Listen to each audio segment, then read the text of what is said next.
conversion. Yeah, it adds a shit ton of things to the game. Apparently, we'll give it a go. Seem neat? Not. No, I go by doing other things, but been a while since I've played a game like this as well. In fact, the last thing probably was Shadow of the Erd Tree, actually. I think. I don't know. Have I played anything Souls-like in between? I don't think I have. Unless you want to count, like, Neo, but I don't. So.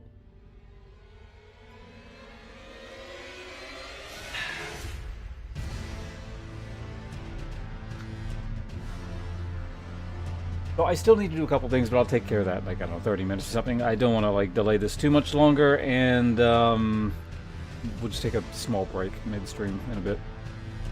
But yeah, I have kind of a, I don't know, a mixed history with total conversion mods. Some have been fantastic, some have been not so good.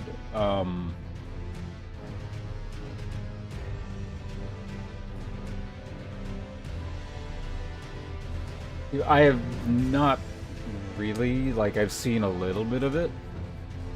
Like, I've seen a couple people stream it. Like, Falesk, I think, was streaming it the other day. I think I saw Peeve streaming it.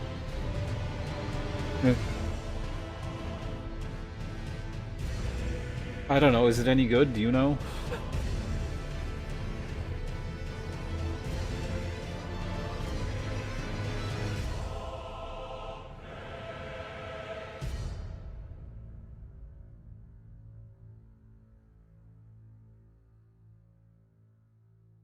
I also made myself a kind of a bootleg spice tea.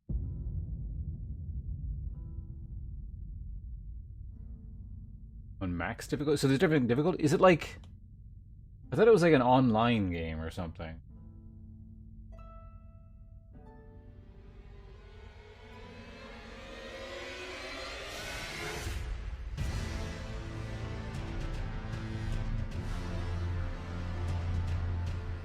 Oh, we can kind of...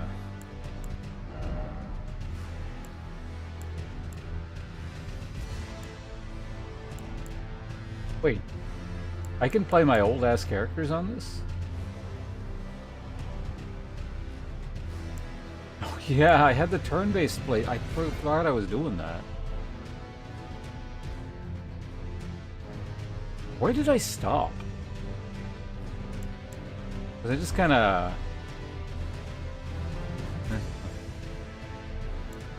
went a while, but... Single player mode of co-op, some leaderboards, some online function. I see. So like Dark Souls.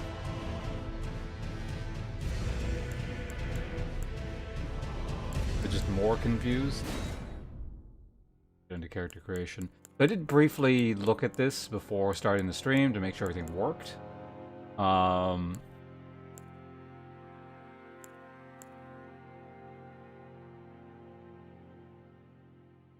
Oh, cool. They actually start, yeah, each class has a different talisman. That's neat.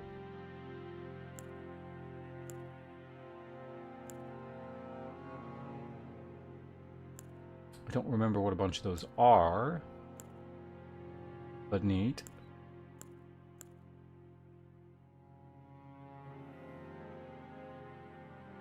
Hello, Coat. So more online, okay. Allegedly, this... I don't know. I kind of want to do a little bit of everything, just because they've, like, revamped the combat system, and, like, the spellcasting system, and the, like, just sort of the item systems and stuff. So, you know, I don't want to do everything, but... maybe like we can do like a Spellblade type thing. Arcane strength decks, just all the stats.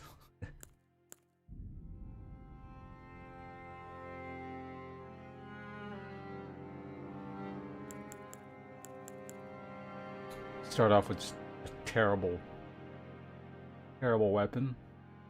This thing has the stats I want. I forget what the ram thing is, like you do extra poise damage or something, like I don't really remember. Got some renders for promos. Curious to hear your opinion. All right. Check it out. One sec. Actually, I got sent something else too.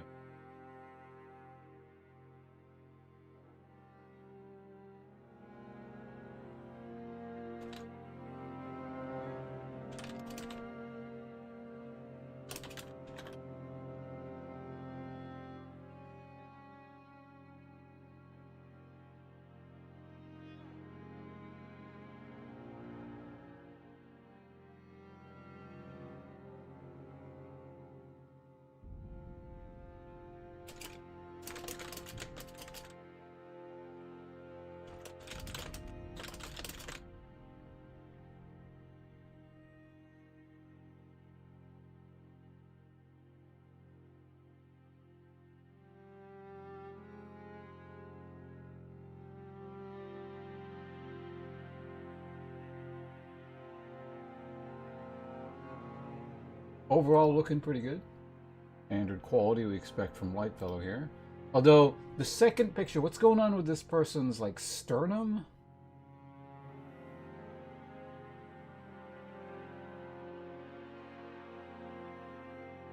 Kind of feels like her rib cage is being pried apart or something. I'm not sure what's happening there, but aside from that, it looks pretty good.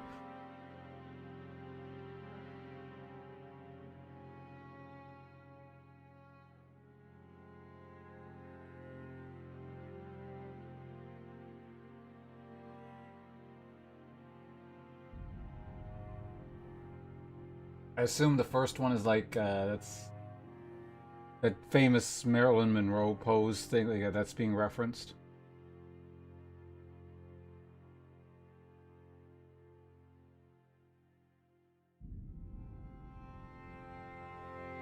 Fighting? It's like a deep groove carved into her chest with with an axe or something.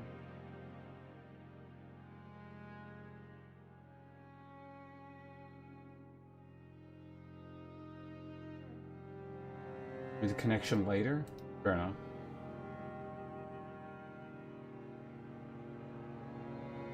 I don't believe in coincidence. Must be your subconscious.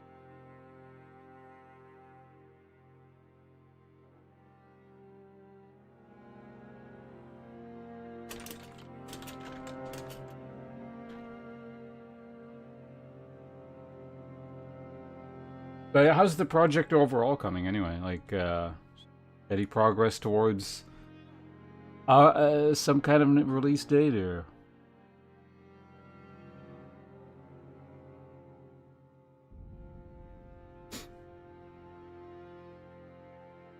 One second, let me move a few of those around here.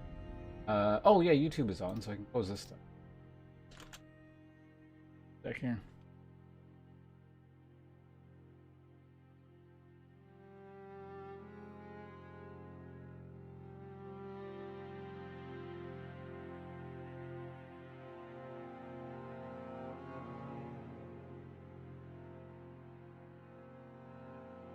Okay, we're good. Two scenes are fully rendered. I think it was Steam in terms of speed. Oh, Steam. Okay, so there's another thing about like Steam, the platform.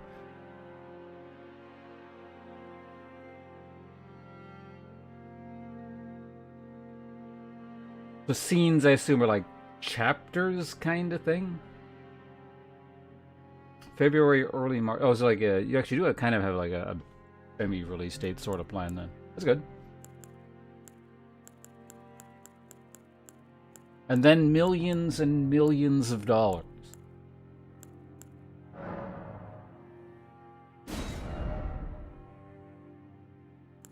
Mr. FGC. That sounds like a really impressive title. The king of fighting games. Not just even more impressive than Mr. KOF. Does Mr. KOF still play KOF? Does anyone know? I just remember that name from many years ago when I first started kind of watching fighting game streams. I think he's from Mexico.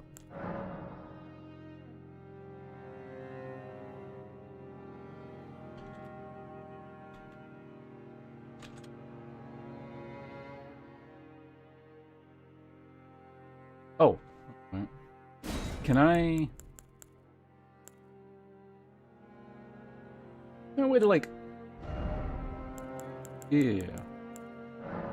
David Attenborough again.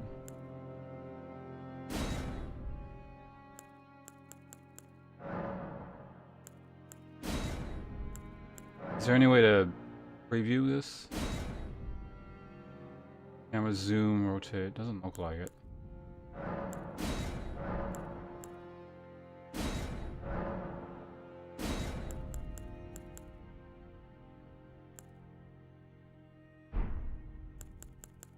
If it's David Attenborough, then we go.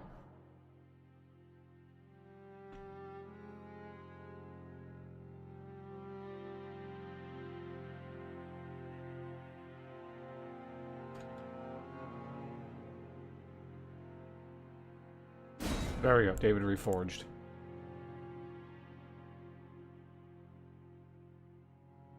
Characters talk about something, that's a scene, then the main character goes somewhere else, that's a scene.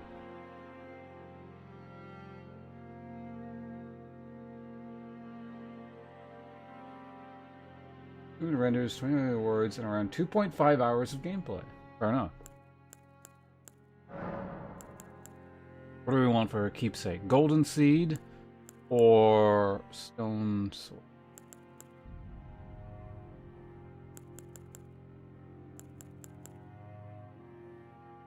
Golden Seed. What the hell is this guy's armor? Is that in the base game? I can't remember. I feel like it might be. Like the helmet part? The bracers and stuff, that looks familiar, but...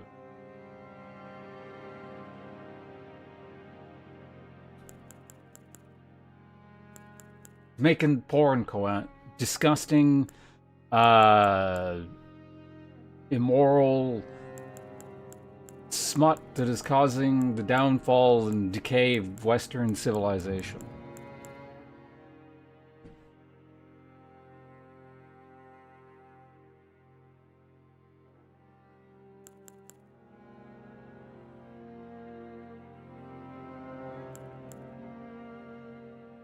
All right.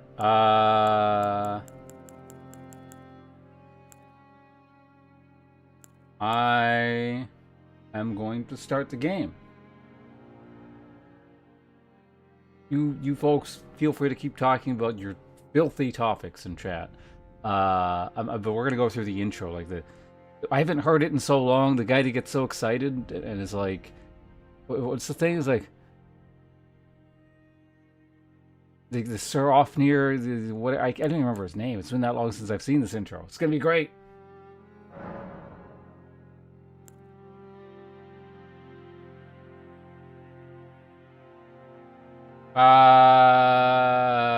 Like if I took the helmet off, sure.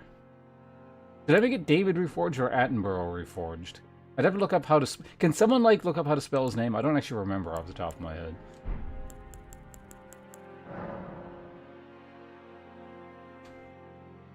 And I don't want to alt-tab right now. Is that it? Attenborough. Oh, it doesn't fit.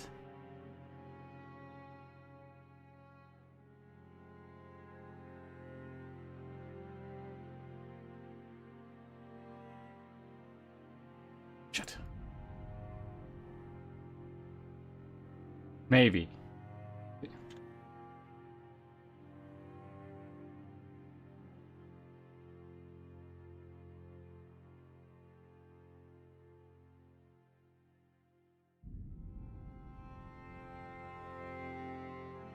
There you go. Attenborough. That almost looks like an actual name.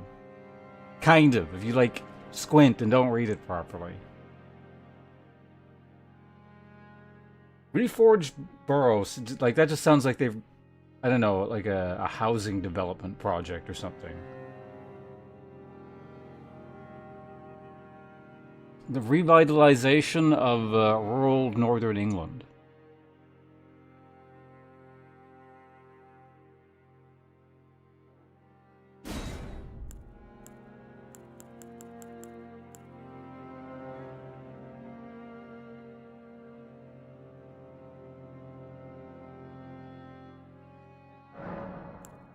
I feel like if you said that in his presence, he'd beat you up. Hit you with his hickory cane.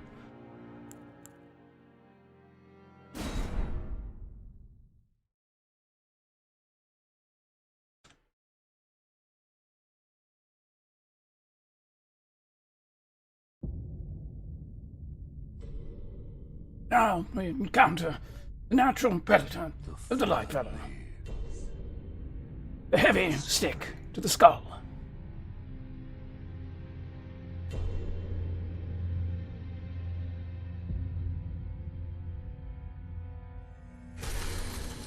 The great Elden Ring was shattered.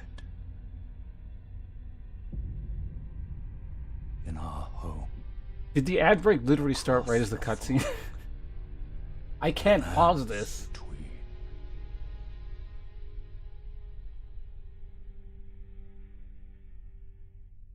If I recall correctly, it's a long cutscene anyway. Queen Marika the Eternal is nowhere. Well, I have a cookie. It'll be just like a movie. I get snacks. You get to listen to like a rustling of bags. You know, like someone's eating popcorn next to you. Godwyn the Golden was first to perish. Soon, Marika's offspring, demigods, Well, you have a subscription. Subscribers don't get ads. claimed the shards of the Elden Ring.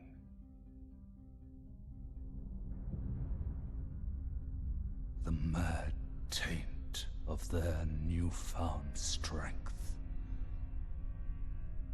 triggered the shattering.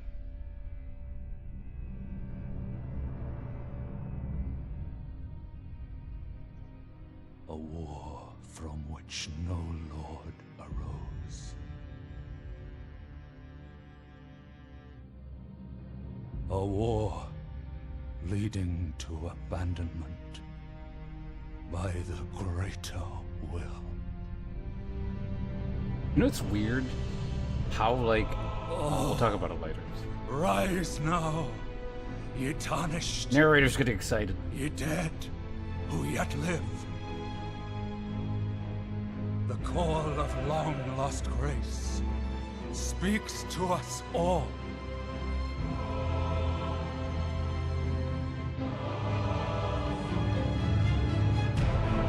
Horalu, chieftain of the Badlands, the ever-brilliant Goldmask. This guy, like, I never interacted with him. Fear, the deathbed companion, the loathsome dung-eater, and Sir Gideon Ofnir, the all-knowing. It's a big Gideon off near bad. Biased narrator.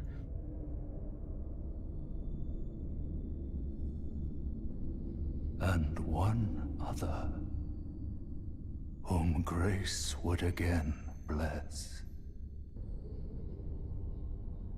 A tarnished of no renown.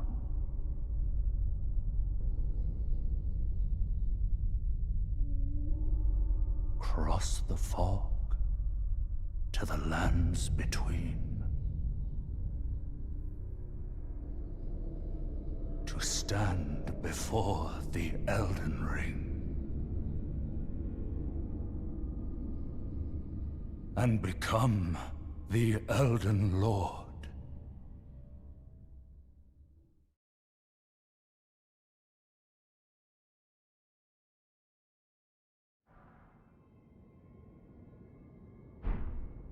There we go. Alright, we're in. Hey, look, what the hell is this hideous thing I'm wearing?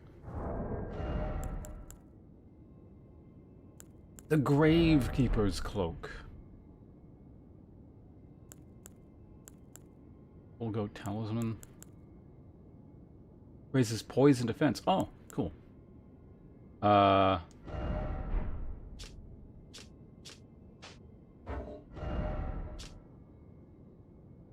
This bristly cloak that is the symbol of an underground gravekeeper slightly increases target priority Those who once fought for a living were driven from the Colosseum and became guardians of the Erd Tree Burial.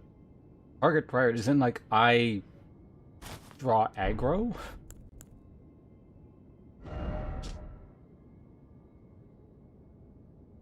The snake is viewed as a traitor to the Erd Tree, and the audience delighted in seeing these bronze effigies beaten and battered. This is a villain outfit. When you're the heel, is this you put on? Like Hulk Hogan, whoever the fuck comes and beats you up. Also, do we got... I don't remember this, like, lore. It probably is, like, in the game, but I don't remember these items. It might be new, though, added to the mod. Because the mod probably adds a bunch of stuff. Do we gotta do the narrator... For the original narrator of the original Elden Ring playthrough in 2022? Could I even do that anymore? A bronze helm decorated with innumerable snakes, worn by gladiators who were driven from the Colosseum. Slightly increases target priority. The snake is viewed as the traitor to the Erd Tree, and the audience delighted in seeing these bronze effigies beaten and battered. Not too bad for having not done that in a million years. Oh my god, you could just go NG plus right off the bat? What the fuck?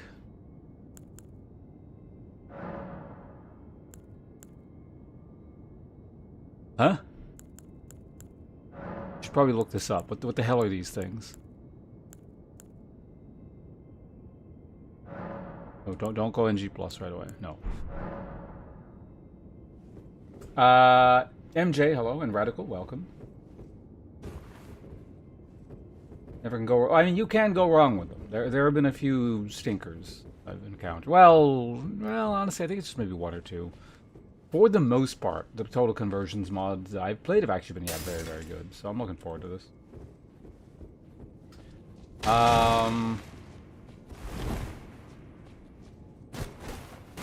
Yeah, let me look up what the hell this is real quick. Is there like...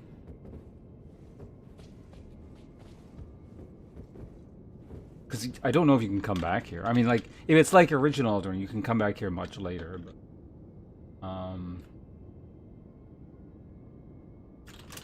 or...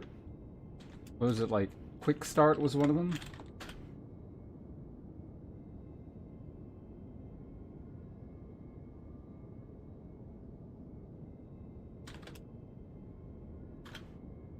Anything up? Altar of Anticipation here.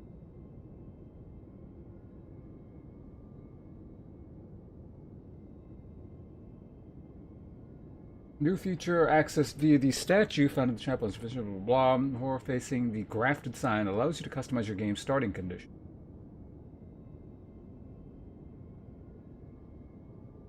After facing grafted sign, the altar's purpose changes to instead grant you... Okay. You can only do this at the, like, literally at the beginning. Will not be able to select these options. Selecting the options progress your character into NG Plus cycle after a short loading screen. But NG Plus scaling is changed in Elden Ring Reforged. See NG Plus for more detailed information.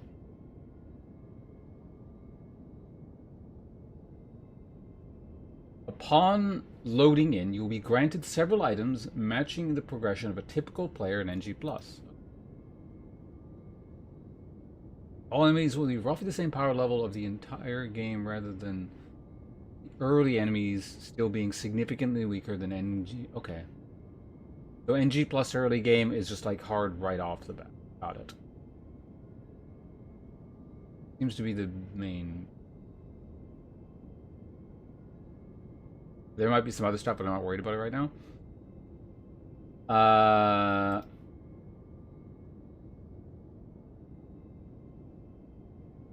Oh, it just... You go to NG Plus right now, you get enough runes to make yourself 175. Plus a bunch of other things. Okay. I'm not doing that. I want to see the game as it is. Or as it's ended, I guess. Actually, I'll link you guys what the hell I'm reading here, if anyone's curious yourselves.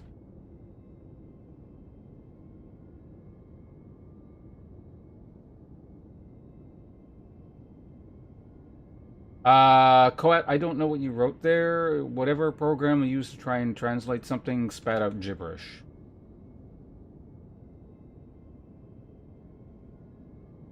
Just so you know. Okay,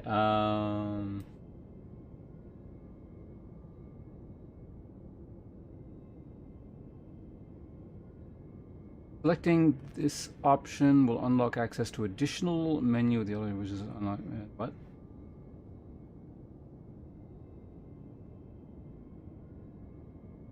The game modes. Here we go. Selecting this mode will allow you to enable some special game modes which drastically alter the way you play the game. Game modes are not compatible with co-op play with the Seamless Co-op mod as they change the game too significantly. We'll skip much of the early game's busy work, starting you off with some initial progress. The effect of this option will apply once you die or or after the grafted sound fight. Instead of spawning in the standard graveyard, we spawn in the round table hold. Several items, so you gain just a bunch of shit. I'm not interested in doing this, I don't know why I'm reading that. Alternate starts. If you just started an NG Plus run, either by using the beginner's blah blah, then a quick start will reveal additional options, alternate starts. Selecting this option will let you choose to begin in one of the game's main regions instead of Limgrave. Fast track start. This option will make your character skip progression to around the Grand Lift. Not interested. Was that everything? I feel like there was like another option.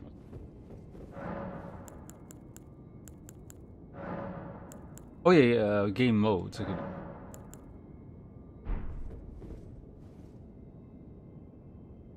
We gotta make it. But game modes. There was another... Where the hell is it? Game modes. I saw a thing for it. There we go. Difficulties in game modes. Custom game modes. Adventure. Adventure mode replaces fast traveling to sites of grace with waygate teleportation between the round table hold and certain points in the land between realms of shadow. This creates an experience similar to the original Dark Souls with limited warp points and no ability to freely escape to a grace.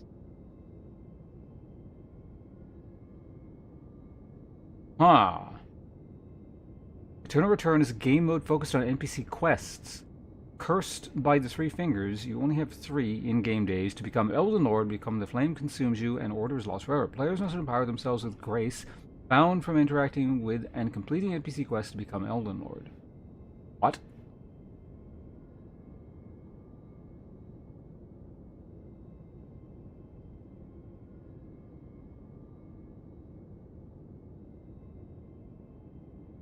Each day lasts 1 hour in real time. Okay.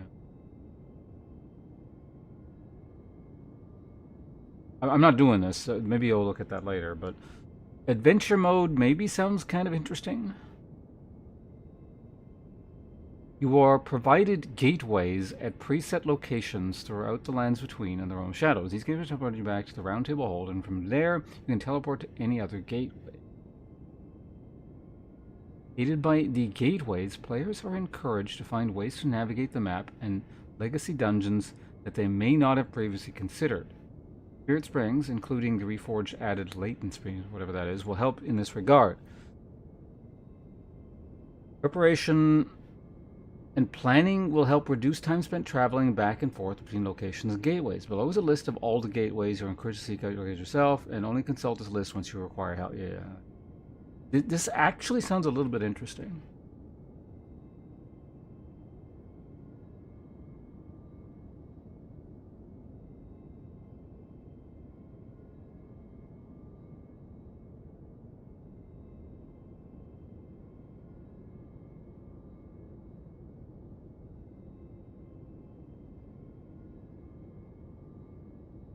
It says an experience similar to the original Dark Souls, but this sounds more like, at least what I'm from, like how I understand Demon Souls to be.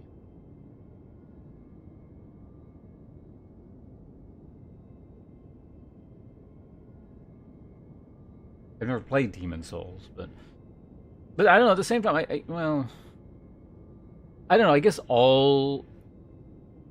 guess they mean like the Souls games as a whole, where you just kind of always end up back at Firelink Shrine, kind of thing. I do want to try this a little bit. I probably should have looked this up. I mean, I guess I didn't.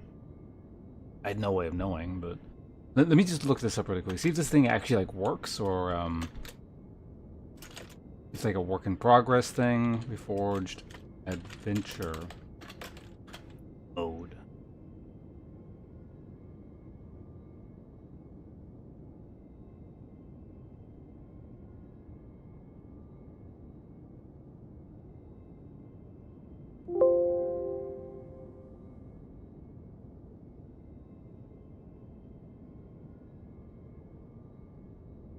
I feel like maybe I should just play the game normally for now.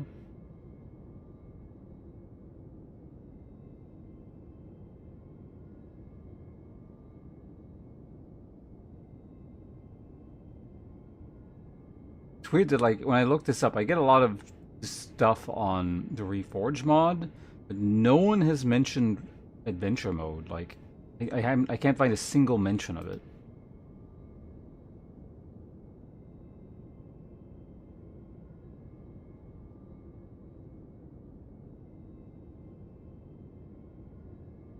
I think we'll just go normal for now.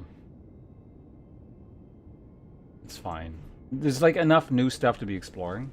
I checked the game like kind of very briefly before I loaded up here, or before I turned the stream on. So I know you can.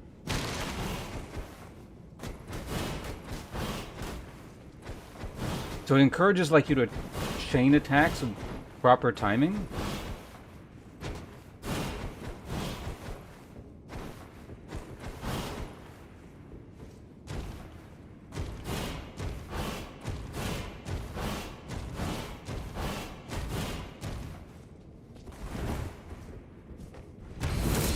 Oh, what did I do?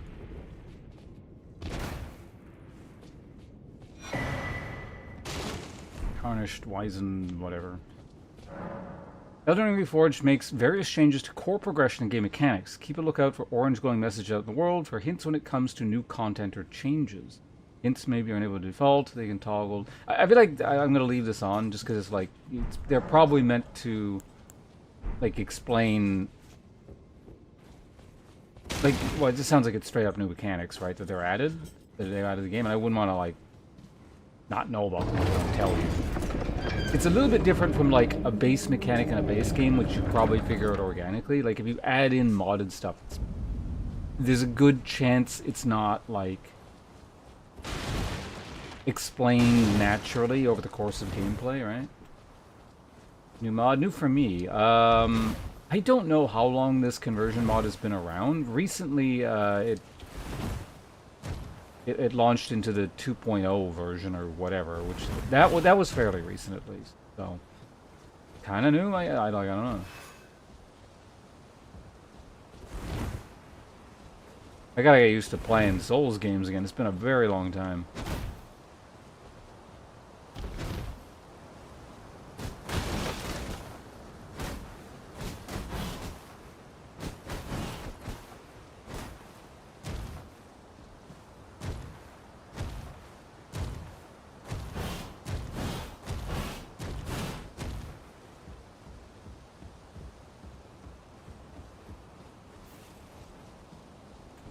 Go fight the grafted thing.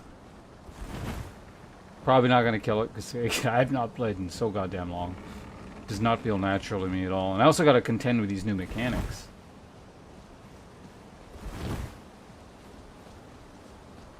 Same as Arc. I feel like rolling is maybe slightly better in this than it is in Arc.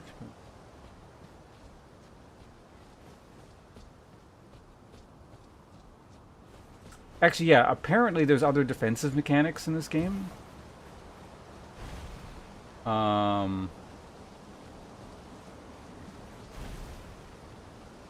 That's new, right? That didn't exist in Elden Ring before, right? This slide?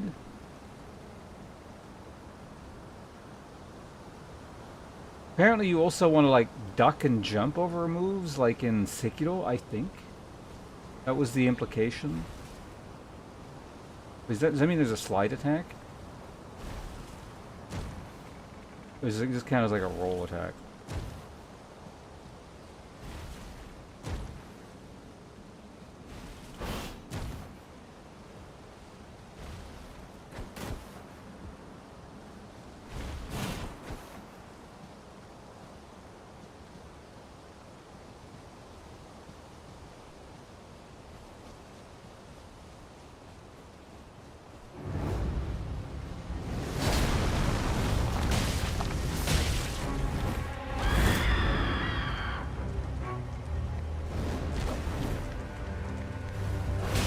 Oh.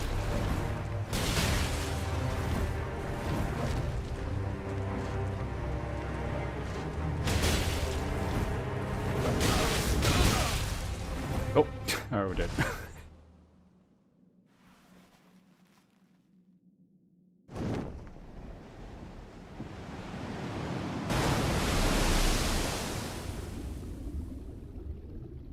I gotta replace these fist weapons ASAP.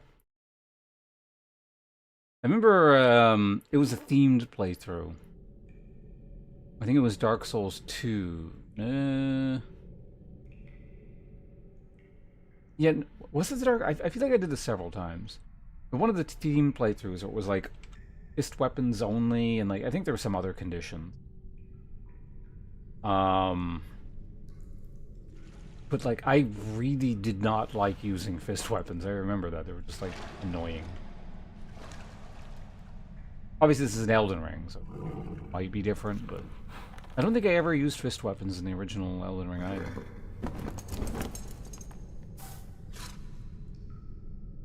Don't worry, Torrent.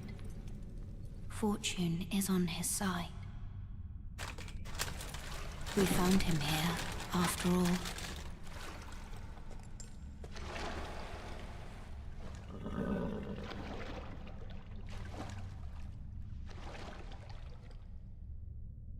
One of his kind is sure to seek the Elden Ring. Even if it does violate the Golden Order.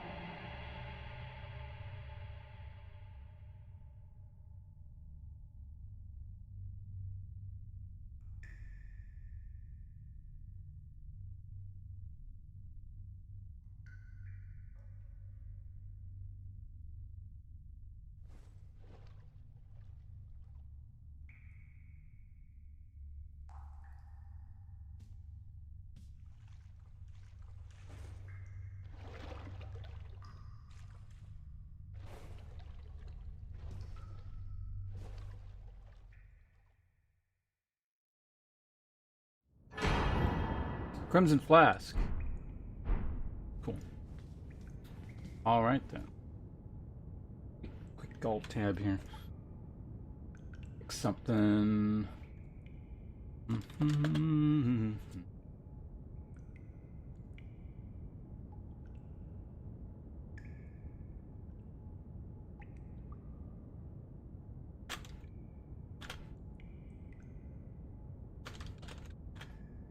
Couple things around. We'll get right to it. I do need to take that break like I said I was going to about 30 minutes ago, but it can still wait.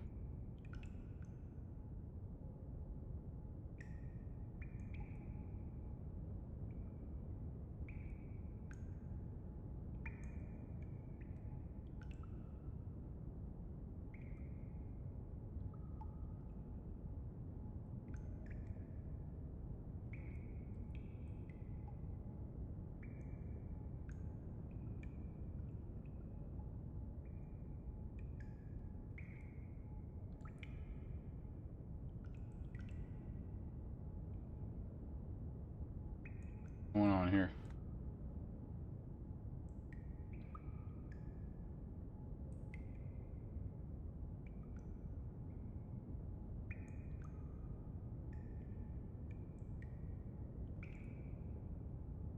Out.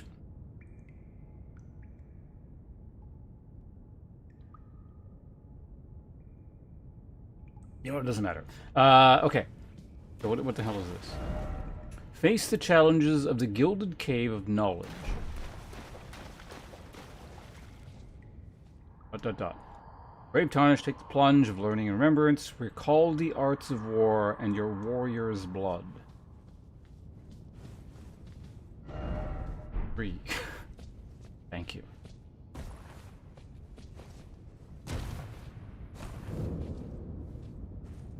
I'm gonna go down there. I'm just opening the door.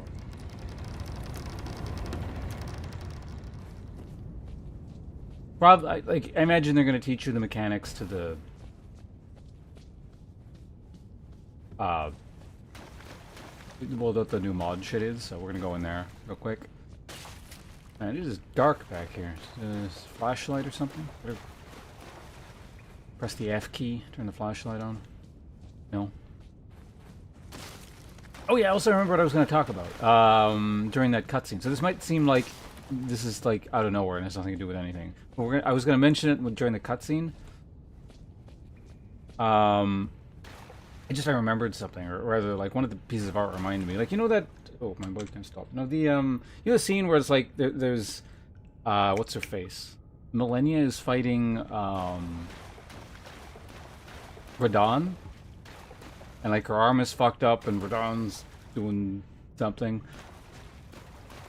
I remember like way back when Elden Ring was first new. There was a lot of like I don't know if you'd call this a discussion, but like there was a very strange tone to the way people talked about the fight between Millennia and Radon. I don't know how to explain it. Like people seem really just vindictive, which is a weird way to put it. Like, you know, in regards to fictional characters, but like, I don't know. I guess I don't know how do you phrase this? Just the tone of how people made posts of like, oh yeah, Radon kicked the shit out of Millennia,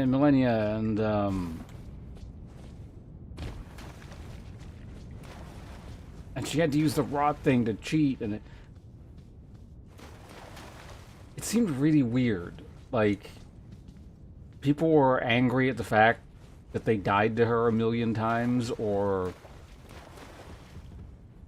I don't know, never actually beat that boss or something. It was very strange. Like, it had a kind of,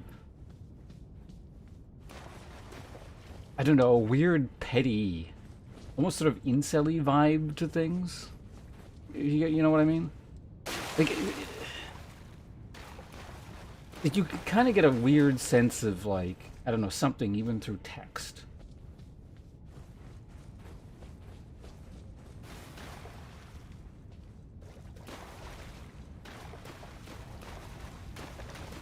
But anyway, I don't really know how to phrase it exactly. It's just I remember, like, the vibe of people...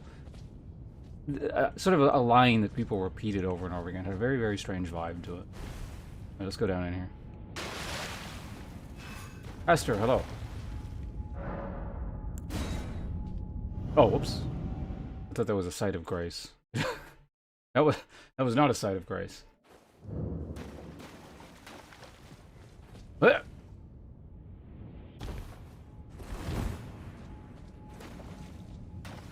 That's a site of grace.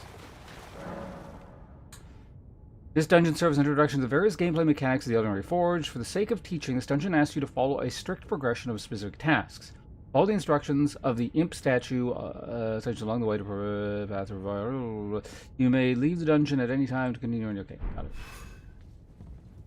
So, mod tutorial. That was what was close.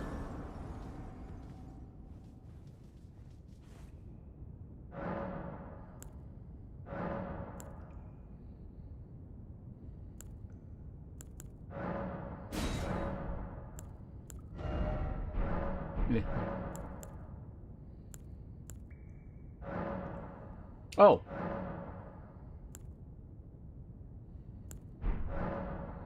Difficulties, challenges.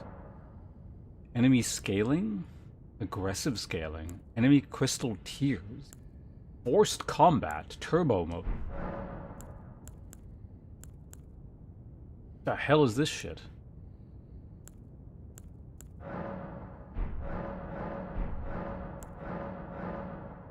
As your character grows in strength, previously conquered lands become more dangerous, determined by either your rune level or your highest upgraded weapon, whichever is highest. The health and damage levels of enemies in early areas will slowly begin to increase. This increase is heavily staggered behind your own progression curve and will never lead to more difficult encounters at your own level. Enabling the aggressive scaling setting will fully match weaker enemies to your progression curve. Interesting. I won't touch it for now, but... how do I change it?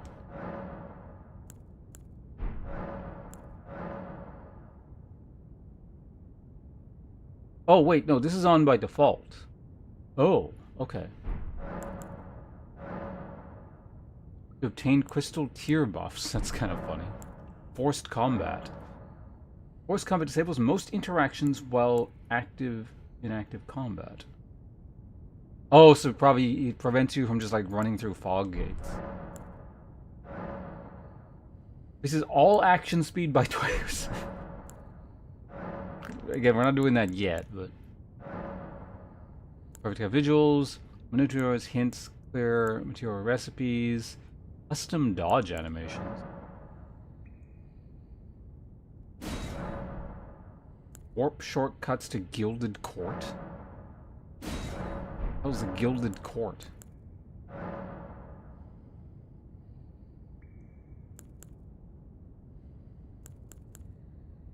Power stancing. What?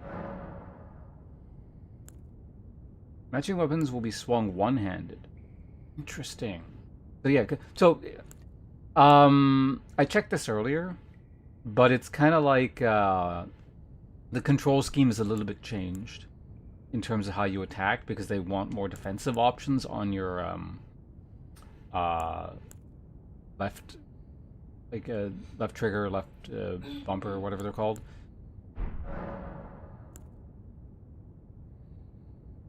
Toggle dash with crouch.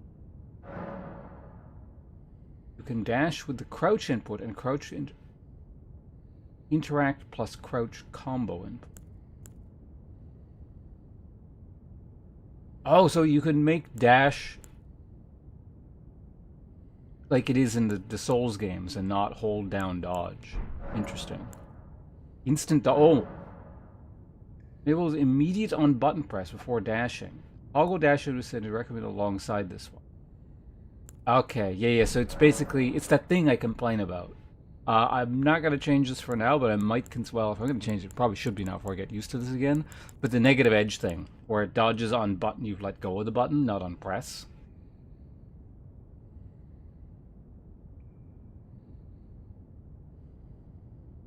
You know, I just realized, actually, the most recent Souls thing I played is, I think, actually Dark Souls 3. I played the Convergence mod a little bit.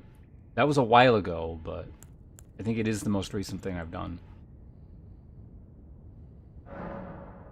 Let's try this. Because, yeah, this makes controls... like, how often do you...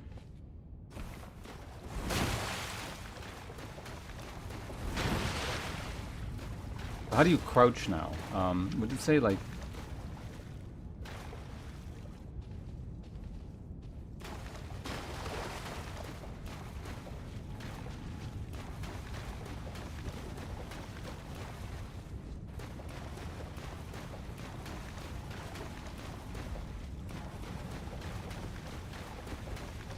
how do you slide now? God, this is like so much better. The fact that you just don't have the negative edge thing. Sliding seems like it might be an important feature in this mod though, so I don't know if I want to...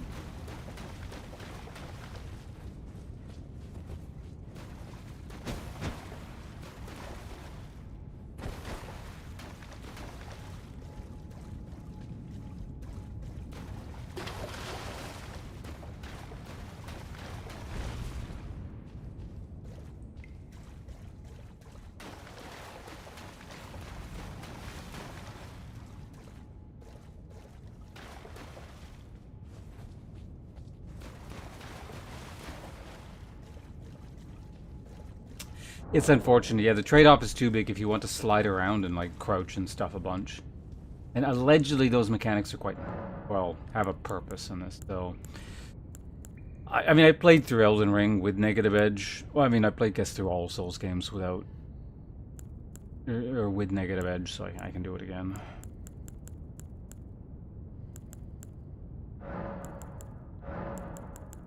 Turn that off.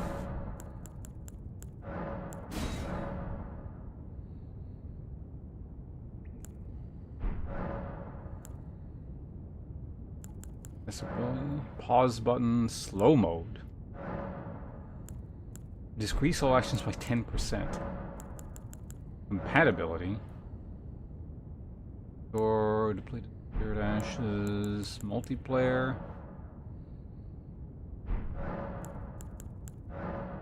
Regular difficulties. Reforged mode, adept mode. What is this stuff? Allows to proceed at a steady pace without having the journey interrupted by formidable foes. Greatly decreases enemy stats. No rune loss on death with that. Normal mode. Customer is experiencing great power in the original game. Still tough, but takes some of the pressure off. Enemy stats. So this turns it kind of into the regular game. No. Forge experience, plenty of challenges for series veterans. Adept mode. Note it ramps up the challenge, expect to fine-tune your tactics from most encounters.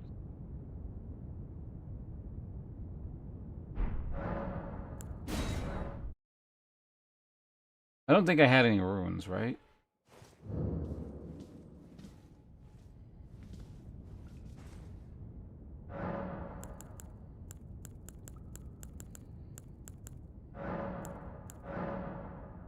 Alright, adept mode. There we go. We made the harder game harder. Special difficulties. Relaxed mode? Great for experimenting, introducing unfamiliar players, and overall experiencing great power over the world.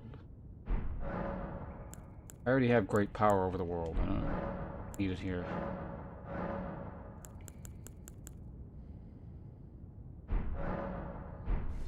Alright, looks good.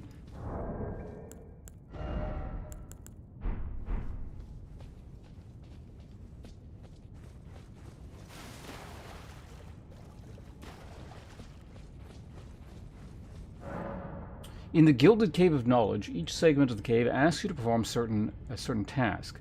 The introduction of this task, as well as helpful information, is found by interacting with the imp statue in that room. Any important information imparted this way can then also be found in your inventory.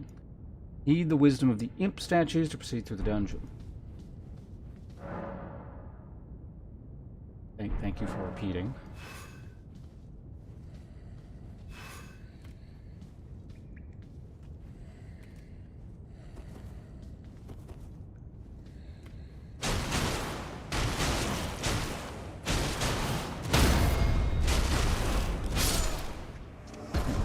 Beat up mob, the tutorial, got it.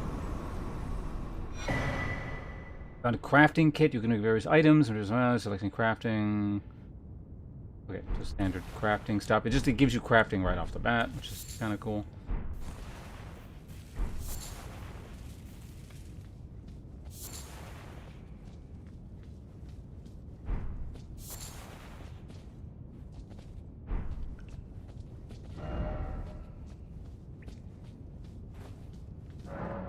When crafting, items can now be made from a wider selection of raw materials than ever before. So I did look this up quickly. So I know there's something different about the crafting system, but the specifics is just like, I'm not really sure.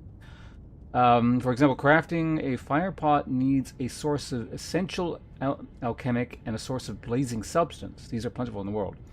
The various plants and butterflies scattered in this room may be used to craft fire pots in order to proceed.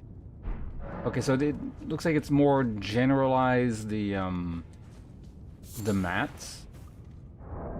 Crafting is here, right? So basically, fire materials will turn into a fire thing, and then basic shit will turn into, like, like kind of like an aqua vitae sort of alchemical base. It seems like.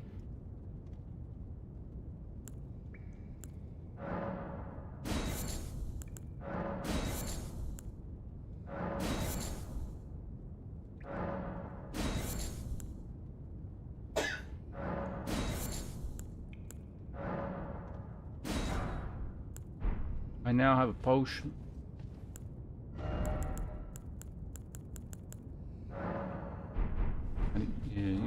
You do it from here.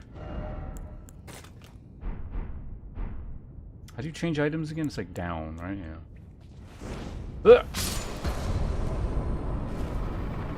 We've done it.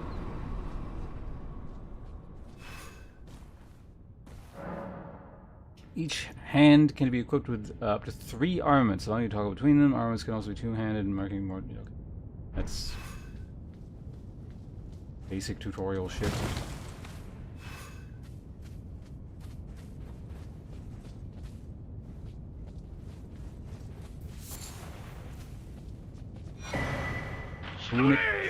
Oh, hey!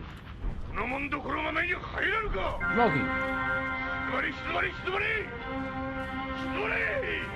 I'm actually doing something different today. I'm not doing... I think this is the first time I haven't loaded up Arc Raiders in, I don't know, since it launched. Have I actually not... No, that's not true. I did stream Age of Empires once.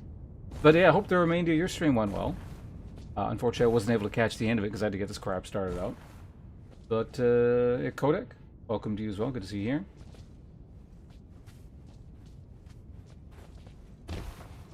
But yeah, I don't know. Something struck me as I wanted to kind of do this again. So I'm trying a total convergence mod, or not total conversion mod. Convergence is a different mod of Elden Ring. But again, I'm just getting started here. I don't know if anyone's alive. Like, you can wait. You never played Elden Ring, have you? Keep forgetting. But yeah, I'm just getting started here. I'm like really at the beginning.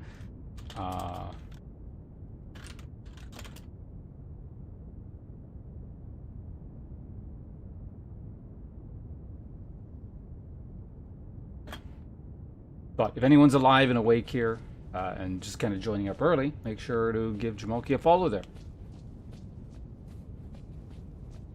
Not only will you be able to experience wonderful and expert level Arc Raiders gameplay, you'll eventually be able to play, see like probably the only organic first time Elden Ring playthrough left in the entire universe.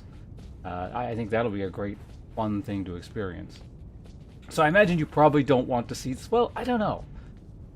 Well, I mean, certainly this is not really going to matter, I don't think. In general, yeah, you probably don't want to watch whatever the hell I'm doing, but I'm playing like a heavily modded version, so it's not really the game. Shug, good to see you here as well. Hello.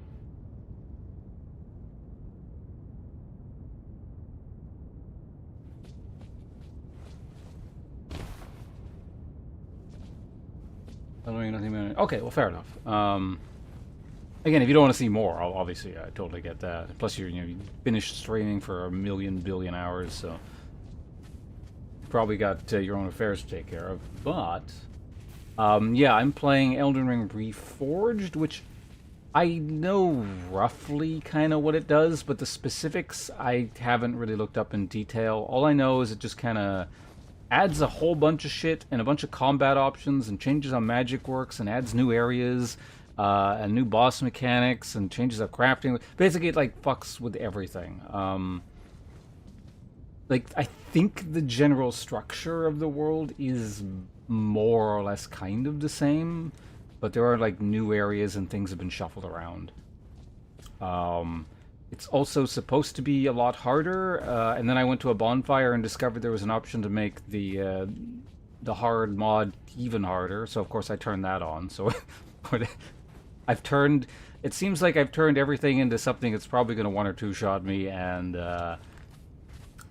also turned them into a giant HP sponge, which actually might be more annoying and not worth it, but we'll see.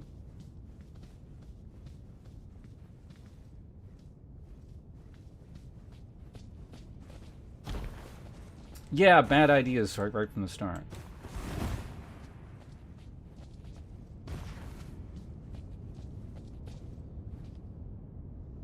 How the mod work for this? I've played... Well... I did sort of play an early version of a total conversion mod a little bit. I want to say maybe a year or two ago.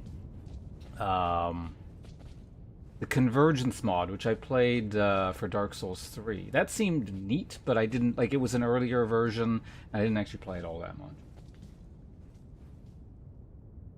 Oh, also Pangolin, hello.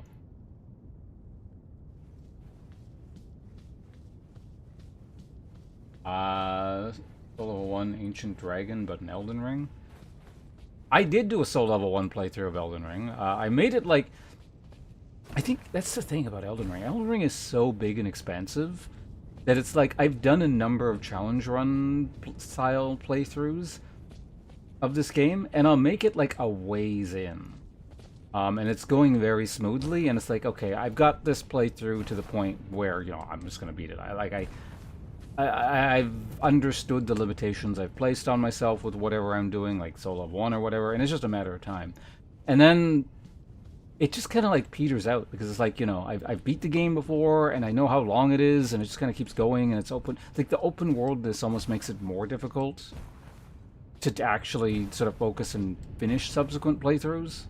So I don't think I've ever actually fully played through Elden Ring a second time. There have been lots of, like, starts and get to probably about 3/4 of ish the way through, and then it just sort of ends. So that's probably visions of things to come with this playthrough as well. Just fair warning. There is a reasonable chance I don't finish it after I get to a really comfortable part. Welcome. Hey, Mr. Profanity, look at the whole crew in It here. is only human to commit a sin. Thank you very much for once again continuing to waste your hard-earned cash, which should, you know, you'd probably be spending on your family, but are wasting here on this awful channel. Appreciate it. I'm just starting a modded Elden Ring playthrough. I don't know a ton about, but seems interesting. Yeah, we got a bunch of people in here at the moment. Jamalki was kind enough to send his folks over. That's the thing. It's so at the beginning, and I don't really know what the mechanics are. There's not a lot to show off about what's different about this mod. There's this. There's like... Hold on. Okay, if I fuck it up, it doesn't show up. There's like an attack timing thing that encourages you to attack with proper timing and not spam or just do whatever or hit once and run away. And it varies up based on the actual attack animation, so it's not like a timing thing going 1, 2, 3, unless your weapon does that, but... If you press it too early, it doesn't even show up. If you do it too late, it doesn't work. But for what I can tell, it like... I think what it does is it like speeds up the animation and uses less stamina. I don't know if it does anything to damage.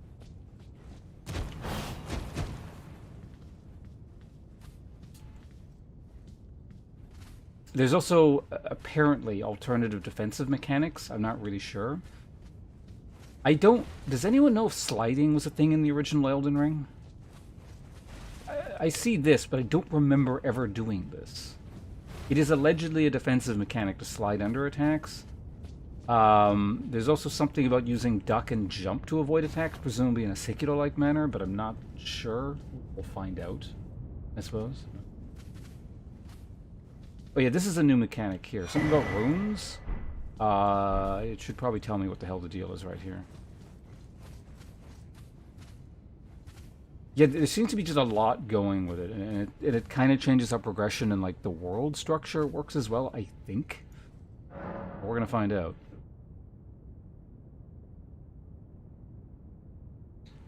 I was also just saying, allegedly it's quite a bit harder, and I also put on the setting that makes it even harder, so we'll see how that goes. Maybe it'll turn into like a bossy like experience or something.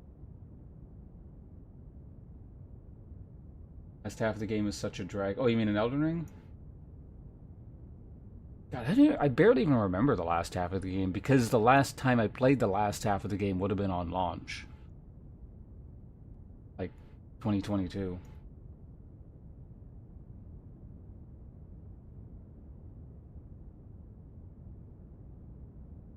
Yeah, no, you can jump over attacks in the base game, but allegedly it's more emphasized in this mod. Something about like improved hitboxes, so they want you to do very precise ways of dodging things. Again, I'm not sure. We'll find out.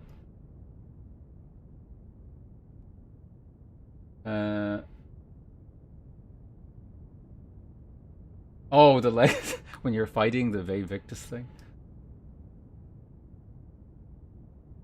Rune pieces are types of collective which can be found all around the world. They are usually hidden from plain sight and require some exploration to discover. Oh yeah, there's like classes and subclasses or something as well in there. Rune pieces are also available at defeating bosses and by spending runes once you've reached level 200 in NG+. Finding 200 rune pieces in the world unlocks the Reforged system at Finger Reader India at the Round Table. That's the old lady at the back room, I assume, right? So I don't really know what that system is, but I guess we'll find out.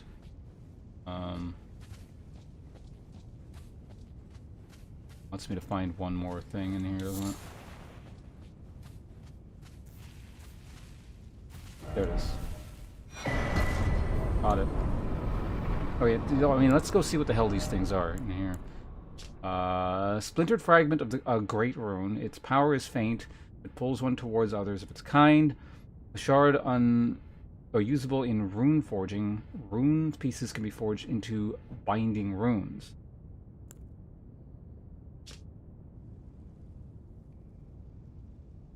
Runic trace? Vague memory of the shattering, recalling its terrible consequences. These traces hold no use, but their number tells of rune pieces gathered through exploration. Does not count for rune pieces collected from vanquished foes. Once a great champion's rune held the divine Elden Ring aloft in the okay, so this just keeps track of how many you've found, these things you found in the world after you've used them or something. You go, okay, I found X number while exploring. I don't know what relevance that holds, but maybe it's an important concept. Thou art welcome any time. It is only human champion to commit 19 a months? sin. That is a pretty long time, yeah. Which entitled... I was about to say entitles you to your 90-second exclamation point or resub. But I guess I didn't have that gimmicky system going for the entire time. That's like, your subscription is so old. But of course you are entitled to it. Thank you very much. It's good to see you here.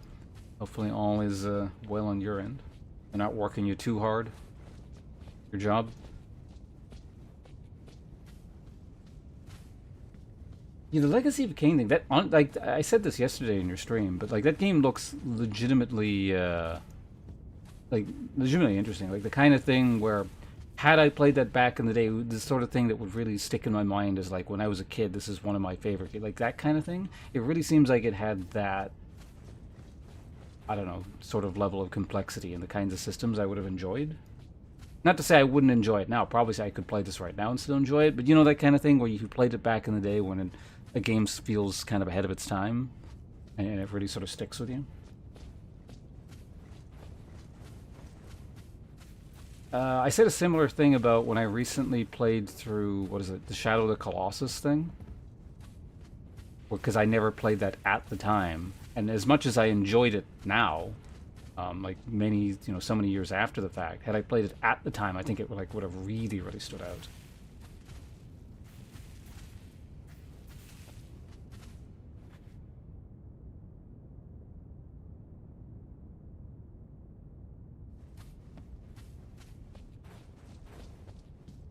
It's interesting that I wasn't even like aware of its existence really back in the day. Like I think I heard about it years after, some years after the fact. But if I had to guess, it's probably because when was it released? Like 96.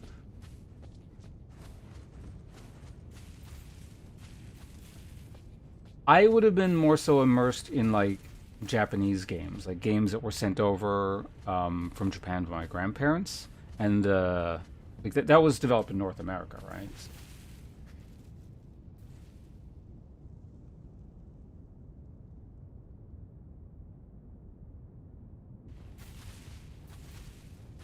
Job, not so much. Wait, what, your job's not keeping you too busy? Well, that's good. Unique given its release date? Yeah, it just seems like there's a lot going on there. Yeah, the world and the progression all seem quite neat.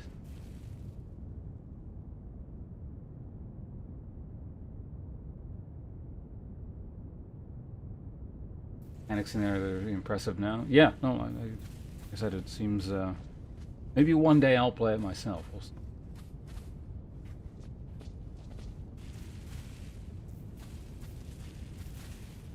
Really the same, like in regards to Shadow of the Colossus, or Dragon's Dogma? I never played, not the original. Obviously, I played, well, not obviously, but I played the second one, of which I had mixed feelings about, but I enjoyed overall. I don't even really remember what annoyed me about the game all that much at this point. I just remember the dual concept of being fairly impressed and amused, but also quite annoyed. And if I really thought about it, it'd probably come back to me, but perhaps it's for the best that I don't.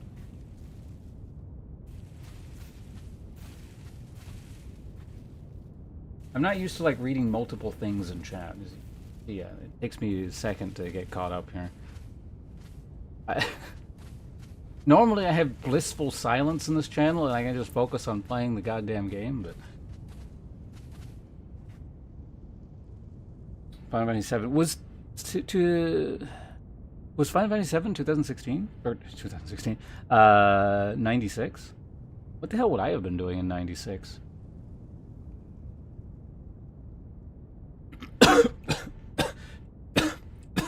Drinking tea the incorrect way, apparently. Jesus.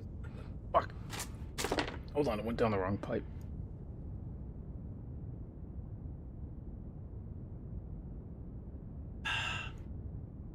It was 97. Well, I mean, back then a single game would like last a whole year. We've talked about this concept too, but it's like now it's a game every other week, or sometimes every week. Back then, your one CD, your cartridge or whatever, had to last until next Christmas. So, what year it came out in is slightly, it was a bit more relative, I suppose.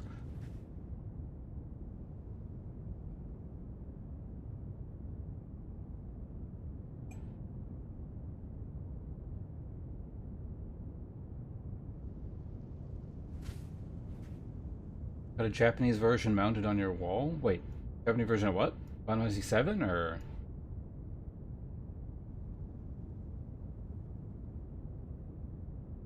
I feel like you didn't have that input latency and frame drops. Oh yeah, no, that was a big fact. That's the one thing I do clearly remember. That's sort of the obvious thing. The colossal and horrendously negligent just optimization issues. That was just... That was the baseline gross.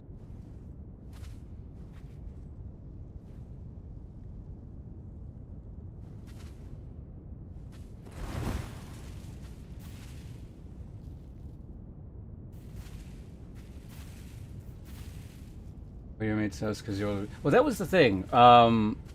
Where I lived, not many people really played video games. There were a few.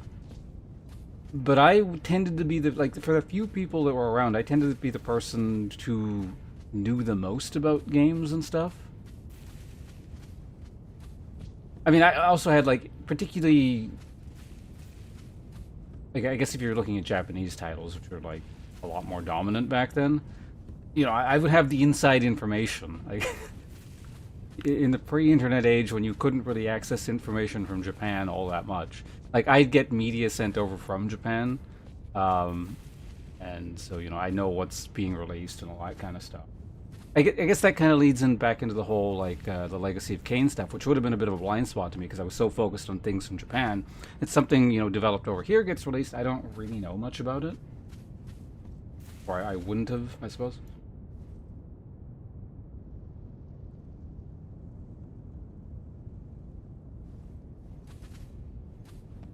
Oh yeah, good old memory cards. I remember I played, the first time I played Diablo was on my PlayStation. And a single save for Diablo took up the entire memory card. I had a Diablo memory card. It was quite unfortunate. I think I had to get like an extra one because like I had two, but I needed three, just because Diablo took up a whole one. So functionally, yeah, I had two memory cards.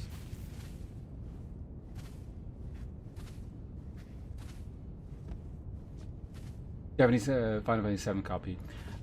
Yeah, I played the Japanese version. All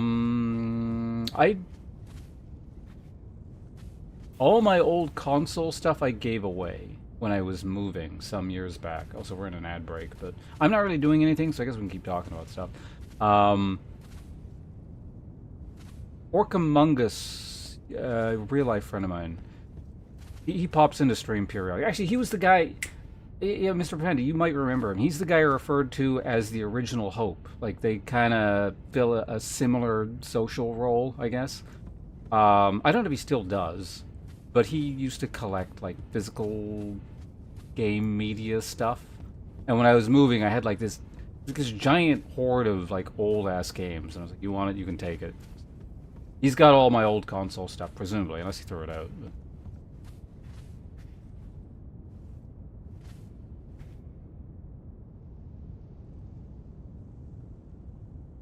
Like a friend picked up the Hakuin place? Interesting.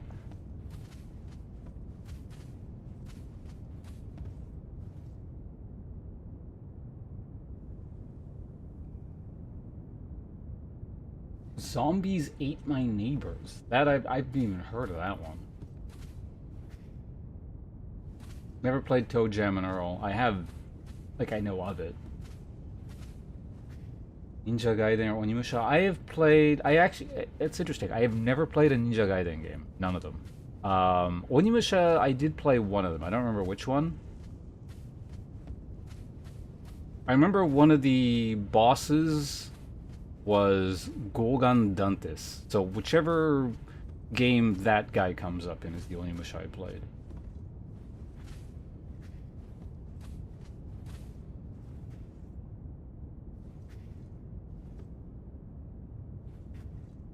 That sounds really familiar. I want to say I played the second Onimusha. Also, ad breaks are... it was welcome back from the ad break.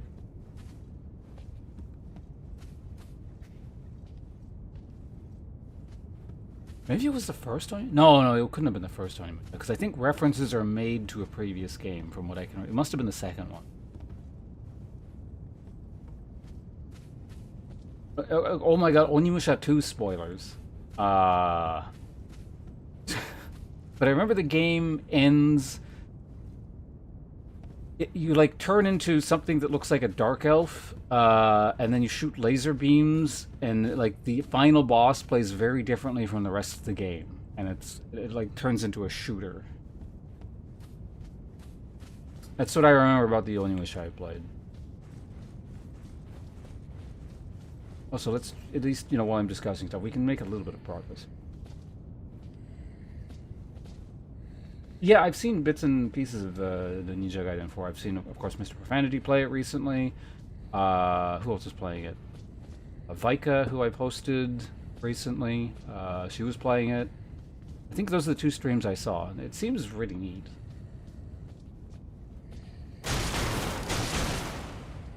Right, we gotta talk to a...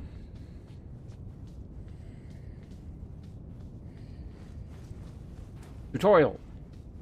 Game mechanics.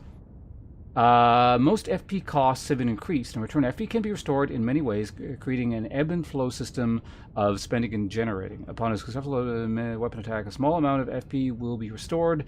Seals and staves have a ranged heavy attacks, which do this especially well. Spellcasters can use generator spells marked by the blue teardrop on the scroll. These spells are FP on. Okay, so you punch things and get FP back. You can presumably... I want to try, like, maybe a Spellblade kind of build, if I can do something like that. But they've also added in the Night Rain mechanic, kind of-ish.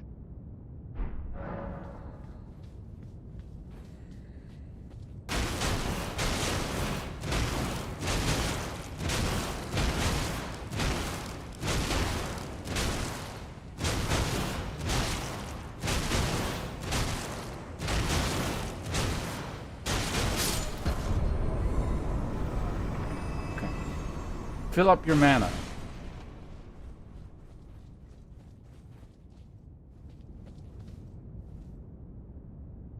3 was always, we had 2 characters with different mechanics and every in different time period.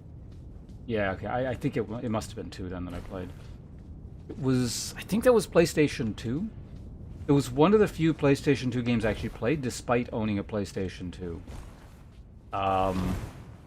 Which is weird because, like, you know, people, from what I can tell, you know, fondly remember the PlayStation 2, and it's held up as one of the great systems and a worthy successor to the amazing PlayStation 1 kind of thing. But I didn't really play it all that much because right around that time, and this is a thing I've mentioned before,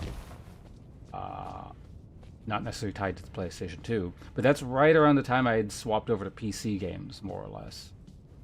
Because I had never played them up until that point. And then this new and amazing world of freeform PC games with just like strange games opened up to me. So, and online gaming. Kind of funny how, actually, I think we've defaulted back to this topic several times now, but just like how much of a revolution, like the concept of online gaming initially when it was, and now it's just like whatever. Like this is all, there's online shit going around me, you know, everywhere. Like that dude over there, that's a player over there.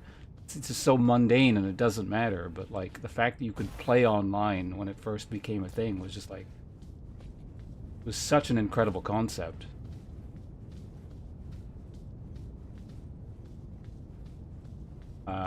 But yeah, between that and just like, I don't know, games like, what was it, Morrowind and Baldur's Gate 2 just suddenly becoming available to me, like that was a very big shift. I remember that, and I just kind of never went back to console games after that. Sounds like I've missed a few neat things, but all in all, I don't necessarily mind the trajectory my my gaming career, if you will, took.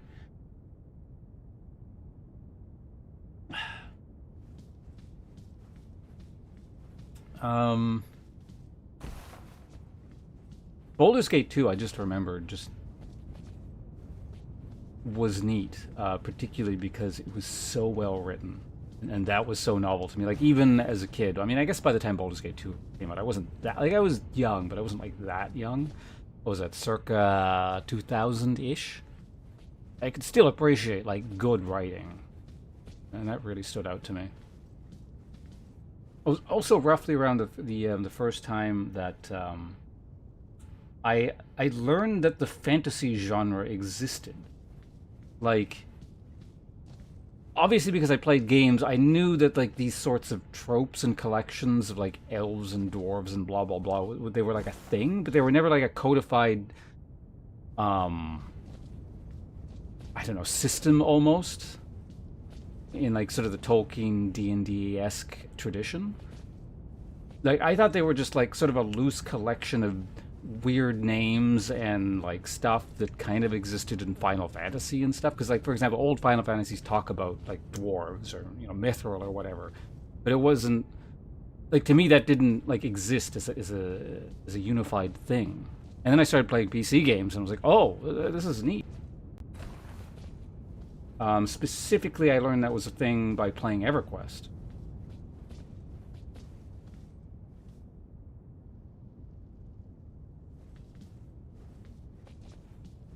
Kind of weird to think, because I think that sort of separation of these concepts can't really exist now. Like, if you play video games, you would be exposed to various different fandoms and like know of the existence of things like D&D and like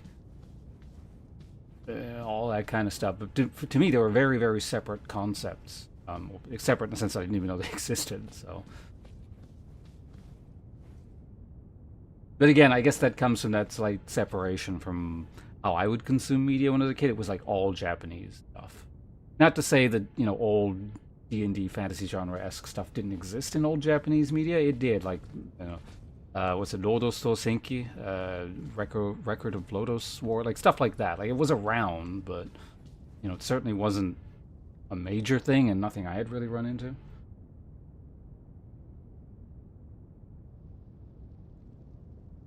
Yeah, the normal now, yeah, the online thing is everywhere.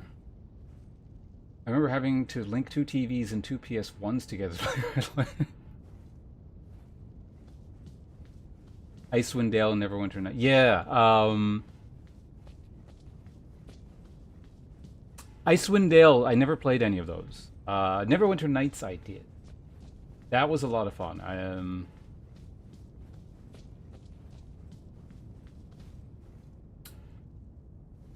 I remember, like, this is unthinkable, you know, nowadays. Because, you know, I don't want to interact with people. But I remember for Neverwinter Nights, I actually, like, went in, I looked up online servers because that's how the, you know, the game worked in the day. Although, hold on, I was like backtracking a little bit. I remember before the game released, there were a lot of these grand ideas about how people were going to link their servers together and make, like, these super MMO worlds and you know, do things like recreate the Forgotten Realms in its entirety, and different teams would be handling, and like people, you know, built up like the concept of what would be possible. I don't know if this ever came to be, you know, years and years after the fact, you know, given enough time, people fucking around with stuff. But certainly on release and like within the first year or so, like the scale of what people could play online in Neverwinter Nights was fairly limited. I did join a pseudo MMO like server. Like I went out of my way to look up something that looked fun, and I, you know, had an application and signed up for all these things. And because they're expected to be some modicum of RP, you know, your character needed something vaguely resembling a backstory. So I kind of. I don't know if I half-assed it per se, but like, let's say I was slightly more interested in power gaming, and so the character reflected that, and I came up with an immensely powerful build, which, in D&D terms, is probably like the kind of character you don't want in, you know, in your party for. From the DM's perspective, which is incidentally, we're very early D&D campaigns when I was like, you know, I guess high school and like slightly after. It's largely what I played, but we've talked about this concept before. Like, you know, I don't do that anymore. Of course, I haven't played a D&D campaign in many, many years, but well, not many years. It's probably been about 2 years since my last one.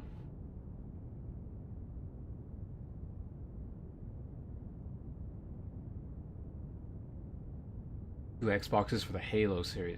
Halo is actually another game that sort of passed me by. I didn't own an Xbox, and also when it... See, we were talking about my PC phase here. The early PC phase, I was definitely PC master race. I couldn't be seen consorting with the console peasantry. So as soon as Halo became because if I recall correctly, Halo was originally supposed to be a PC title, and then it became an Xbox thing. So I had no interest in it at the time. And I've only actually very recently, within the last few years, played a Halo title for the first time. Chai Hollow, you know, who's around here sometimes, she sent me a copy of the Master Chief Collection or whatever. It's got all the Halo games in it. So we played through, I think... I don't know which one we played through. We played through a Halo game.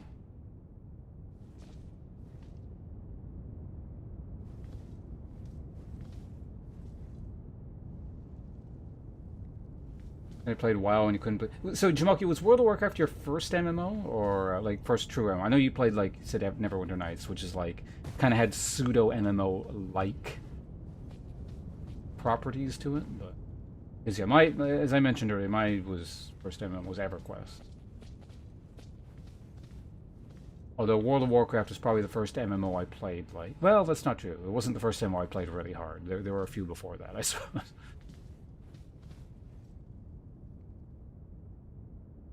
I played D&D at a school on Sunday when I was pretty young, so I think that's where it all sank in. That's the weird thing. I mentioned I was not aware of the fantasy genre existing as a thing, but in elementary school, I had a friend who did pen and paper RPG stuff, and then he played a game called Night Spawn, I think it was called, which had ran into legal issues with the Spawn people, like the comic character.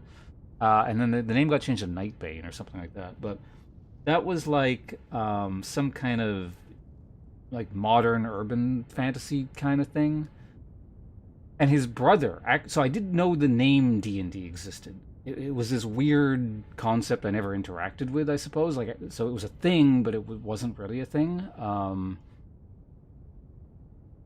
And I remember as a kid, I actually did read through the one of his manuals once, and I thought it was really weird because like it had all these concepts like armor class and stuff like that.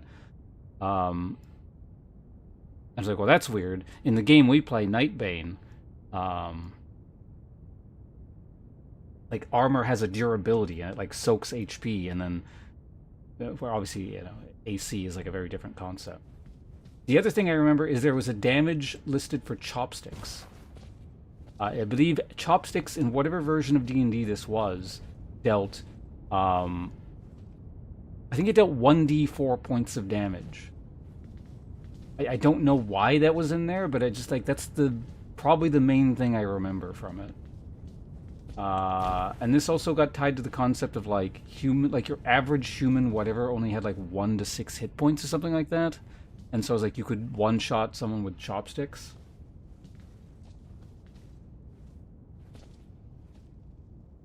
Funny and funny, I remember running into the Final Fantasy version of a dwarf and being really confused. Yeah, the Final Fantasy dwarves were a very different sort of thing, weren't they?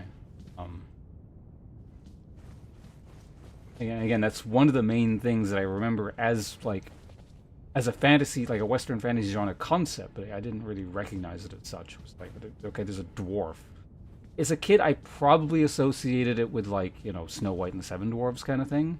And like, because I just didn't know Tolkien and Lord of the Rings and all that stuff was a thing.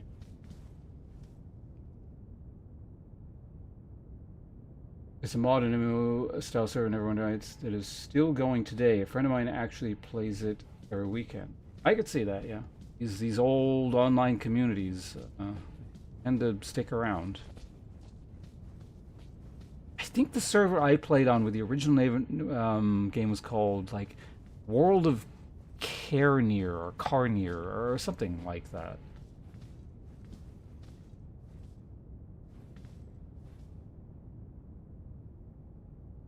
Donate you to. So you play the Halo Master Chief Collection 1 through 3. I don't know, the standard sponsorship rates, I guess. I don't know.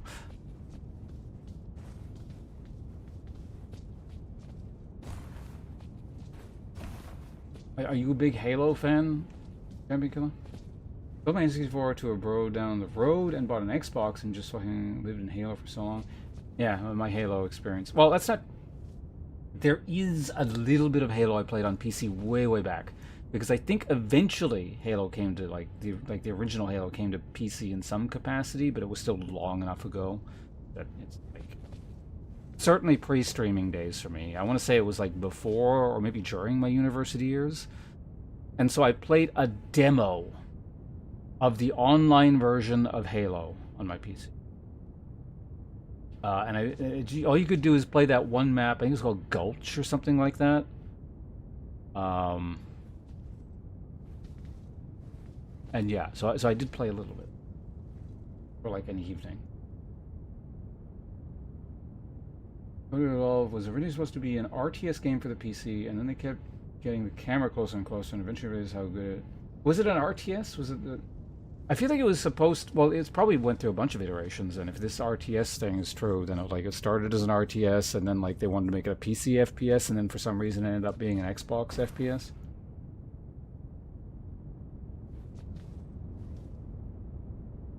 I had a demo disc that had Fusion Frenzy and Halo on it. Fusion Frenzy, I'm not familiar with it. I've never even heard of that one. Blood Gulch. Okay, that's what it was. Must have been an hour. I've been sitting here talking for...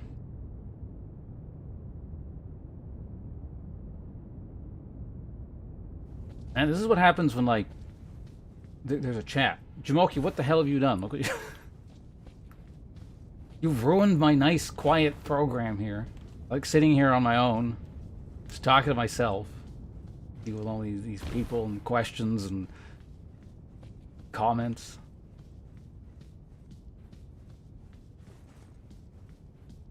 Mr. Vanity's not helping either.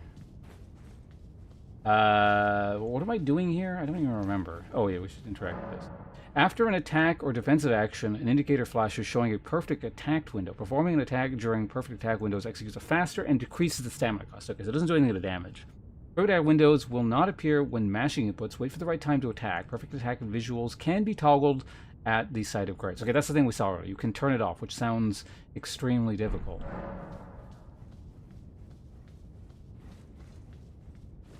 It's okay. I imagine, you know, you wanted me to experience the social nature of streaming, much as you do.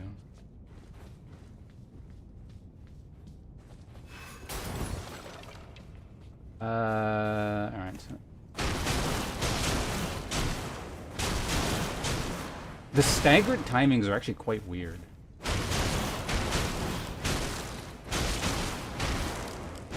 It's like the finisher part is like slower. It's actually easier with the slow ones.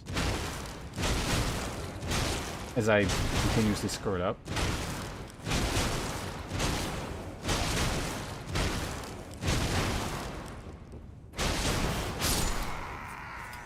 I've noticed actually something a little bit interesting. So I mentioned before I loaded the game up, or I loaded the stream up, I tried the game to make sure it worked, and I just picked like a knight class or whatever, like the default thing. And so he swings swords around, obviously. And the sword sound effects, I think, are louder. So it's a lot easier to use the visual or the audio cues for this thing when your character's swishing a sword around. The punching sound effect is quite... I don't know, it seems to like kind of mask the sound effect a bit more. It's weird. I definitely remember like it felt easier with the sword.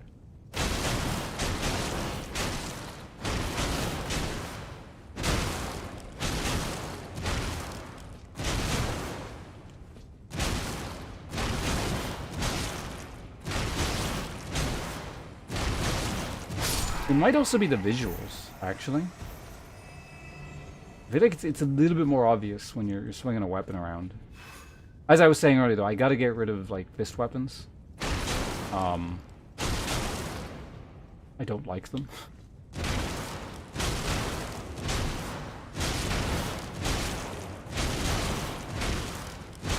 I realize I'm the one that picked the gladiator starting class, but...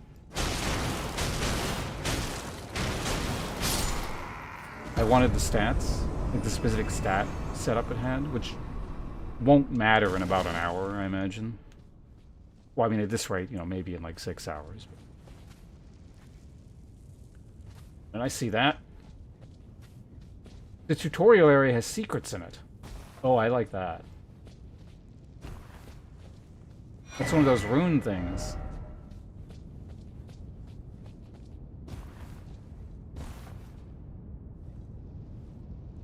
Sneaky.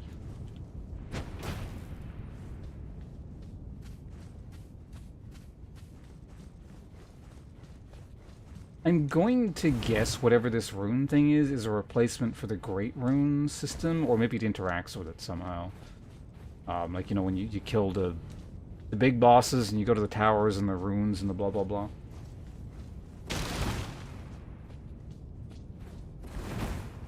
By the way, I was kidding. If you want to keep talking about stuff, feel free to keep talking about stuff.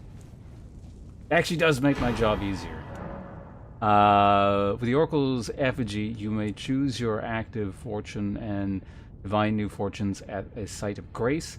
Fortunes serve as character specializations and grant beneficial effects, which may also be accompanied by certain trade-offs. Only one fortune can be active at a time. 3 basic fortunes are available immediately. Divining a new common fortune will consume an oracle's remedy, which may be found at martyrs' shrines around the world. What are martyrs' shrines? I don't remember. Fortunes of greater rarity can also be discovered by exploration or by defeating certain foes. Did you hear about medical procedures during the 12th century? Are you cashing in the factoid thing? And like for something out of the book? Medical procedures from the 12th century. What part of the world?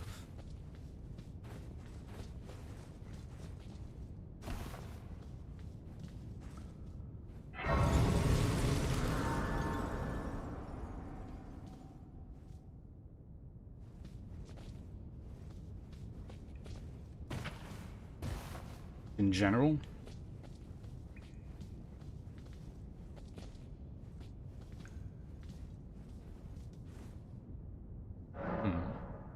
Hold on a second. We'll look at fortunes and then we'll deal with that. Thou Okay, so art welcome any time. It is only human to commit a sin.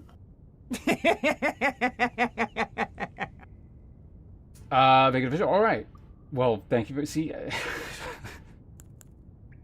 we've ensnared another subscription. Thank you very much. We'll do this first now. When it's paid for, you got to prioritize it over the game. But no, but thank you very much. I do appreciate it greatly. All right, let's consult. So here's the thing. This is going to end up being about Europe because this book is a racist piece of shit. But all right, 12th century. Literally the first page I open it on. Perfect. I mean, it's not very specific. I'll look for more, but just in case you don't find anything, in 1150, the medical faculty at Bologna University, Italian Faculty of Medicine.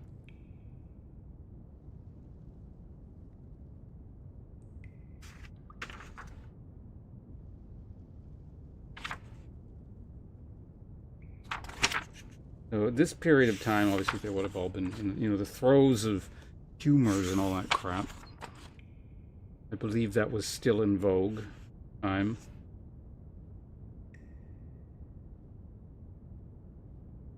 This has nothing to do with medical shit from the 11th century, like specifically, but in regards to the concept of the humors. I remember this is the one 40K book I've actually read. I guess it was a compilation of 3 books. And so they really just kind of harp on for reasons in the book that I'm not going to get into. They really sort of harp on the concept of the humors. Like the phlegm, what is it? Phlegm, blood, yellow bile, and black bile, I think. All correctly. But anyway, this book had this issue in general. It wasn't just this, but it was most noticeable with this because it was tied into this concept they kept going back to over and over again. And they kept using the word phlegmatic over and over and over again. And it's one of those things where it's like, it just felt like the author was enamored with this term and wanted to use it as many times in the book as possible. And certainly this isn't the only piece of writing I've ever encountered that does this, but it was just extra annoying for some reason.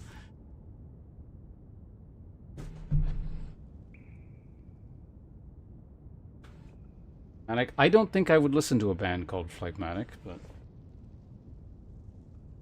perhaps that is also poor association. In general, though, I was not a fan of those books. I know, Mr. Profanity, you were talking about potentially reading some 40K books, like the Horus Heresy stuff. Actually, that's what it was. Well, yeah, it was like the first 3 Horus Heresy books. Fair warning, if you want to read it, those were very poorly written. Like, there's just no getting around that. People say those books are great. I don't know what the fuck they were talking about, but I mean, it's the standard. People have no goddamn standards, I think. Emperor doesn't die in the first 3 books. That's not a spoiler. I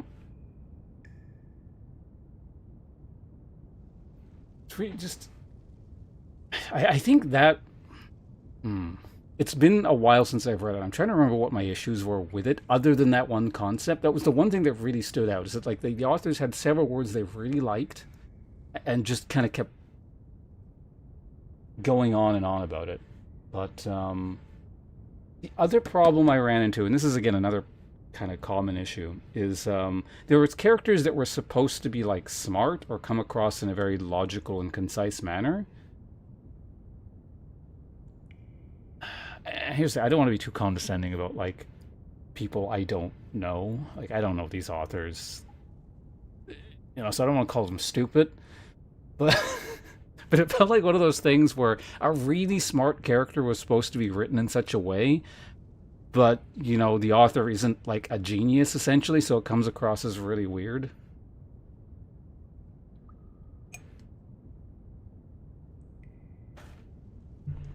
That's a bit nitpicky, I imagine, but also the way that the text constantly refers to the Emperor is really weird. That's another thing that really stuck with me. It was just like the language used to describe the Emperor really came across in this sort of strange, almost Harlequin romancy kind of like, I don't know, it felt like they were talking about the Emperor in these almost like weird sexual terms, and I don't think it was supposed to come across that way. I found it just bizarre because, like, yeah, I don't think that was the intent. Probably because that would also be incestuous, but anyway. Let's take a look at these classes real quick here. Fortune of the Bold. An ordinary tarnished warrior using melee weapons to defeat foes. Increased maximum HP, slightly increased melee attack power, slightly increased guarding effectiveness, slightly decreased FP. And so here's these other things we can unlock. It does not tell me what they are, but Spell Sword seems interesting. Like I was saying, I might want to try some kind of like Spell Sword type build if that's possible. Was that who wrote it? Because I think there were 3 authors. Like, all 3 books had different authors. Maybe it was 2 authors over the course of 3 books. Actually, yeah, that reminds me. That was another kind of issue where it's like... And this is, like, an issue more so because it was all mashed together in one big, like, compendium thing. And I think there's supposed to be 3 individual books. But the jump in between the books felt really weird. Because it's almost like, again, from what I remember, it's been a number of years, but I kind of have this recollection of it was multiple authors trying to sound the same and write in a very similar sort of way. And all 3 of them kept using the term phlegmatic over and over again. But obviously they're different, right? They're different people. They write slightly differently. So had it just been totally different in terms of how these books are written, I felt it would have almost felt better and more natural. But because it's 3 people trying to sound the same, like the slight differences feel more pronounced. Again, these are just very surface level issues I had because I don't remember like my larger issues with these books, but...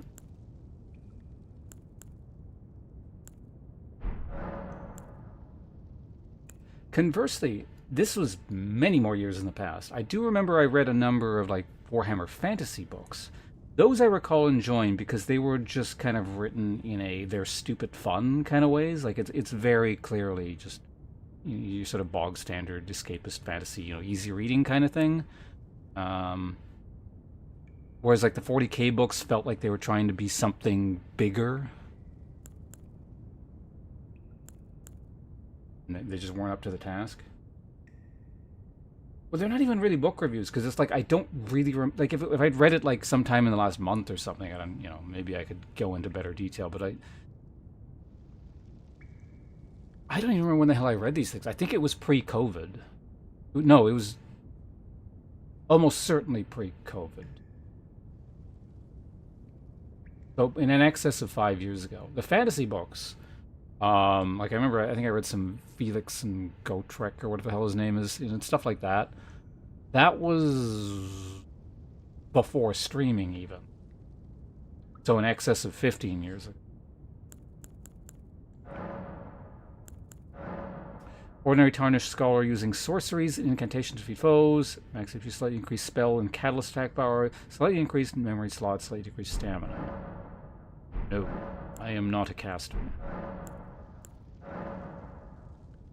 Fates of the Cunning.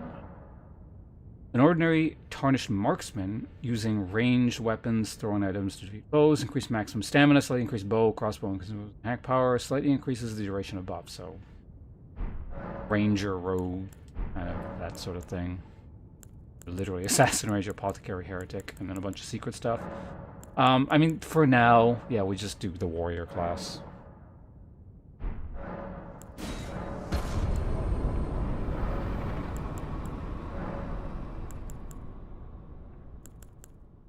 I don't have any spells, do I know?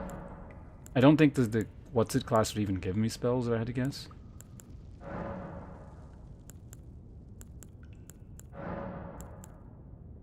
What's in here again? Oh yeah, this is easy mode, that's what I'm turning that on. Alright, anyway.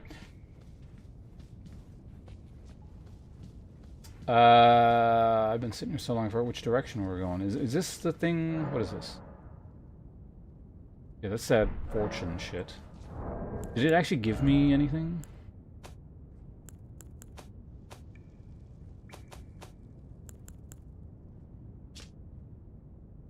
Glowing effigy depicting a martyr enables the selection of a fortune at sites of grace. Common fortune. The only sage to learn the wisdom of ancient oracles was put to death for her blasphemous portents, an act which wove her foretellings into the fabric of the lands between.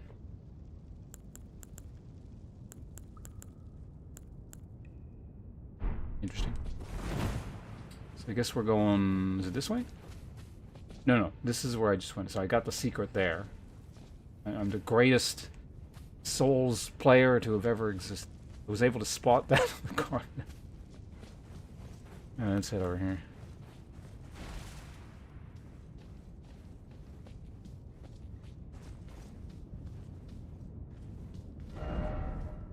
Pickle ahead. Is this...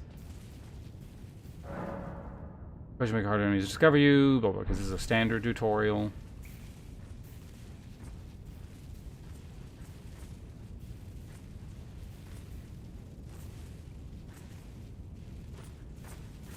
I like backstabbed him.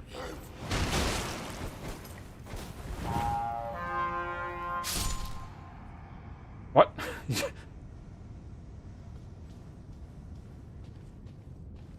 Okay, so they actually want you to sneak past these things. Got it.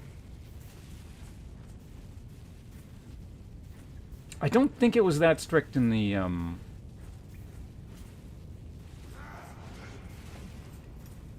original. Yeah, this is a tutorial specific thing. Alright, okay, so we gotta do this properly.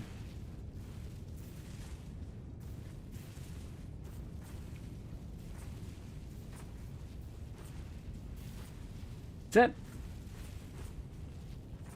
like an indication of a person's character? You know, we're just like, I don't want to sneak around. I want to murder everything. Is that telling?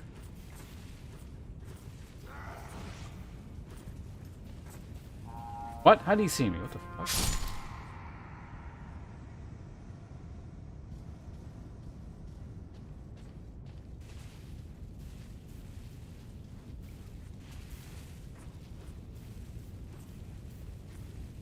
In certain, actually, instances, I do contend that the way people play games with very, very specific things does actually, like, can tell you a little bit about a person.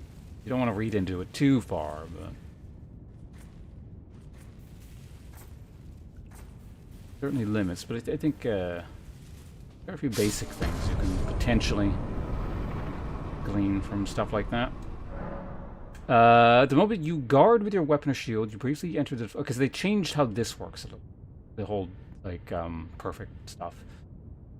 Great for your defense with the type of weapon. Exceptionally well-timed deflects become perfect deflects, granting even further defensive benefits, negating all status buildup and briefly empowering your next attack. The deflect window can be tracked in your character's status icon.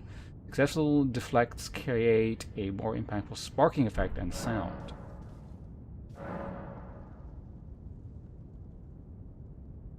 Active on the shield. Get off my screen.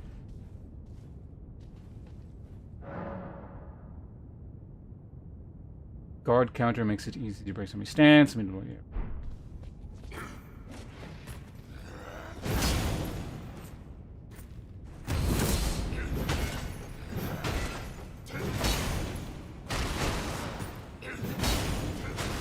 Okay, so I think that's the perfect one that I'm doing there, when it makes that sound.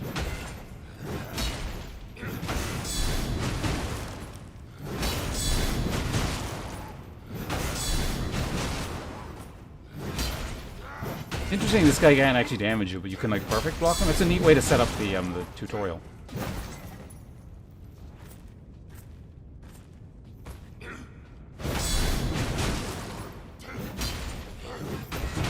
That's interesting. I did it like too early, so it didn't even count.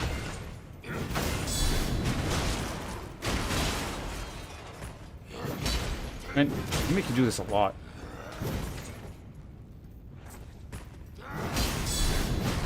Might be because fist weapons suck. But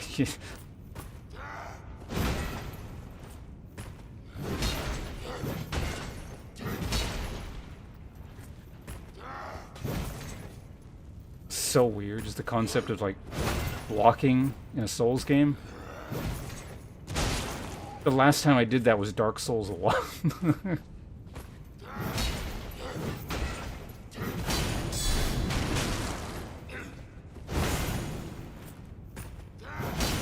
Although this is more like parrying, to be honest, so.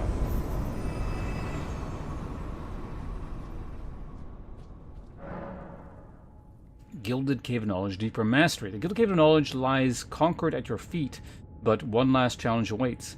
The following encounter aims to teach advanced gameplay. Conquering it requires precise controls and practice. Mastery over this challenge is useful for your continued quest, but not required to travel lands between. You may leave the dungeon anytime using the escape portal or fast travel. Okay, well, I mean, like, I'm playing the mod, so I would like to know all the mechanics, sure. Undying Redrives.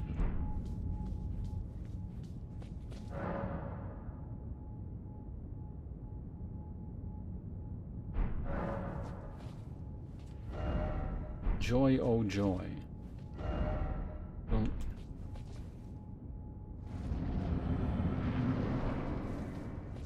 okay, what do you want me doing? Some enemy attacks, such as low sweeps or ground stomps, are best avoided by performing a jump. Jumping grants... Music's loud.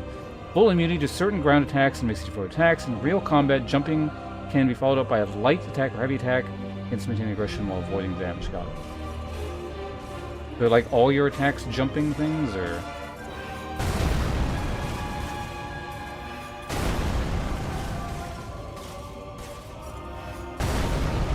Oh, it's the music. He takes... So it's purely tutorial.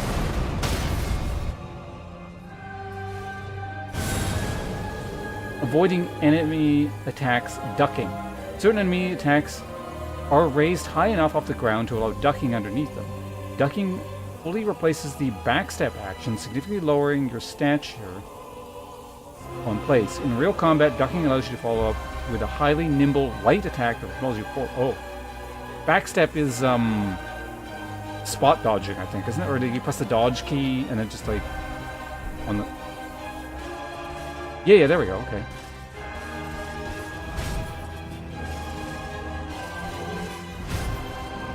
That's actually really neat.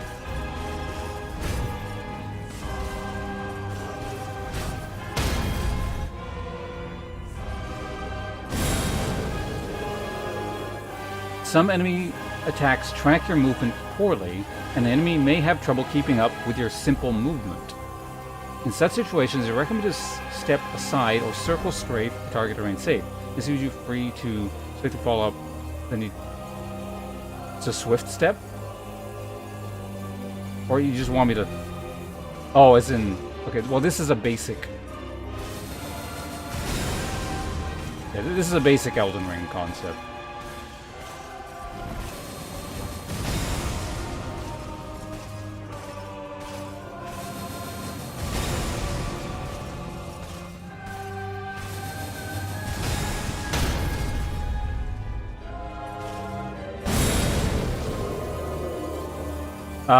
When unsure what dodge options offer the most advantage, the classic dodge is a good option. Dodging offers a generous invulnerability period, which is... Okay, you're teaching me how to dodge. Got it. This is using all available options to their utmost benefit.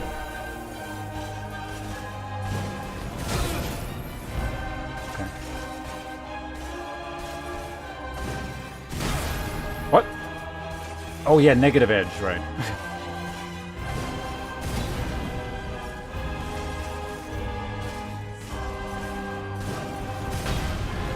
Does it count if I just move out of the way?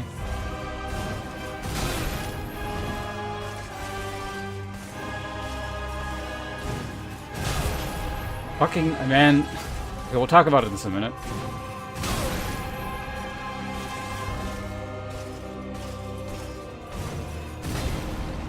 Let me just kill it and we'll move on.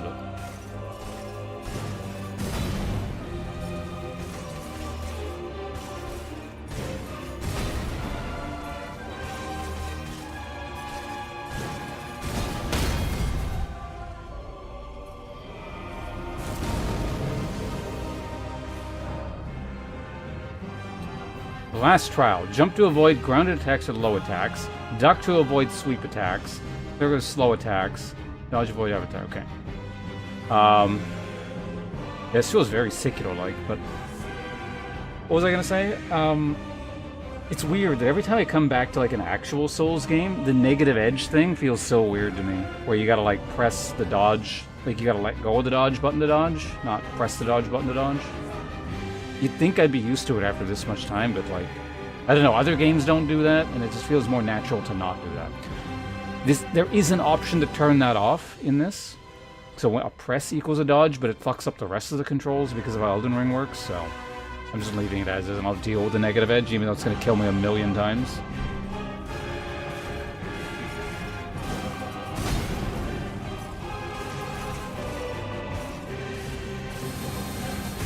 Whoop.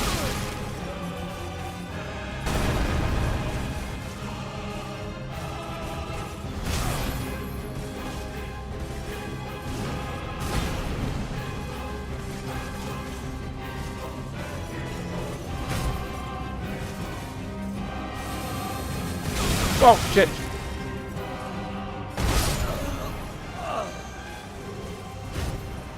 Man, having to think about your defensive options is so weird.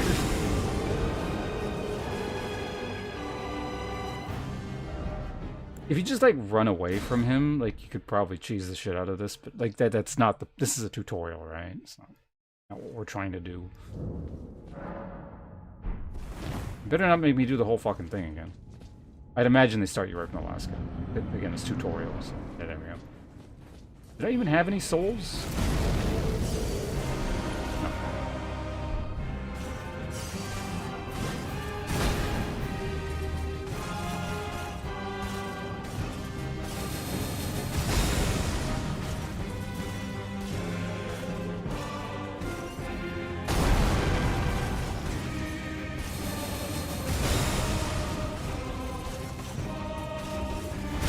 Right, that's the...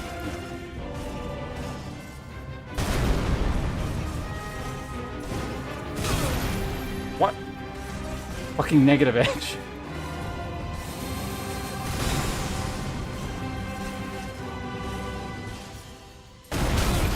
Wrong button.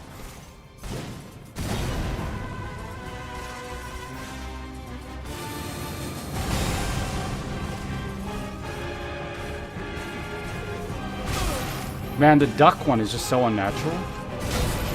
But he was stomping.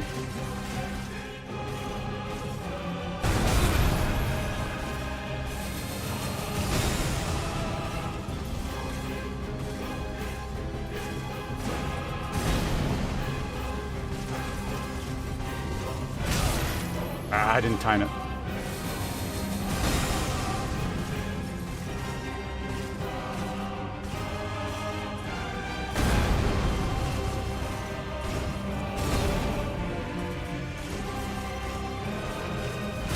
Fuck! I'm fine with everything except the duck. It's so weird. Like, not in a bad way, it's very unnatural in a Souls game in the sense that, like, it's just... And it feels very foreign.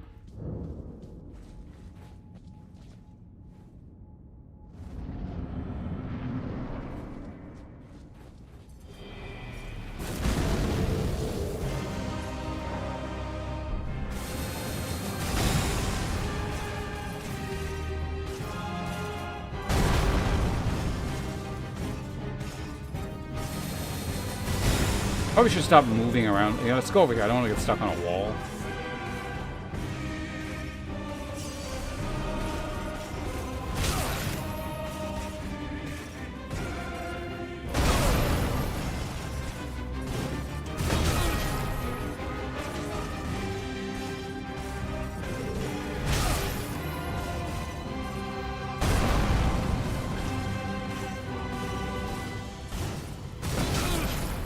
Right, yeah, okay, that's... It's like, you start thinking of... I should probably restart this, but... You start thinking about the duck, and it, like, messes everything up. Like, everything turns into a duck in your mind, almost. It's really weird. But, I mean, it's good to... This is a very, very good... Like, I actually like what they've done here. It, like, forces your brain to readjust to what they want you to do in the game. Like, here's the thing. You could probably avoid using that mechanic most of the game, and if I had to guess, get away with it by playing largely normally, but then what's the point of playing the mod, right? So... There's definitely some rewiring that needs to happen.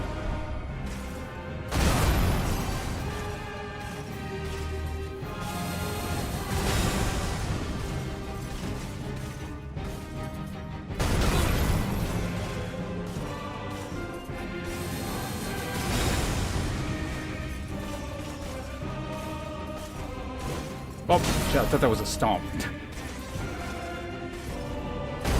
I mean, it, like, was a stomp, but, you know.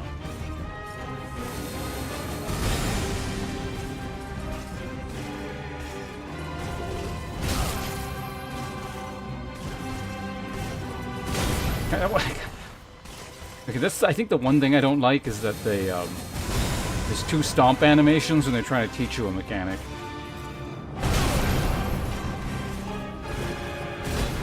They're clearly different on the startup, but still.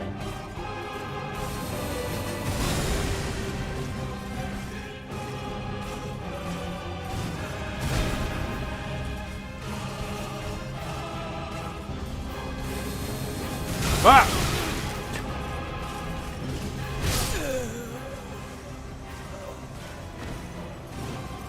The weird thing is like the duck actually feels like it's got the biggest startup of everything. Every other defensive option you can do very late. The duck thing, it feels like you gotta do it actually quite early on.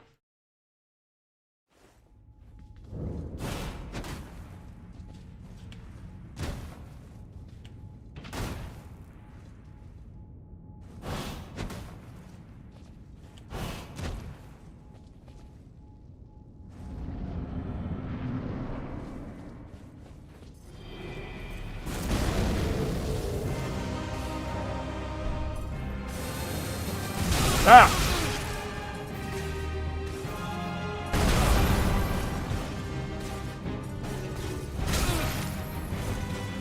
Maybe we should restart this now.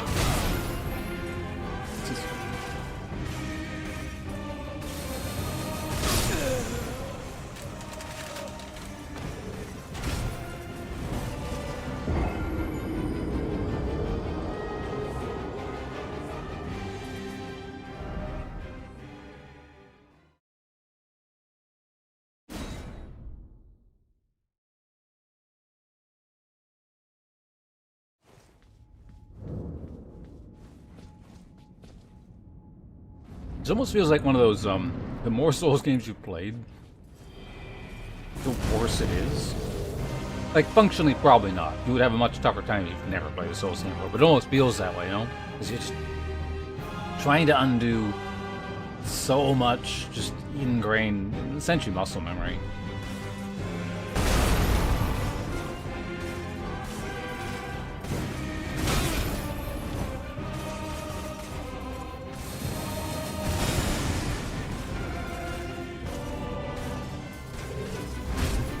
Hey, I did it. There we go.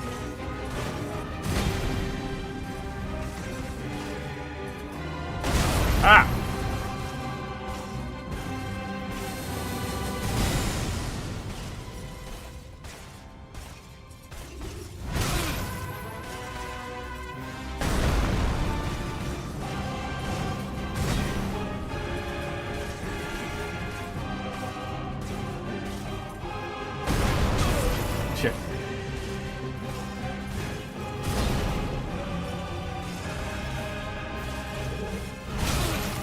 Duck damage. No, this is a pure tutorial thing. Wait, that hit? You damage the boss by interacting with the game's defensive mechanics. Like, I can't attack at all. Like, if I go to press the attack buttons, it actually does nothing in this arena.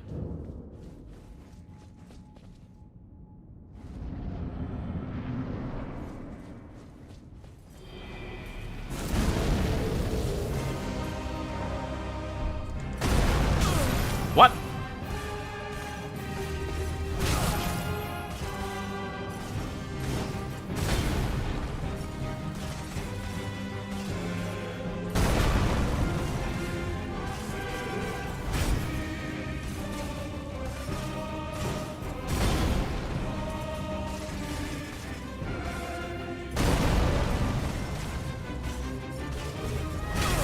Shit.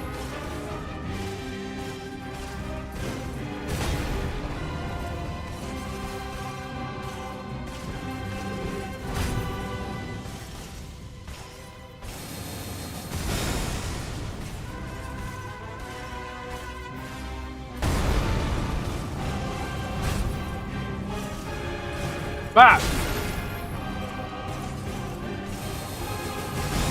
Wrong stomp.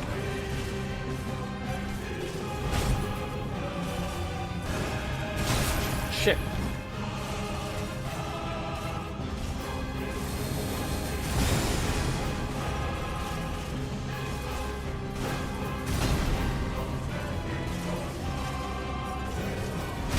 Damn it.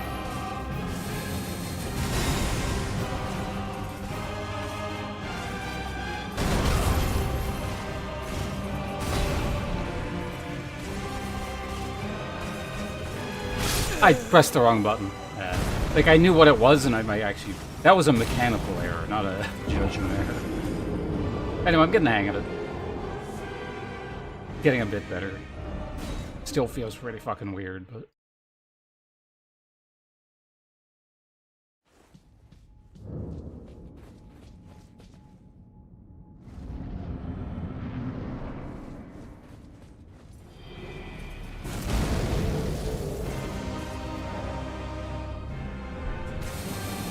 Oh! Thought he was stabbing. Oh yeah, you know what? Let's restart, but I just realized something. Even the tutorial, I guess, is affecting by the fact that I'm playing on hard mode. So he's got 35% more HP, and I take 20% more damage. We're even making, presumably, the tutorial harder. He would have been dead by now. Oh well. If we're gonna play the game in a harder difficulty, we gotta learn to do the mechanics more precisely, right? So.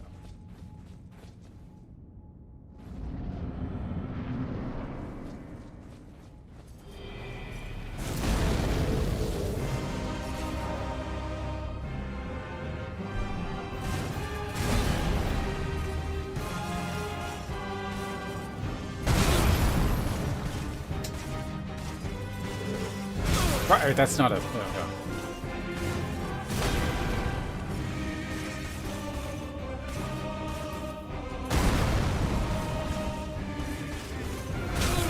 I keep thinking that's a dodge, but yeah, it's not. I got stuck on him? That was a little bit... Let's just restart it.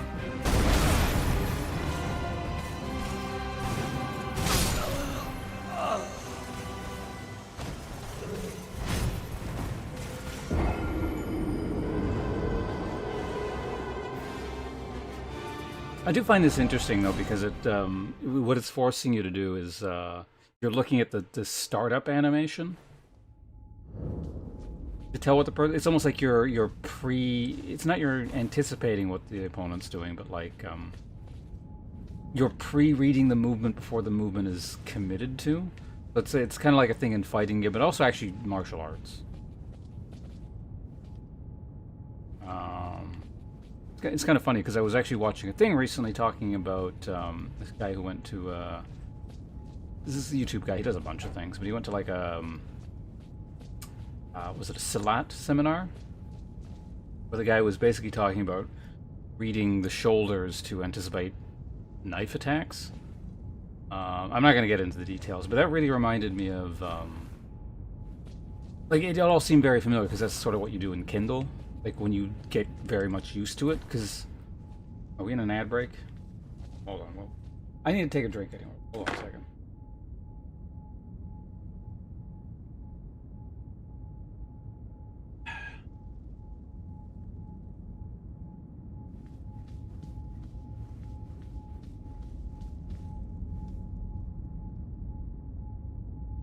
Should probably use this opportunity to go to the bathroom and take this, but not like that badly.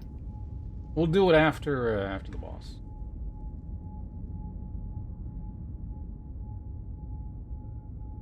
A good opportunity to do some off monitor or second monitor maintenance here. Just give me a sec.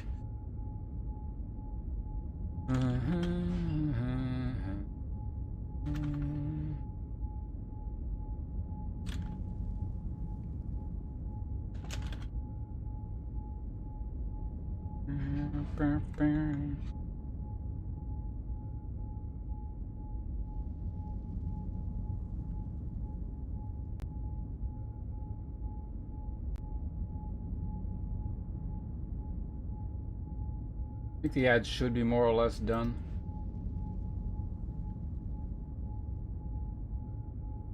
The ads are indeed done. This is my favorite thing, drawing real-world analogies to video game mechanics.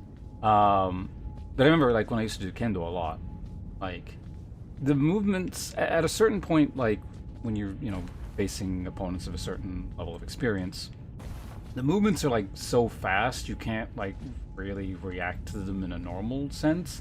Like, it's, you know, it's, because it's like a weapon, right? The weapon goes like that, and then you get hit. So what you're doing is, like, you kind of, not like you zone out, but you sort of observe the body movements as a whole, and, like, there are, like, very, like, physical tells when a person is about to do something, and you have to sort of anticipate that to, like, get a, what's the English word for it? Not a counter. I mean, it's kind of a counter, but it's basically like striking an opponent right as they're moving kind of thing. Because of, like, some... I don't know. It's weird because I can't really even, like, describe what you're looking for. It's just kind of you take things in as a whole, and as soon as there's, like, an indication with something about the body language or even just the eyes, or maybe there's a change in the breathing, you can tell the person is going to probably strike your head at this point. And then, so, as soon as they're moving, there's this kind of moment of weakness, and you get your own quick strike in.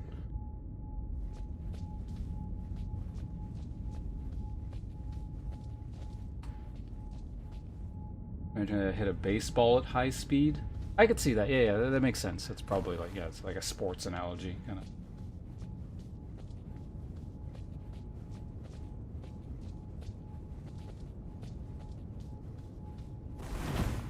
So, I mean, so yeah, this is like, it's kind of like, it's a similar principle, right? You're looking at the first few startup frames of the animation to determine, like, which attack he's doing.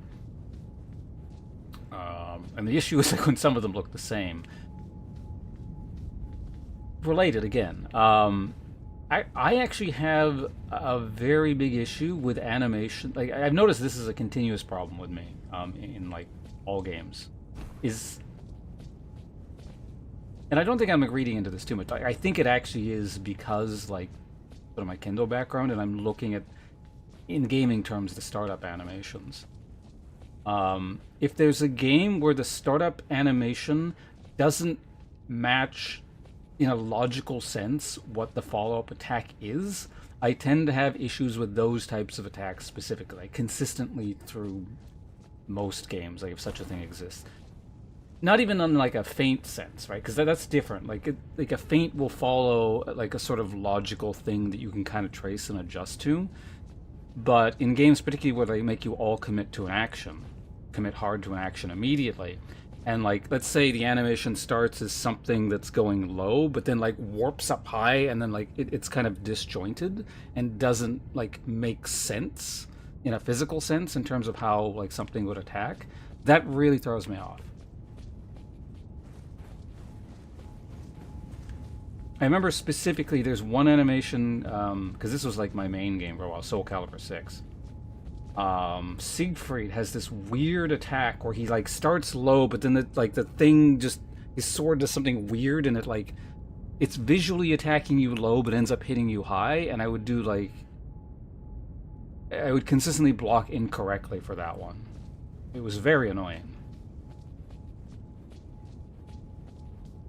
And, you know, it's a game, so it's like, yeah, as a player, adapt. But in instances like that, honestly, I blame...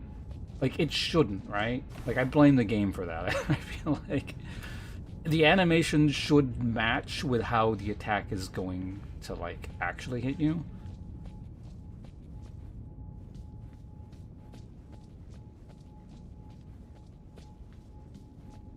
Or if you're going to have like these weird disjointed animations, allow for compensation after you've done your defensive action. Because if we were to use sort of like the real world analogy to that, that would be like the equivalent of someone, you know, fainting low and going high or something. So you kind of like, you would do a sort of a lower defensive parry style thing, but you would follow their weapon, essentially.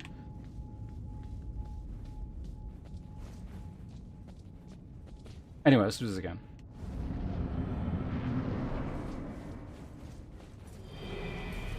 In things like this, it's even worse because it buffers your other action, and then you do the incorrect action afterwards. Like, if you try and like duck, but it fails, and then like you press jump afterwards to correct yourself, it like does the jump after, and you just get double hit.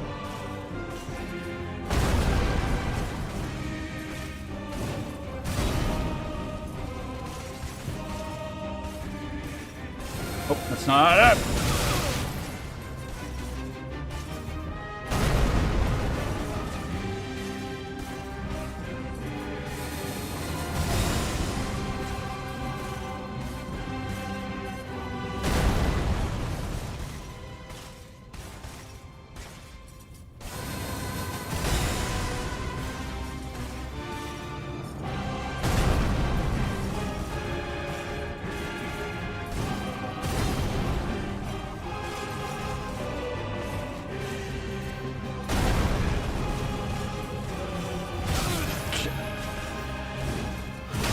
Damn it.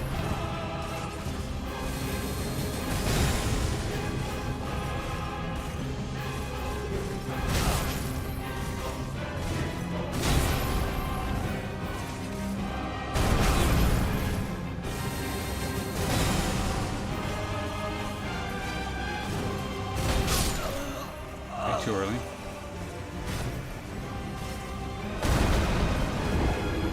It's a bit weird because, like, you shouldn't do this. There's no, like... I don't know, it could be weighted. But he didn't do, like, a stab for the entire time, so my brain started thinking, when's he gonna stab? He's gonna stab next, isn't he? And then, like, so my brain started thinking stab. And then that's why I got hit, like, 6 times in a row there. After doing it, like, flawlessly the entire time. Like, I'm pretty sure it's entirely random. Well, I mean, I can't be sure, I shouldn't say that.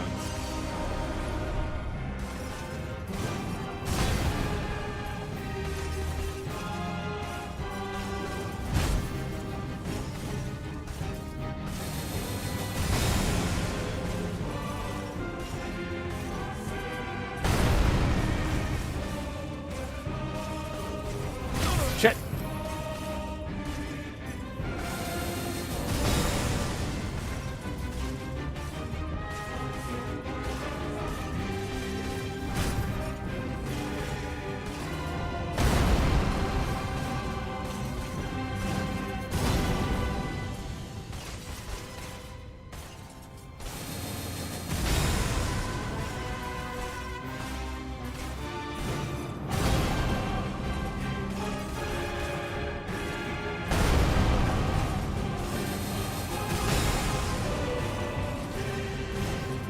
Die!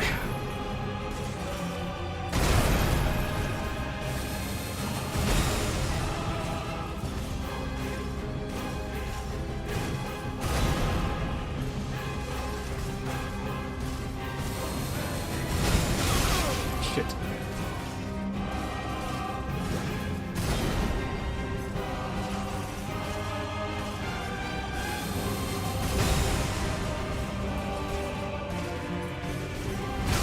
What? Okay, I got ripped off there.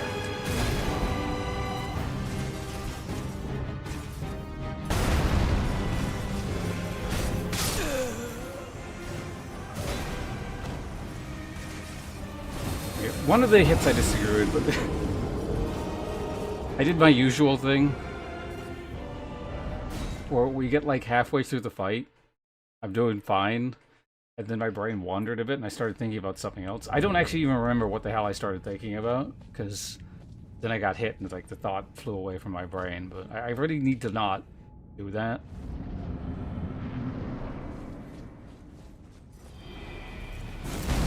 This one's weird because it like requires concentration, but it feels like it doesn't. So then, like, at least in my case, I feel it's really easy for the mind to wander a bit.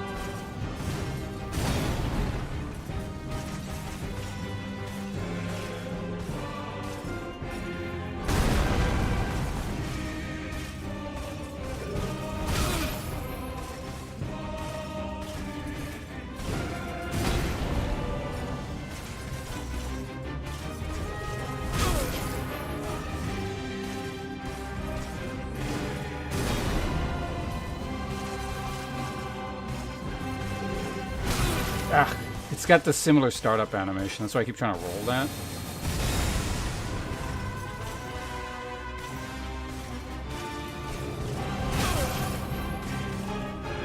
Yeah, the duck definitely has the slowest startup animation.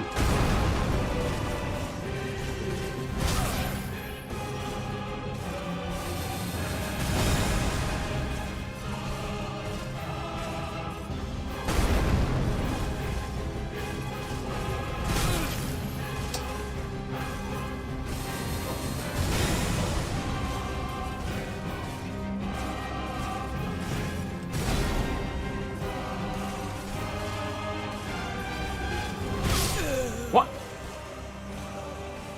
Yeah. The duck really feels out of sync in terms of the defensive options with all the other ones. Like, it's got a big offensive follow-up. I think you don't do it in this fight, but... Sounds like if you duck and then get an attack, it's, like, really, really good. But as, like, a pure defensive option, it's, like, slower or something than the rest of them. I do wonder how much utility it's going to have in the actual game. We'll see, but...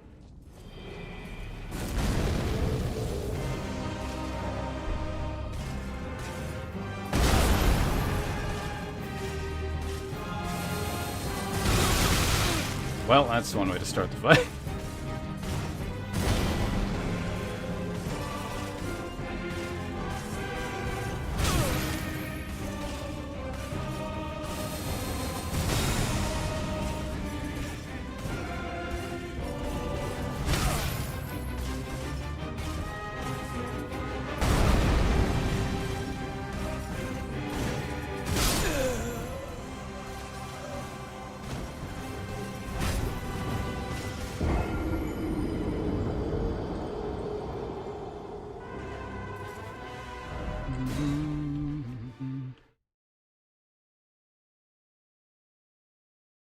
Okay, let's do a full focus fight here. I'm just like not gonna say anything for a sec, which, you know, in the fight I not very much anyway, but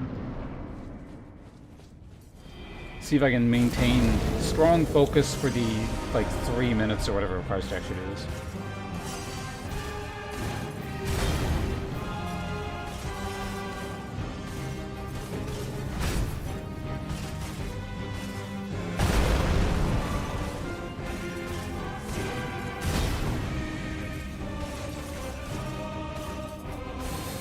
Good.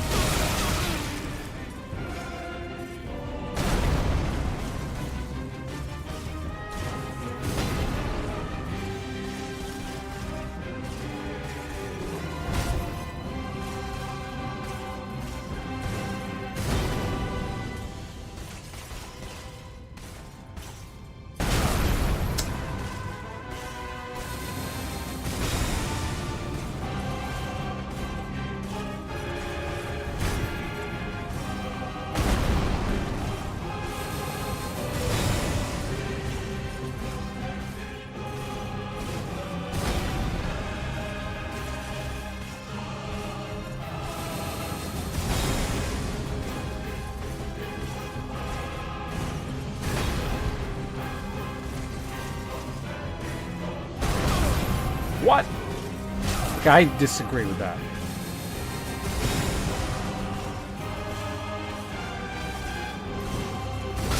God damn. I got hit with once with something that felt really weird and it threw me off.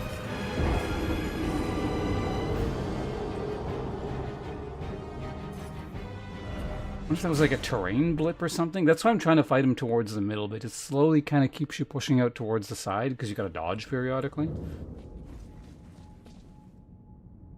So I just bring him like right to the center this time. Because it's weird to miss like a jump. The jump's like one of the easier ones. Well, that's not true.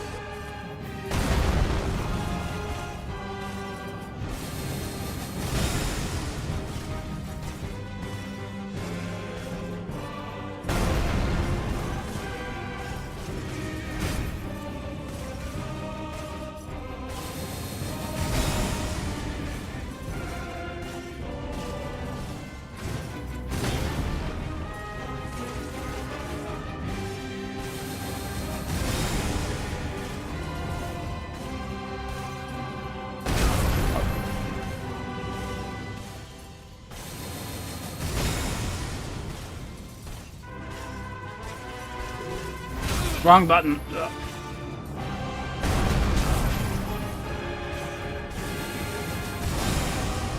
Okay, we gotta drag him back.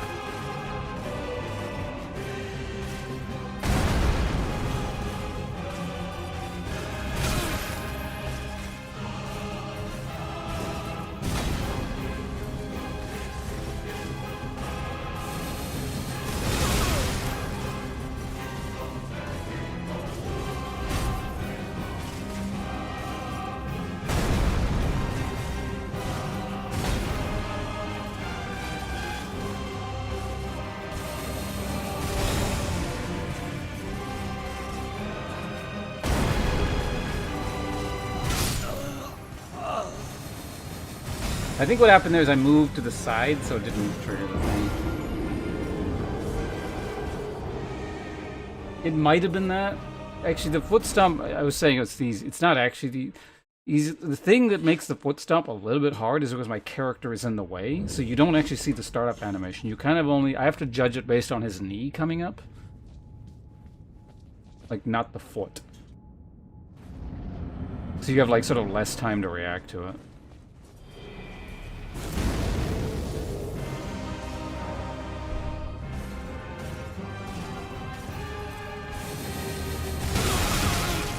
That is like always the worst way to start the fight. Let's just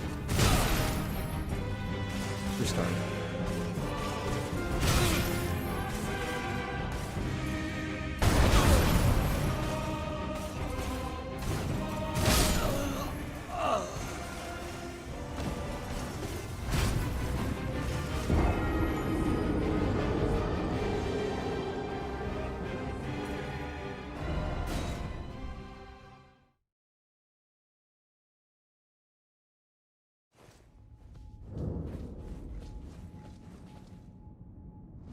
This is so weird. Like it's amusing, but like it really doesn't feel like I'm playing a Souls boss like at all. Like I'm playing some kind of like weird mini game thing.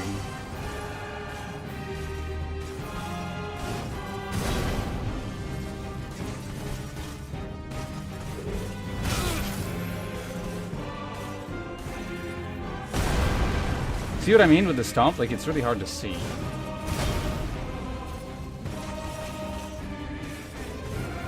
Ah! Wrong button.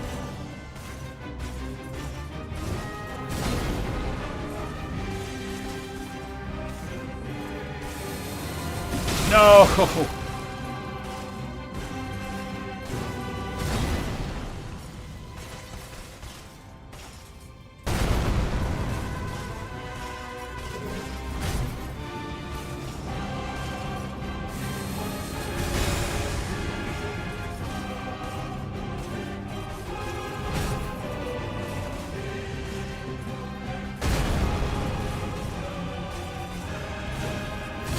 Oops.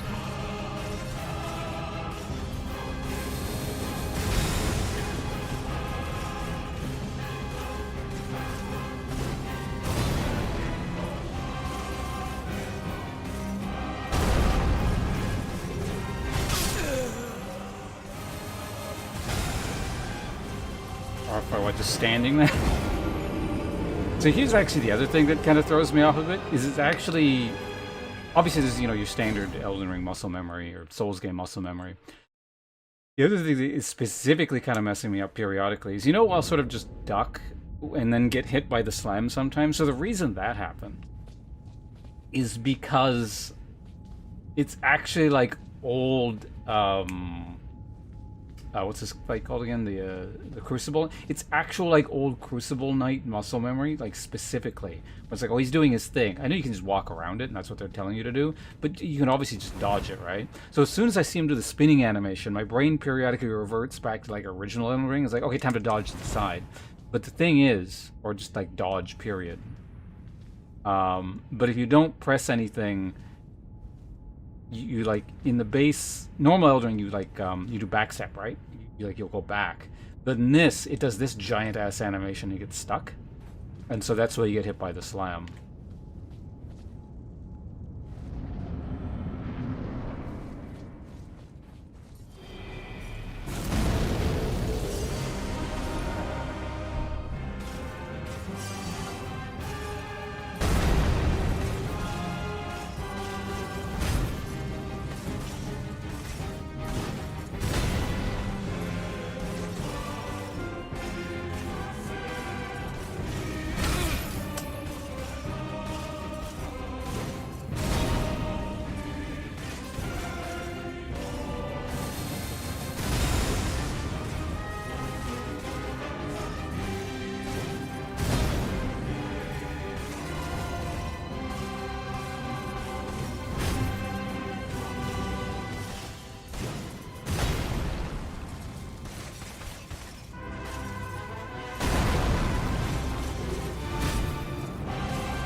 I'm simplifying it by dodging there.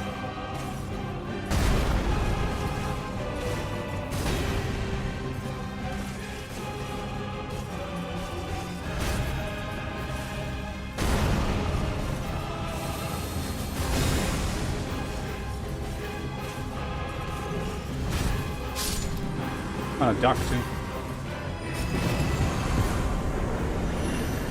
Smithing Stone 1 and a rune piece. Go me. An emote. Yeah, it just requires a bit of focus and yeah, a lot of rewiring of muscle memory. It's fun though, I like it. You know, I mean that's part of the reason I'm playing this, right? Like it seems like it's going to be a very, very different experience. If I just want to play Elden Ring, I'd play Elden Ring. There, under that more or less. The duck does look kind of cool, yeah, when you get away with it, but I don't know, if you play it, I think you get it. It's like, it's definitely the hardest mechanic to kind of use.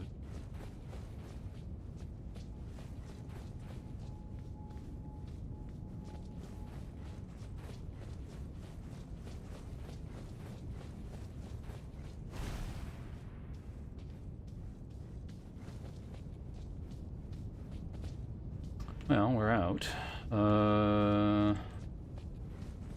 What do we get? Braves leather helm, Braves battleware, Braves bracers, Braves leather. I mean, we'll see. We'll see how good the follow-up attack is. Yeah. Oh, you even get runes for our efforts. So yeah, they reward you for doing the tutorial. All right, what do we get here? Lightly strengthens roar arts. Do I have roar arts? Are going by warriors of the frigid highlands. The Scots wear? Actually a lot. Wow, I didn't realize how heavy my armor was.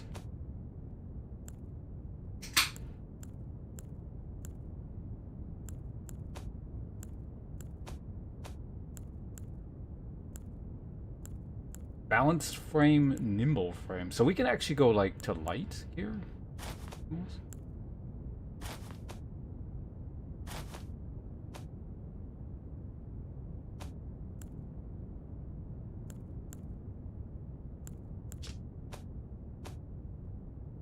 we go. Battleware fashioned from leather armor adorned with a large sheet of cloth, garb worn by warriors of the frigid highlands. Strengthens the roar arts. The red cloth signifies participation in the Long March. Long, long ago, and this ceremonial garb beseeches the favor of the warrior king who led them.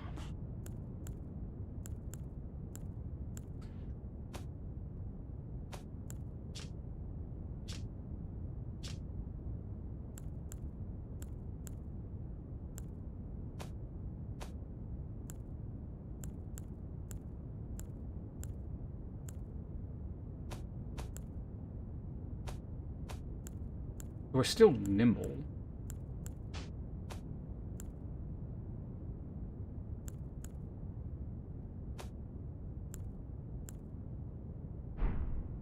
Oh, we took the... Okay, that's...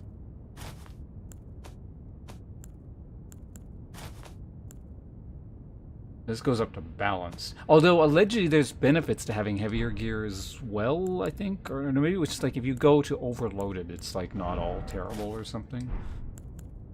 I forget what the deal was.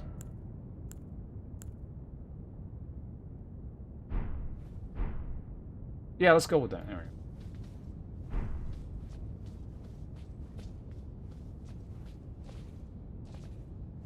We're done. All right. Finish the tutorial. We're gonna be here like 6 years on this playthrough. But I wanted to like that was like extra tutorial, and like I said, before we really get into it, I want to like know what we're doing here.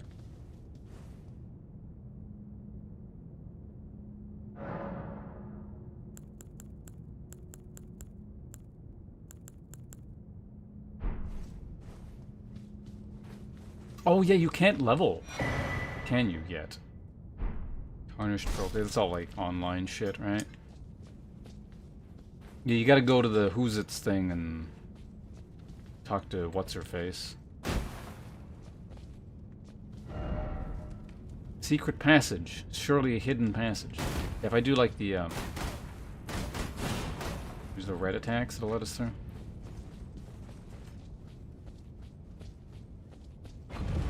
Up we go.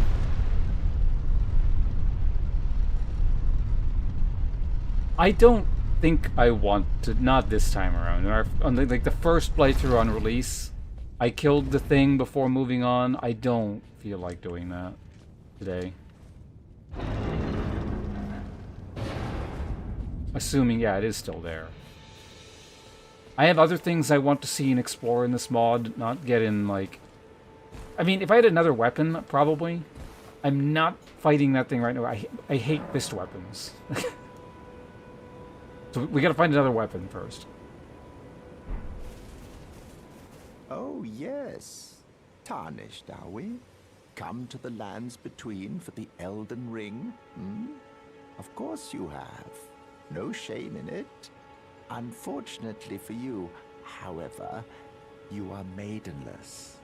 Without guidance, without the strength of runes, and without an invitation to the Round Table Hold, you are fated, it seems, to die in obscurity. Hey, Zoe. Unfortunately, the update? Cool. I just heard about it, so thought I'd check it out. Luckily for you, however, there is one shining ray of hope for even the maidenless. Me. Vare. Take care to listen. Are you familiar with grace? The golden light that gives life to you tarnished.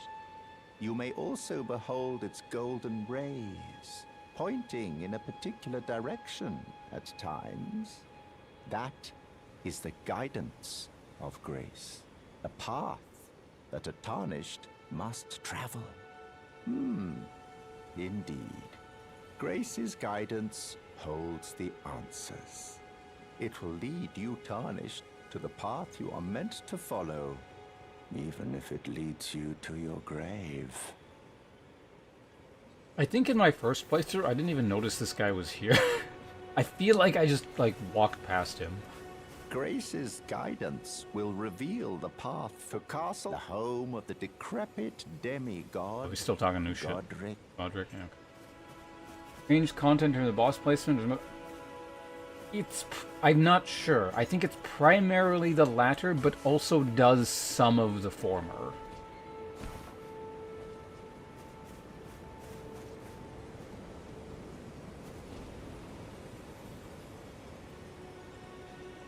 Oh, you banned? You actually remember that? Amusing.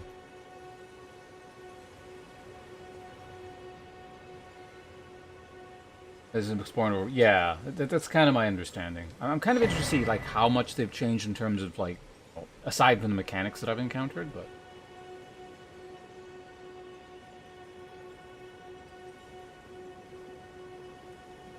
Well, if I spent an eternity fighting the knight, was that the beta? Because that was the first. I guess that was the first time I played. It was like the beta test thing. I fought the knight for a while, and I did kill him. And I killed everything you could in like that. What was it? The 3 beta windows or test windows or whatever the hell it was. Because I remember I killed the dragon. I killed that guy. No,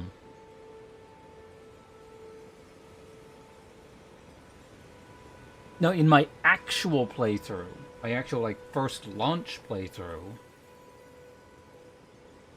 did I not notice that guy a second time? All kind of fuzzy. Technically, all these VODs are saved. I could go back and check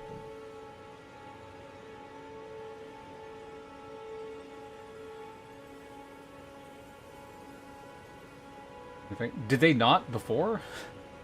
I have never done like a Death Blight or Frenzy build.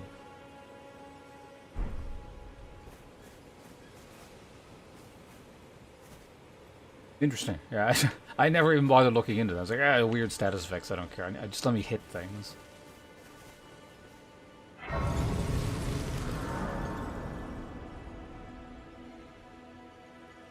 Our path, blah, blah. Go that way.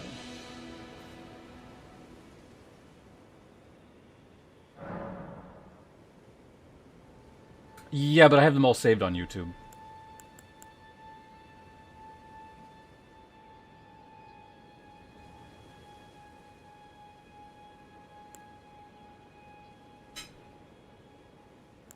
Well, I mean, the time period when Elden Ring was released, I wasn't. I was saving all my VODs via the thing that Twitch doesn't allow anymore, and they deleted everything. So that was that time when I spent several weeks like porting everything over to my second YouTube channel, like Ponce Streams or something like that. So everything is, well, not everything, but most things that were worth saving, I guess, or at least that I considered worth saving between the years 2019 and the beginning of 2025 are all on that one YouTube channel.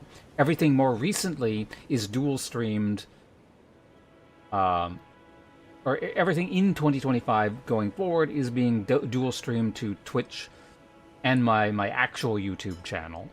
So everything is saved there. And I don't have to do this weird VOD stuff like, I did before.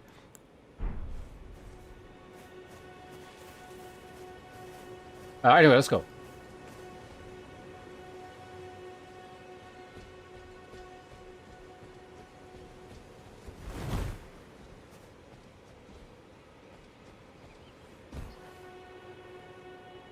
I feel like my FPS could be better. I think I already have it at fairly low settings. Actually, yeah, I think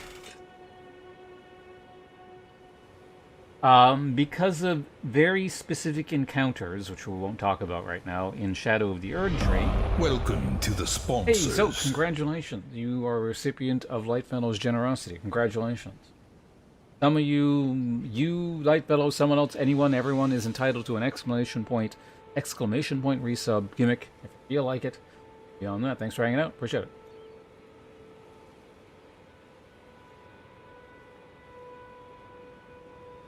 Fortune system. The fortune system is the subclass thing, right? What was I talking about? Oh yeah, because of certain encounters in Shadow of the Erdtree, I had to turn all the settings down to like something close to base. So they were actually lower than they are when I played Launch Elden Ring. Certain encounters which the graphical clusterfuckiness was toned down. Well after I had already beaten it, but... Where is it again?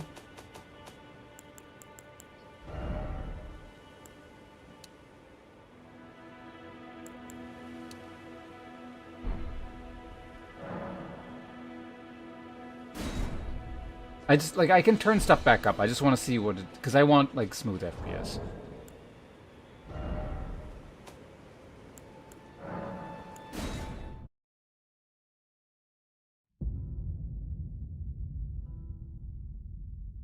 Three months of Discord Nitro? Oh, no.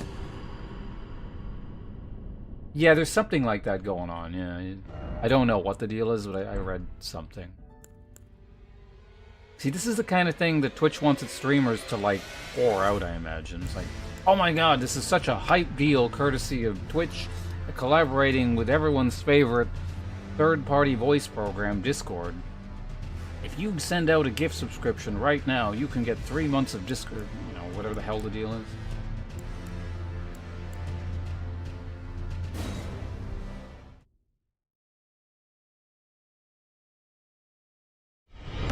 Welcome to the sponsors. Character name? My standard naming scheme.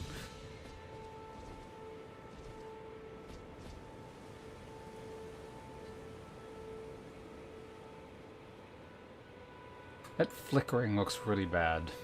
How do I fix that?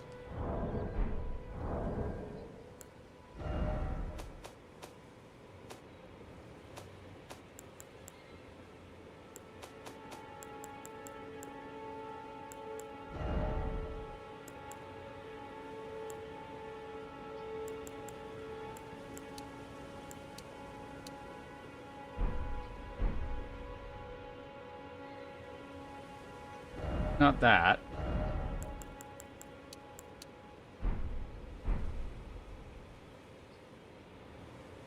It's kind of that, but not really. You got one? Oh, Jeremy Giller. Thank you very much. Pickle Plays, congratulations. It's like, it's sort of, it's like it's shadows combined with something else.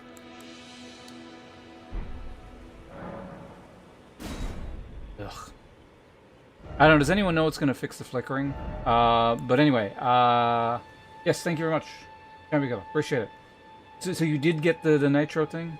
Or congratulations.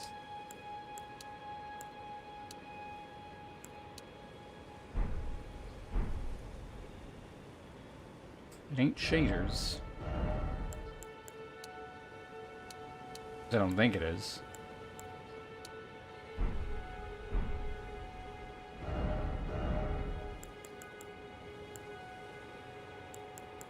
Supposed to pay for it? What do you mean pay for it afterwards?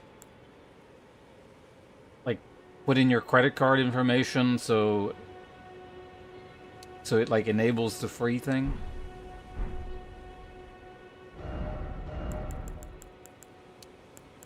Tested those. This?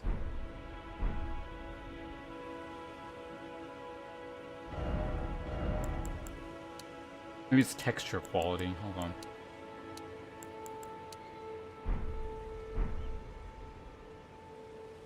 No, that's not it.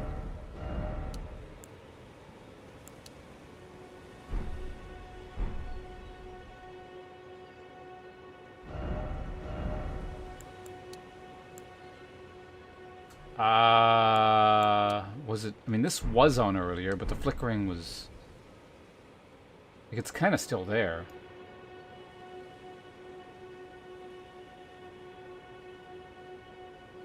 It's one of those things? Okay. Well, in any case, thank you very much, Champion Killer. I'm sure Pickle appreciates it. Someone or everyone gets an exclamation point resub if you feel like it. I don't know, maybe if I just, like, let's turn everything to medium and just... well, not water.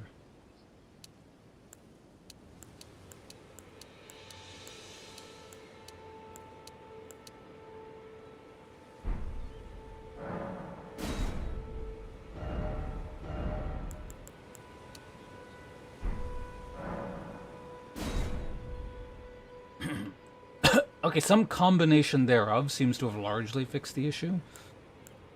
Okay,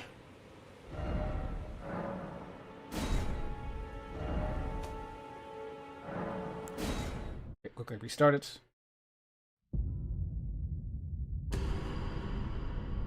What's the thing? When I individually turned them all on and off, it didn't seem to do anything.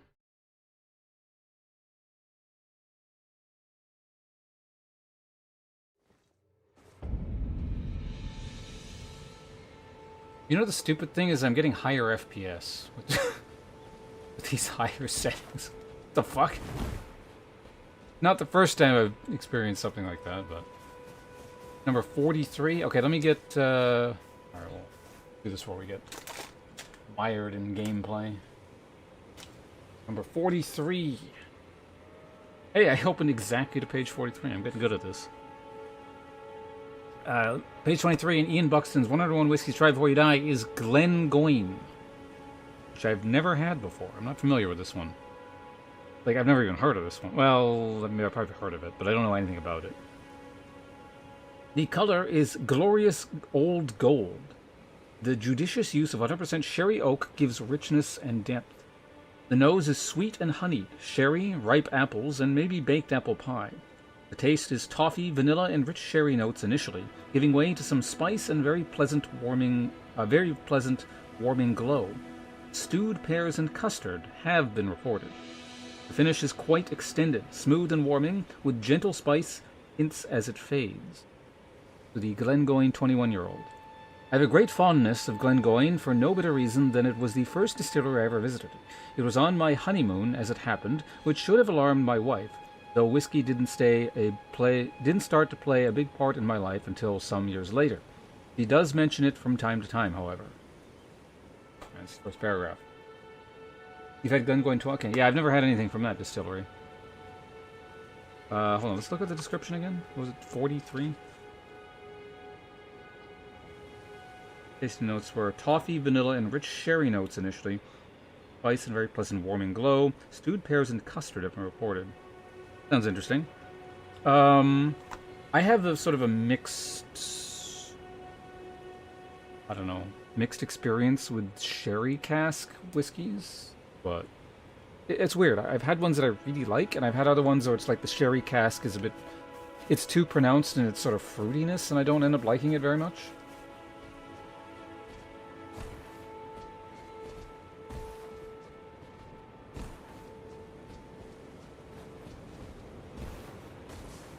Maybe it's a bit weird, but like, it depends on the...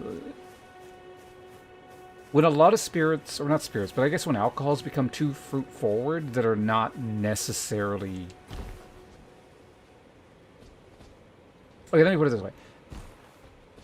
I don't tend to like grain-based alcohols when they become too fruit-forward. There are exceptions to this rule, but it seems to be a general thing for me.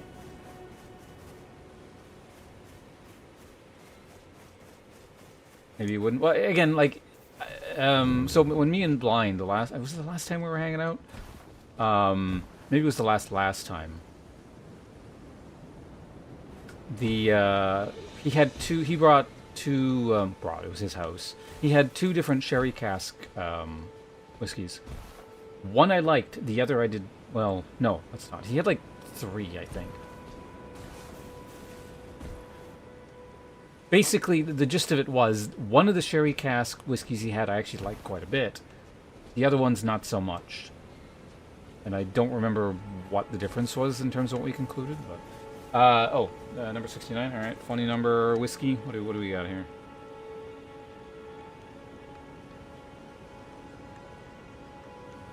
Oh, mellow corn? This one's... I've seen this one before. Someone's picked it. So we're going to...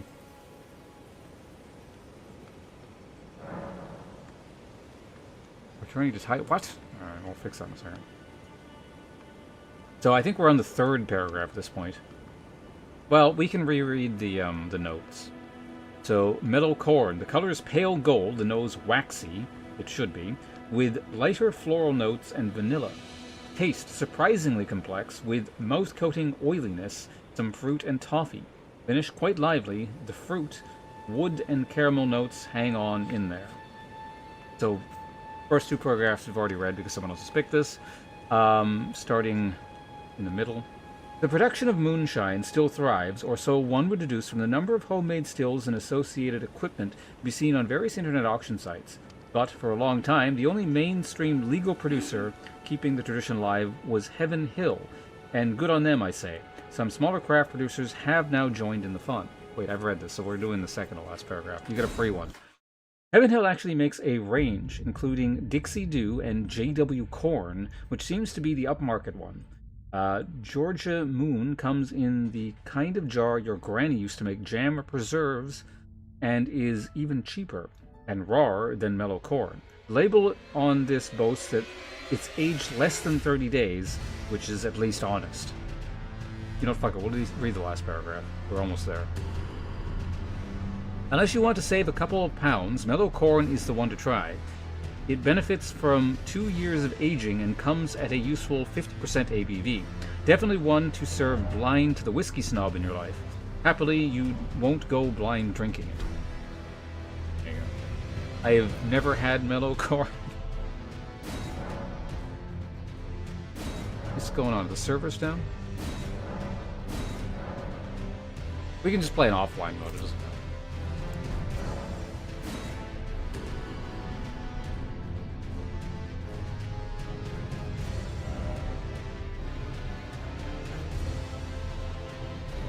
New update came out.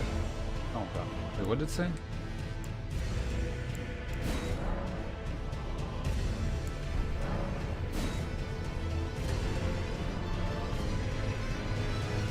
Is there a way to patch this, or do I gotta read down the whole fucking thing again? You cannot connect to the online game until you update the latest version. Please download the latest version or patch file from the Reforged Discord. I don't want to go to your Discord. Do you have the file? Patch file or whatever?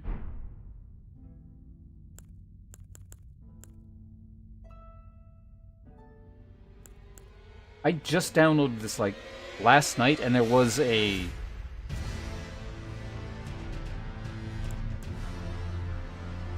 just drag and drop in the mod folder. Got it. Oh yeah, it's doing the thing where it just deletes your link because it's a Twitch setting. Okay, so we're gonna restart. Yeah, so this version of the game was just launched yesterday. I guess there's something very wrong with it if they're patching it that quickly. That or they patch every day or something. I don't know.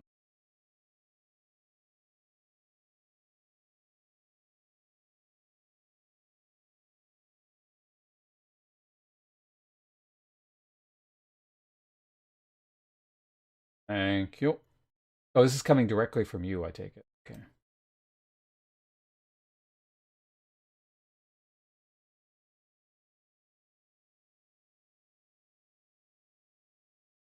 Elden Ring 2.0. Well, I have 2.03.0. Now it's the PvP. I don't give a shit on it.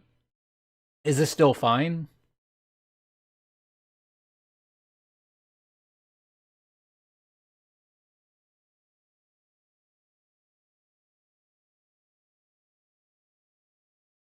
Should be? Okay. How sure are we on the should be? Because I don't want to, like, fuck up the game midstream.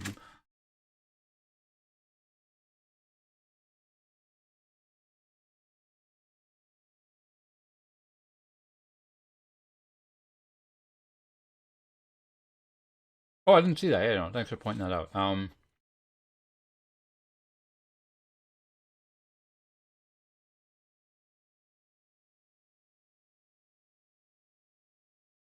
Glen Moray, 15. Cutty Sark. Cutty Sark I feel like I've had. I can't remember. Some Baileys. Bottle of Jägermeister and some wine.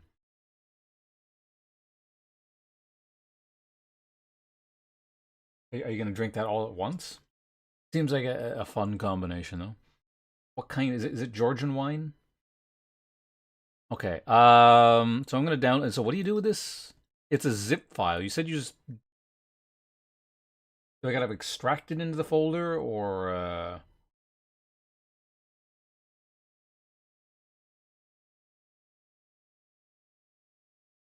Downloads... Match...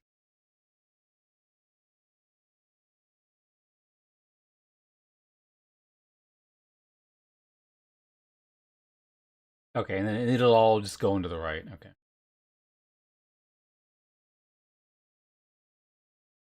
Perhaps next time I actually buy wine, which God knows when that is, because I don't buy things anymore. I will look up some Georgian. I imagine I can get that at the local liquor store. There's probably a section, right? Like Georgia's known for its wines.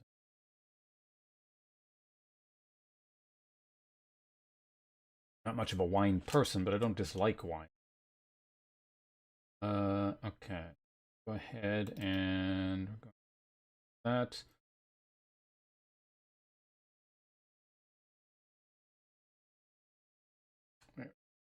E R.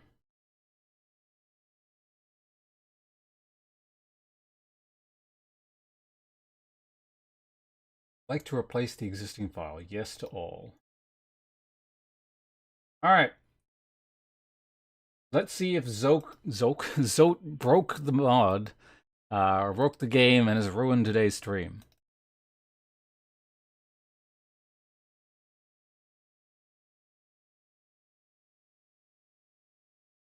Suspicious file detected.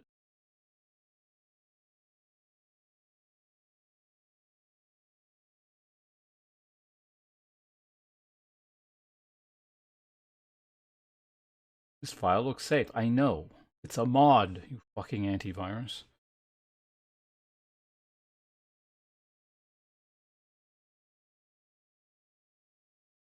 It's an improvement how it used to be, though. Like, I've never seen it do that where it'll, like, scan the thing and go, wait a minute, I was wrong, continue on. Before, it's like it freaks out and prevents the thing from launching, and...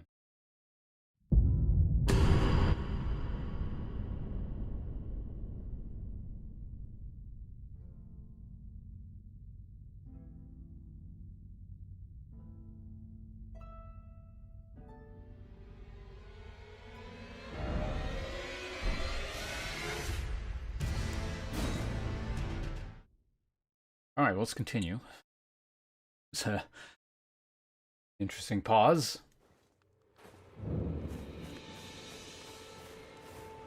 Yeah, this is so weird that I turned the graphical settings up and the performance is better. Again, it's not unprecedented. I've seen other games do this.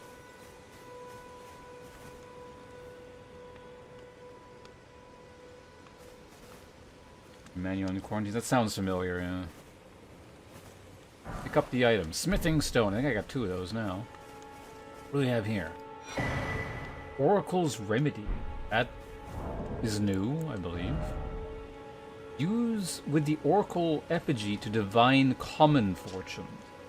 Soapy substance used in the reading of fates made from a long-lost recipe. Use the Oracle I need water. Hold on.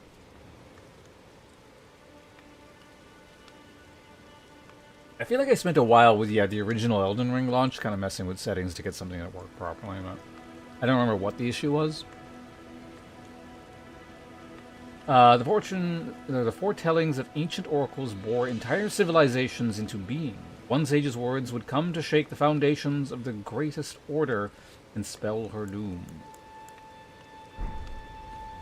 Yeah, we'll deal with that in a second. You're tarnished. I can see it, and I can also see that you're not after my throat. Then why not purchase a little some? I am Kale, purveyor of fine goods. What?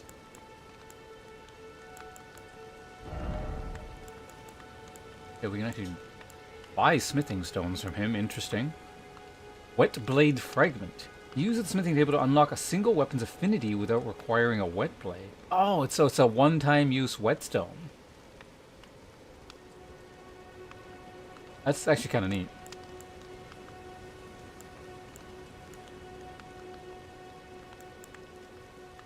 I already have a crafting kit, so I don't need it. We got cracked pots.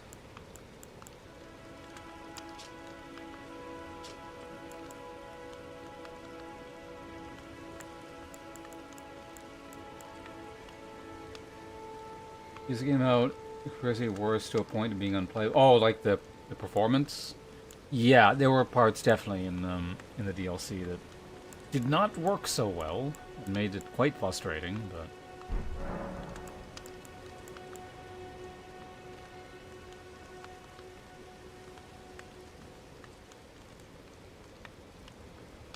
Rescales enemies significantly. Yeah, they scale with your level or something, don't they? I read that.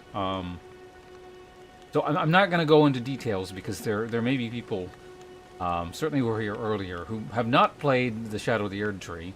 But yeah, there was definitely a specific encounter that has been patched that was a complete visual clusterfuck.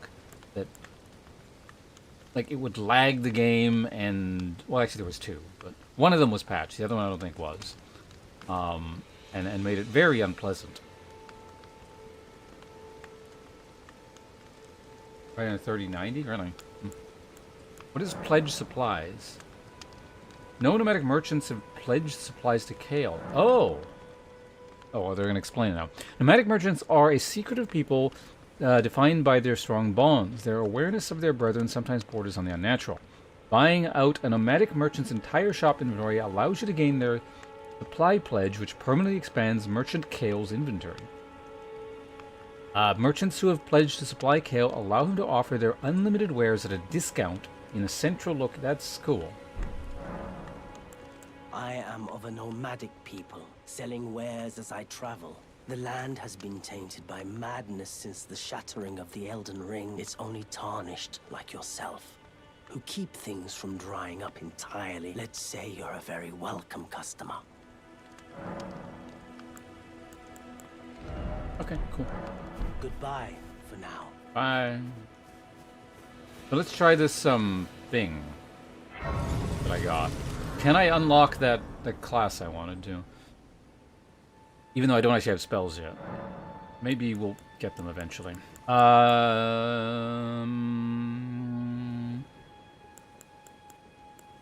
Fortunes?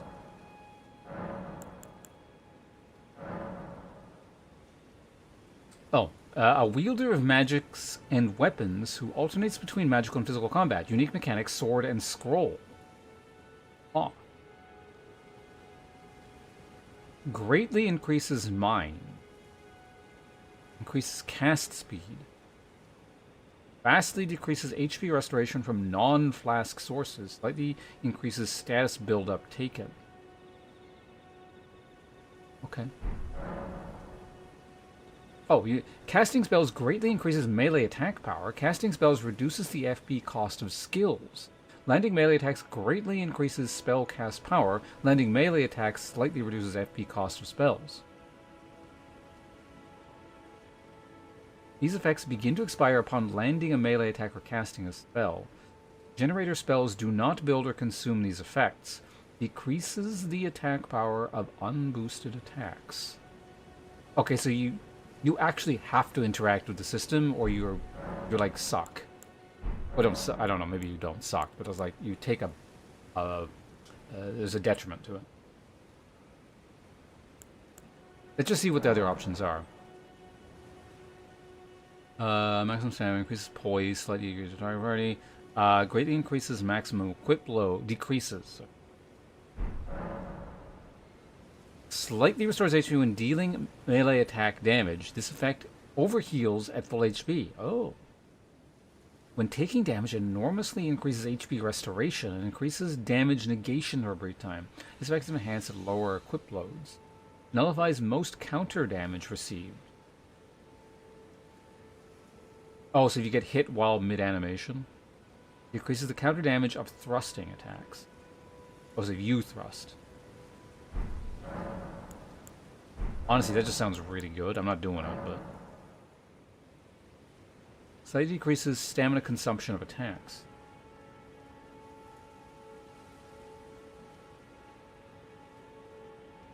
Yeah, potentially just face tank. That seems like it's just a very easy way to play. But we'll see. Greatly decreases efficacy of skills, slightly decreases stamina consumption of attacks, vastly decreases maximum FP, greatly decreases blocking effectiveness of shield. Performing a deflect restores a small amount of stamina. Performing successive perfect deflects greatly increases attack power. Regular deflects and weapon attacks extend the duration of this buff. Slightly decreases the attack power of unboosted attacks. That sounds neat.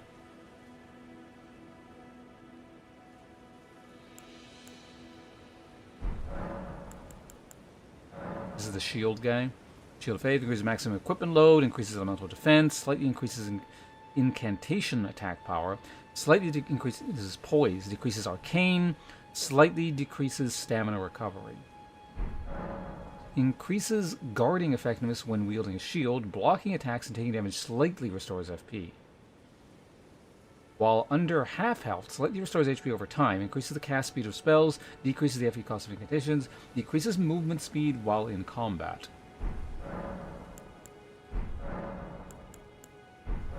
Alright. Sage, Adherent. I'm not going to check all of these, but... yeah, let's just look at the unique mechanics so I can kind of plow through these. Natural FP regeneration, gain when casting a spell, increases the effect based on the memory. Grants stamina regeneration when casting a spell. Casting spell of different memory slots costs grants. Decreases the physical attack power of weapons. They're really casting dependent. What's an adherent? Corrupting Zeal. Repeatedly casting incantations at the same spell school builds up the Corrupting Zeal effect for that spell school. Progress is increased based on memory slot cost. Progress decreases or degrades over time, and when casting incantations at a different spell school. When casting a support incantation, slightly increases cast speed for a time. Decreases the power of unboosted incantations. So basically, keep spamming stuff of the same school. Oh, there's more. To be active for one spell school at a time, greatly increases the power of incantations of chosen spell school, slightly increases SP and consumption. When casting indication of the chosen spell school, at stage 3 of the effect, deal feedback damage to self. This effect is increased based on the memory slot cost. When casting any sorcery, deal maximum feedback damage to self.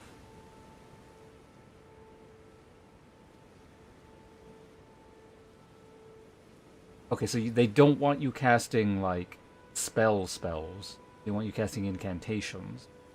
And if you take it too far, you start burning yourself like a bright wizard. That's pretty cool.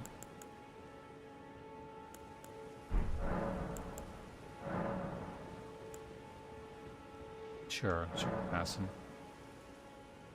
Exploit weakness. Increase the poise attack. Oh, increase the poise attack power of light weapons. Vastly increases the poise attack power of consumable throwing knives. Successive attacks grant these incremental effects. Increases poise attack power. Hello, Hobo. Welcome. Increases poise attack power. Attacks deal additional flat poise damage.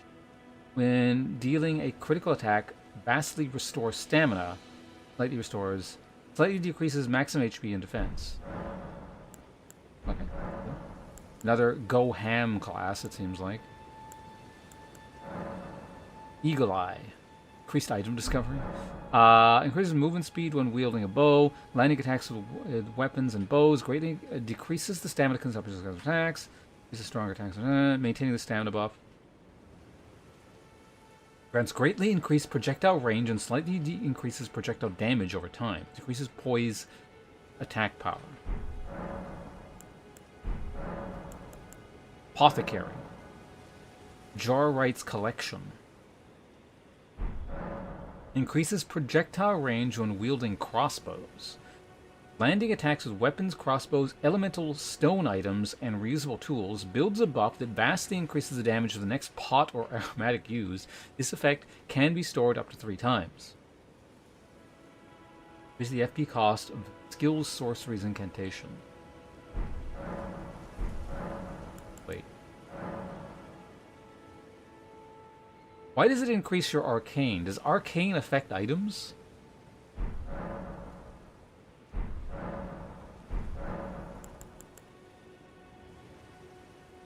Hello, Fulask. Oh, the mod? It's quite interesting.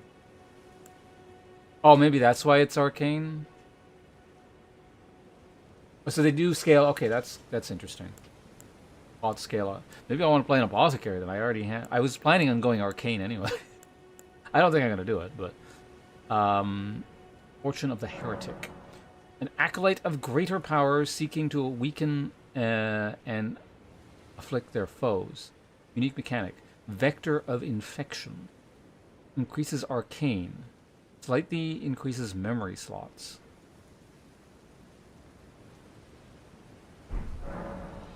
The presence of any status effect increases arcane, slightly decreases all FP consumption, slightly increases stamina recovery. This effect is applied separately for each type of status effect. While under 2 or more of the above effects, grants slight HP and FP regeneration over time. Slightly decreases runes gained. I don't mind that.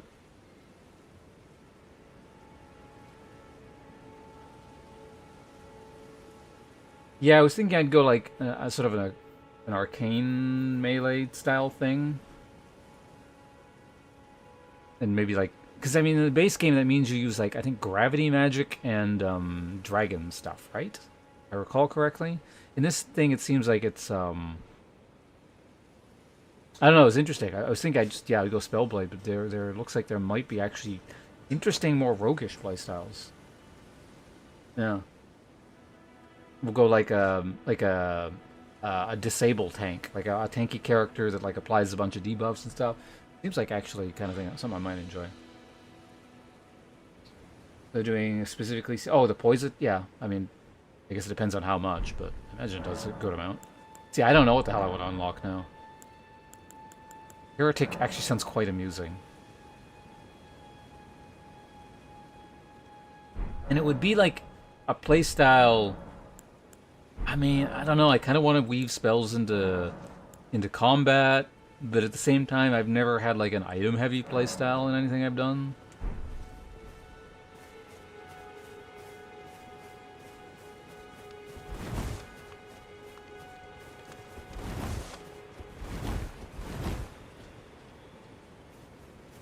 Well, let's go. I don't know. I don't know if it's the same, but I guess we'll see if like.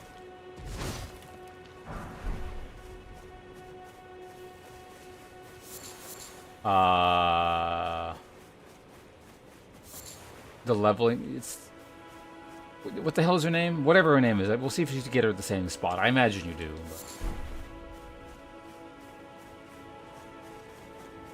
But... For now, we pick flowers.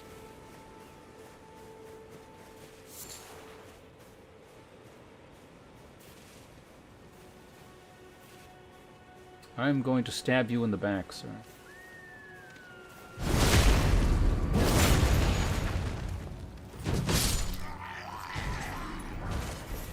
Great.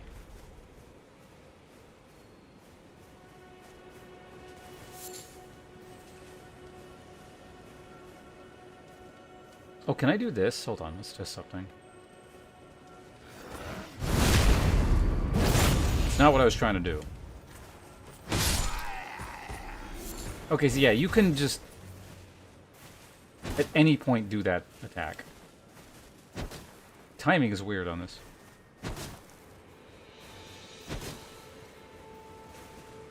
Why is it not working? You gotta do it pretty early.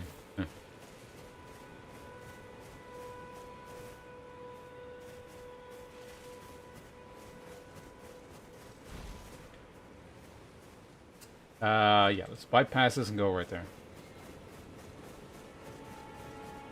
You can do primarily? I don't know. There's a lot of stuff I want to try. There's just so many cool, shiny things.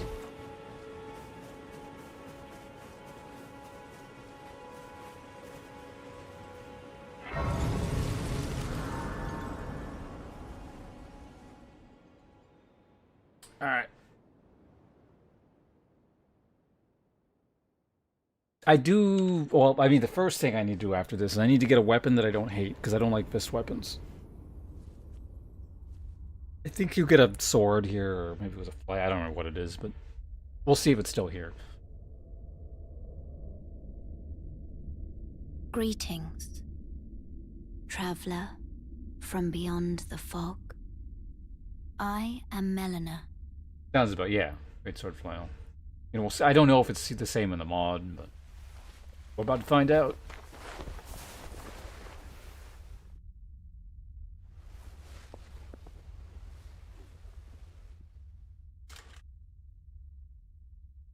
I offer you an accord. I'm gonna eat a cookie in my meantime. Have you heard of the Finger Maidens? Yes, I They beat the serve game. the Two Fingers, offering guidance and aid to the Tarnished. But you, I am afraid, are maidenless. I can play the role of maiden. Oh, great turning swords. They're not runes my into favorite. strength to aid you in your search for the Elden Ring. My favorite weapons consistently are the curved greatswords. You need only take me with you to the foot of the Erd Tree. I don't want this to be yet another curved greatsword playthrough, but it might be, because I just like them better than all the other weapons. Then it's settled. Summon me by grace to turn runes into strength.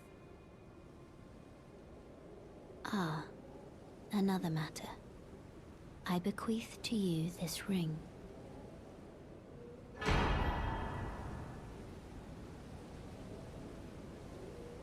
I actually don't like the katana weapons that much in this whole series.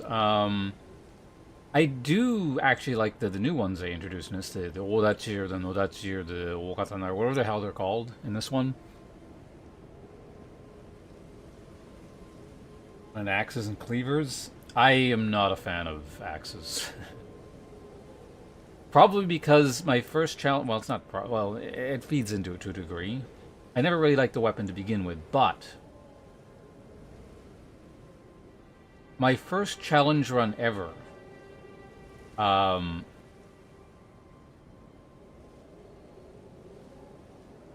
was, I don't know, is it still the hardest one I've done? It might be. I started a really bad spot, which was the Soul Level 1 Dark Souls 2 challenge run. And basically for most of the playthrough, until you reach like super endgame and get a bunch of like stat boost stuff, the best weapon you can use ended up being like the hand axe, and it was really terrible. They call Great Katana in this game? Is that what it was? Got updated movesets. Well, I'm looking forward to trying out, yeah, the different... I think I read that, so looking forward to try out all the different weapons. By the way, when she says, like, do you agree to the accord or whatever the hell it was, and you say no, what actually happens? Does anyone know? Use it to traverse great distances. Can you just not level until, like, you agree? It I'm will assuming she summon comes a back, spectral but... steed named Torrent has chosen you. Treat him with respect. Shall I turn? Let my hand share them with me. Level. Your thoughts, your ambitions, the principles you would follow. I don't really know what we're prioritizing the moment, so let's just get hit points. Do.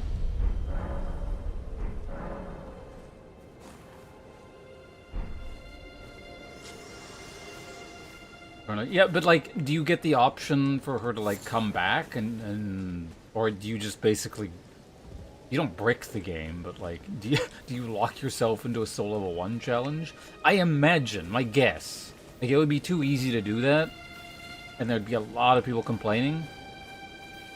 But I'm going to assume like you can sit somewhere and she'll show up again. Like that's kind of mainly what I'm wondering.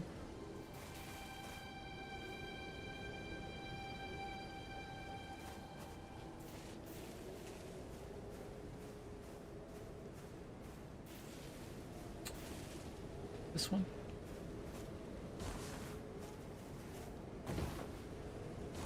Not that one. Oh, it was a bot? The bot in the YouTube chat. I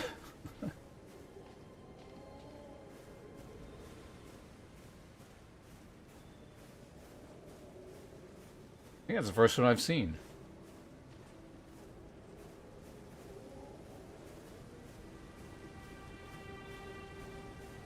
Usually that's a Twitch thing.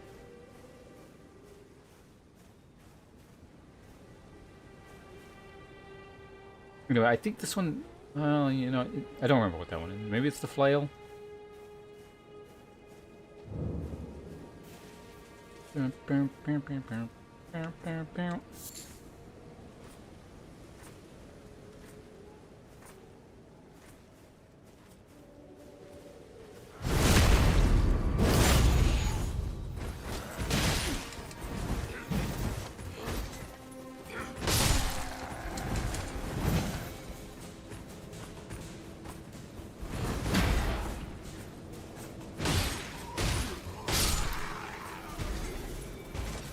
Need a different weapon.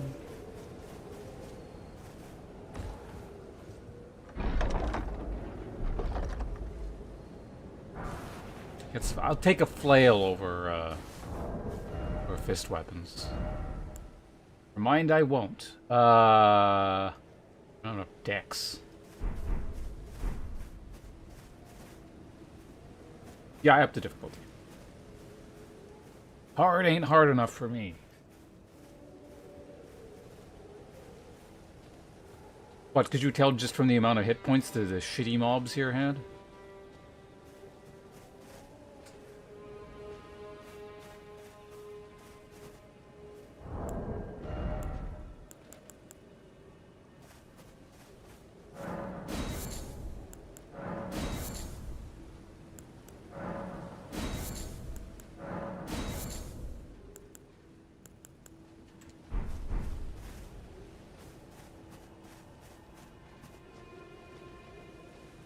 An hour? I forgot. I was gonna go to the bathroom like 3 hours ago.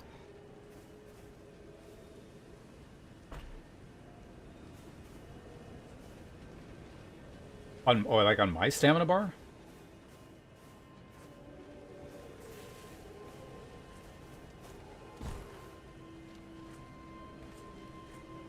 You see nothing. Actually, if you're gonna wander off over here on your own, that's fine. Do I need to play this carefully? No. Does it amuse me for now? Yes. Oh.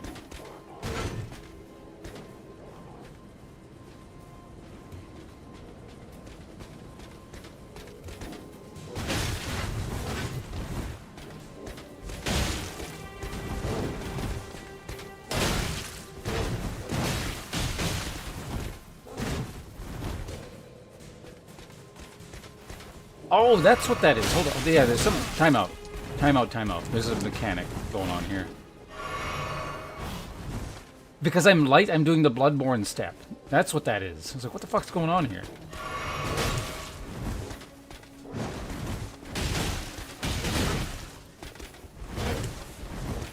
Because it's good, but it's really throwing me off.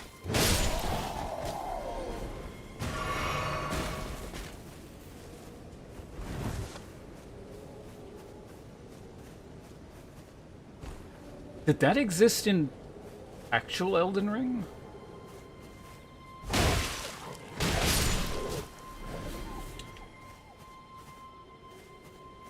Yeah, I thought that was new.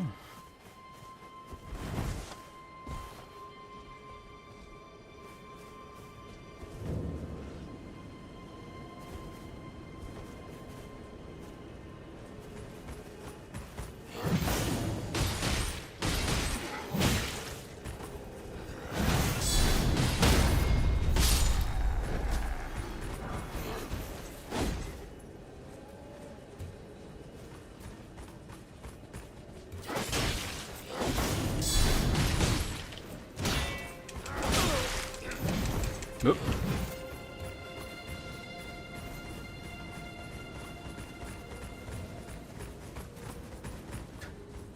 Goodbye. Yeah, okay, now that I know what's going on.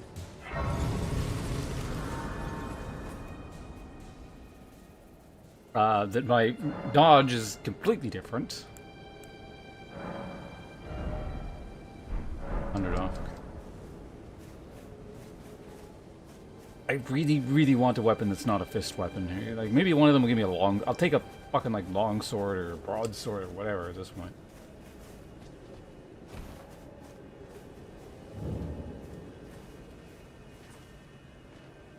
What the hell is that?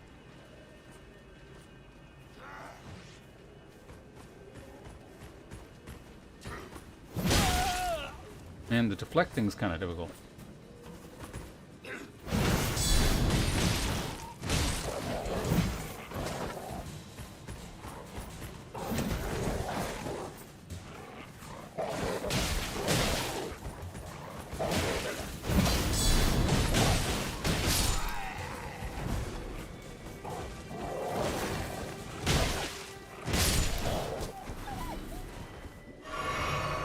Strange timing to it.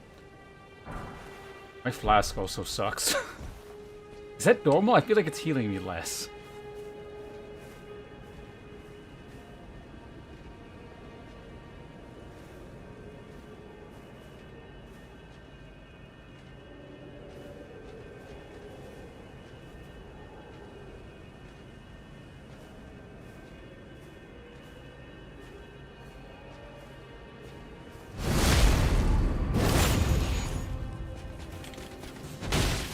What?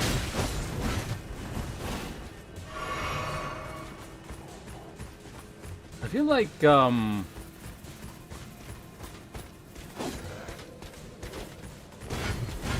when enemies are on the ground, they have, like, more invulnerability time or something.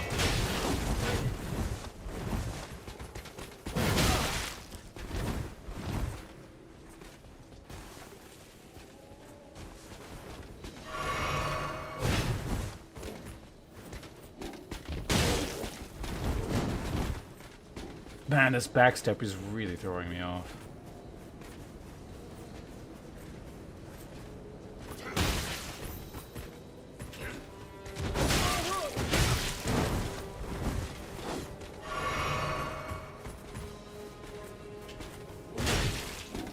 Wait, what? Did that not do anything?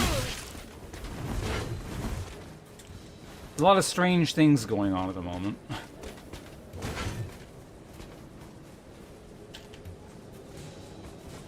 So I can't... Is that not a thing anymore?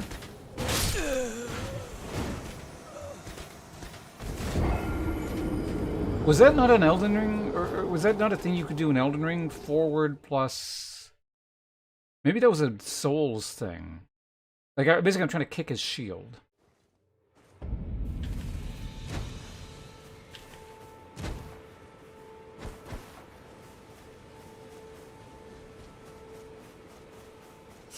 Was there no default, like, stance break thing in Elden Ring?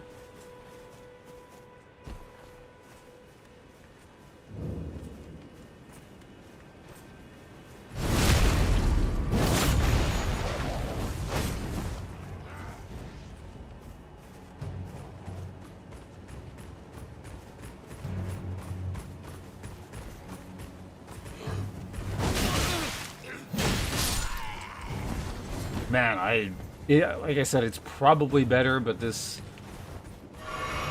The Bloodborne step is really throwing me off. It's so weird.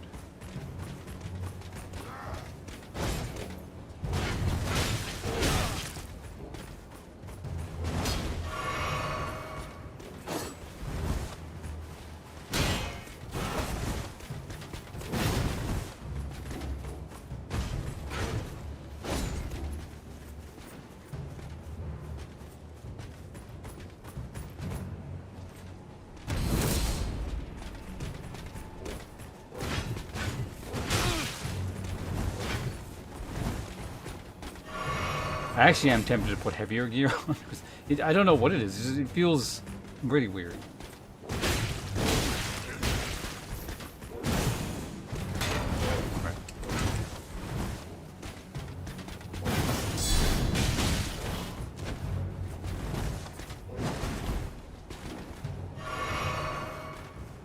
Yeah, like I'm just kind of messing around with the base mechanics right now. I'm trying to get used to this a bit.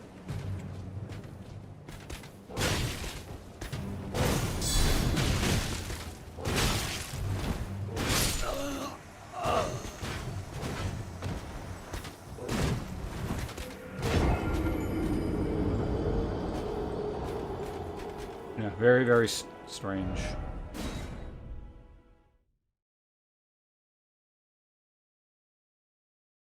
All right, anyway, let's just, we can figure this out as we go along, as opposed to... Oops, this is further away. Wait, no.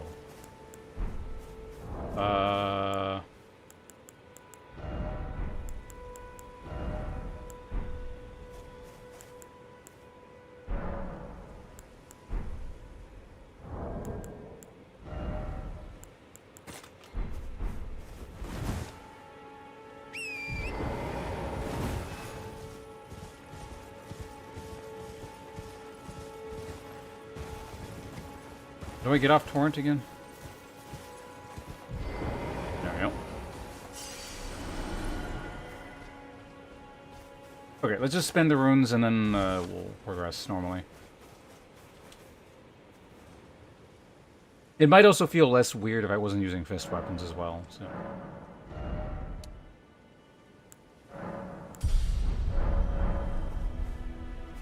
If I kill that guy, there's a, I mean, at least in base cell, okay, hold on a second, let's fight this guy. There's a chance,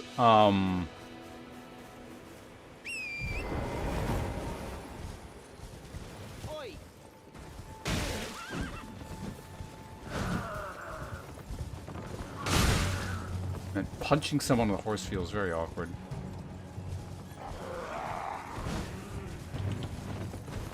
It's so weird.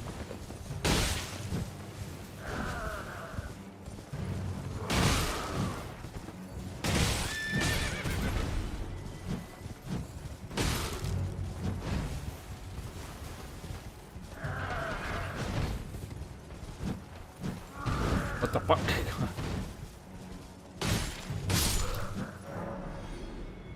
Make your new groups arrange your flasks, blah blah blah. Give me your curved greatsword, oh you son of a bitch. So where's Bok? He's around here somewhere, isn't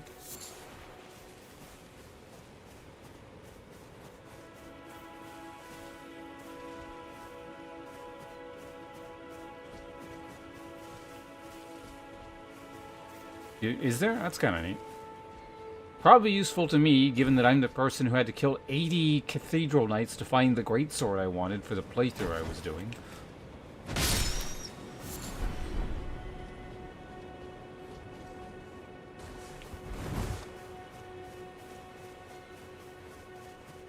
Like, that's not an arbitrary number I'm picking up. It was actually somewhere around 80.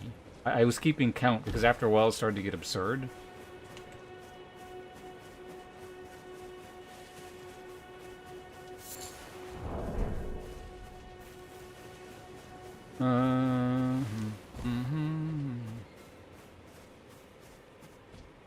Kind of want to like master this deflect mechanic.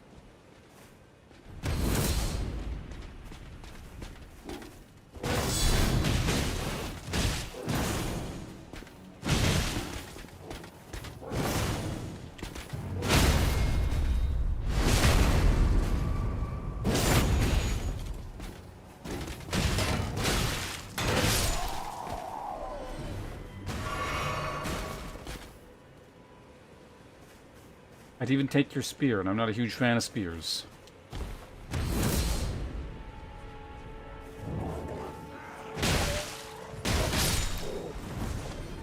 I guess I'm also not using, like, the proper timing attack thing.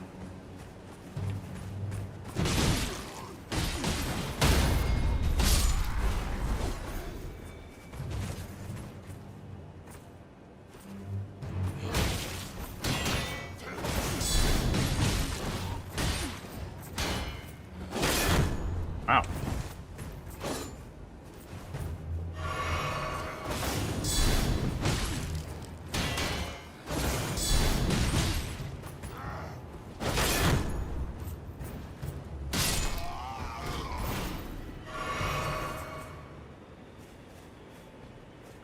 Bastards aren't dropping anything.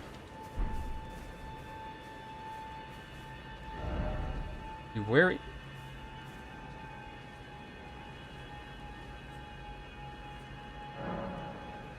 Ruins are usually sealed by powerful spells, hindering their treasure from sight. Hiding the treasure from sight. The blue sigils that control the seals may be broken by channeling FP into them.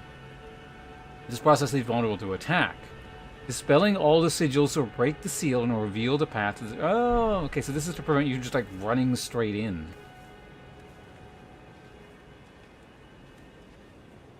Cool.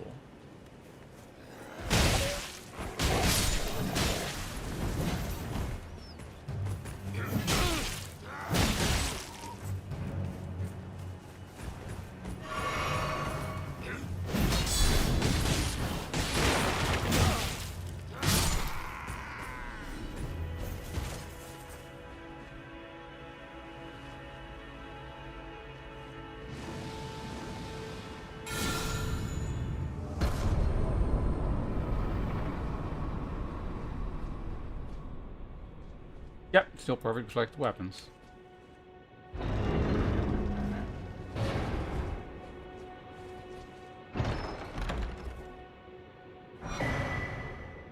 With a whetstone knife, you can use ashes of water grain armaments. Armaments can only have one skill. Blah blah blah. Okay. Armaments type determines what skills it can have. Some special armaments have unique skills. Yeah, this is baseline stuff, right? Adding affinities. You can use ashes of water grant affinities.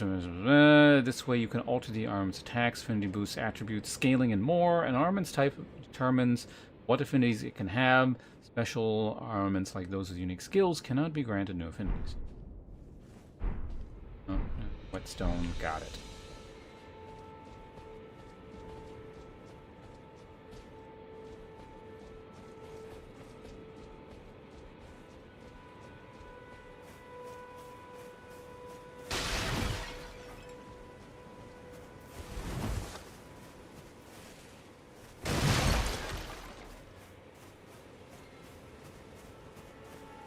Ah, that's like the map bit.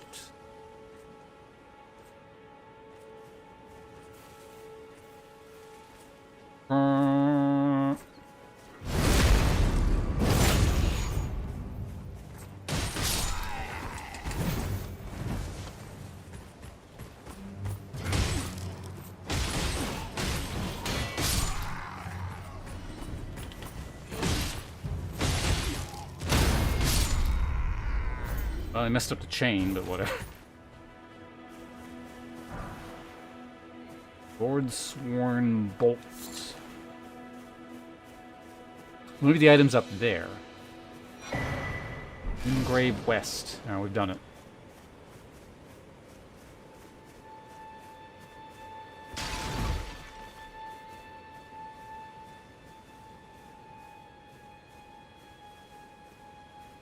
I do want to search, because, yeah, it's possible they put new stuff in as well.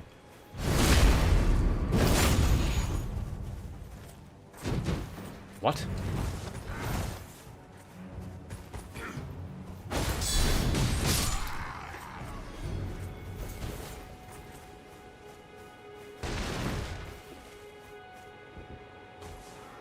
Oh, hello.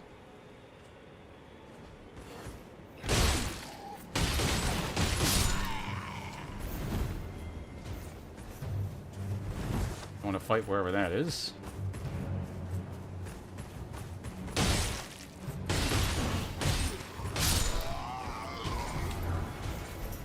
One day I'll get the timing on one of those, right?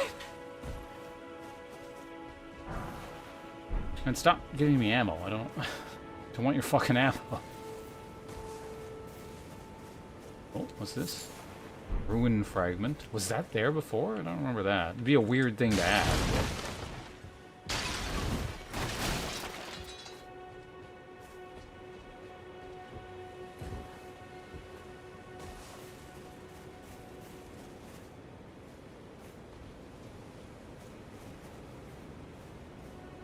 I believe this is the last man here.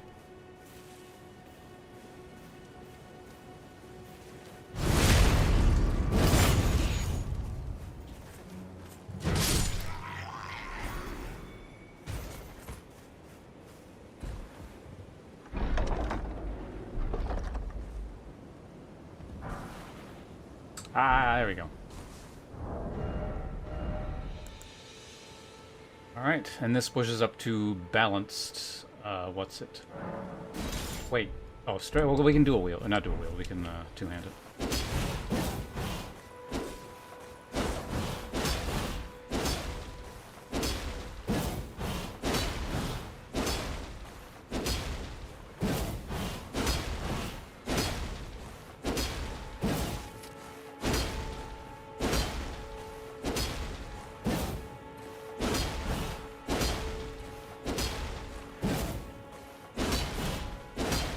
Man, the timing on this one's really weird.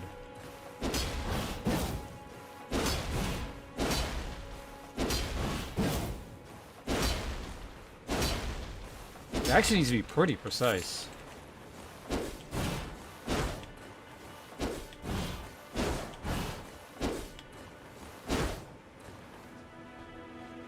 My favorite works. I'll take it over Cestus. Any day of the week. Now let's make sure they didn't add anything new to this area, and then we'll do something. What's the deal with this mod? Everything.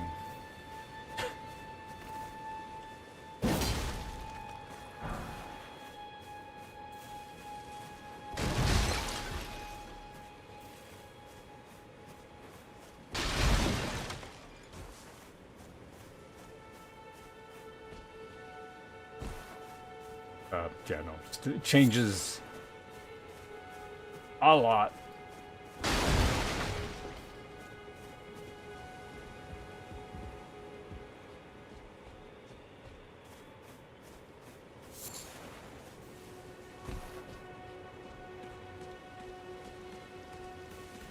Changes to enemies and weapons, newer content, greater emphasis on exploration, doing side content. Yeah, that seems to be the gist of it.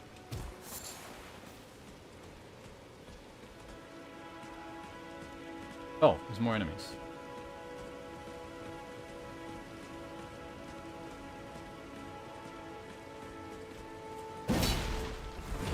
Slightly misjudged the range there.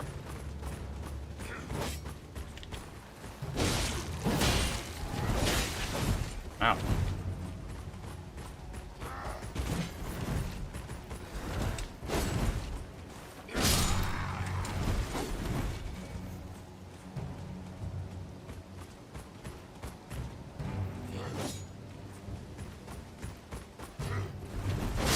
What? Literal last guy.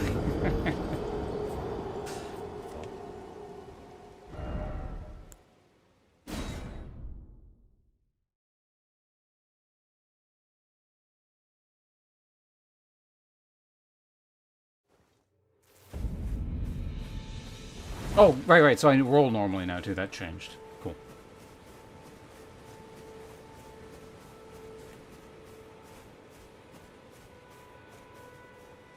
Yeah, I don't know, like, I'd get used to it, I imagine, but the Bloodborne thing felt weird.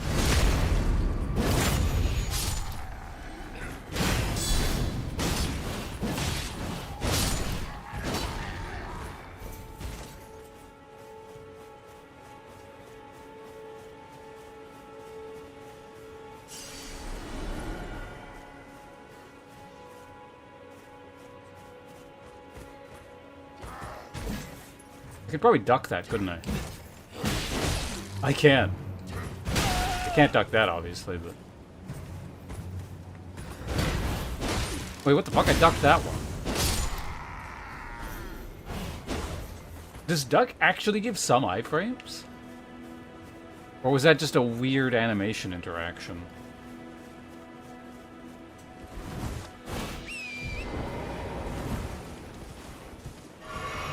Hold on, let's kill this guy one more time, see if we can get his sword, because I really want it.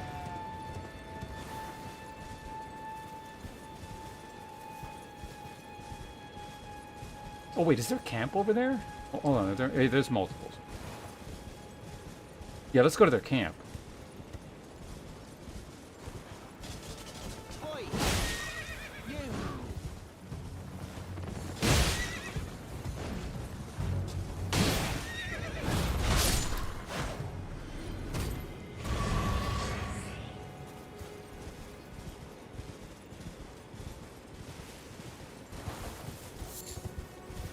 I don't remember where Bach is exactly.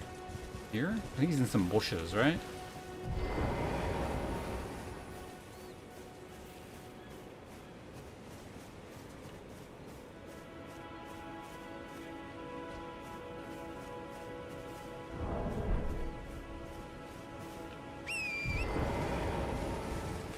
Whatever.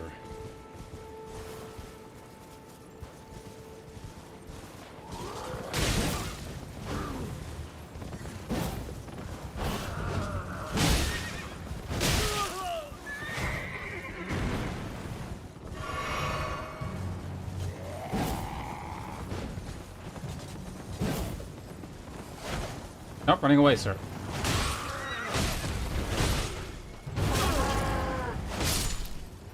Give me your item, give me your sword, give me your sword, give me your sword, give me your son of a bitch.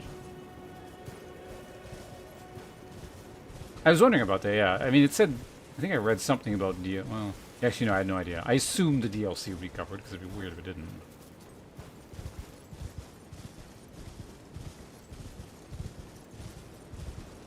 Yeah, the dedicated server bit is pretty neat. Enemy camps. Found through the lens between, defeating all the Eradicated Guardians to unlock the chest and claim the camp's treasure. Combat with camp guardians will disable torrent and increase the attentiveness of other enemies in the camp. Camp guardians will revert to regular once enemies... Oh. Oh, so you can't...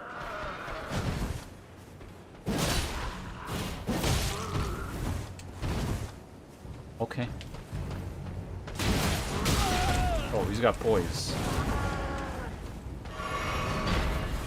I can't see you, so let's not fight in there.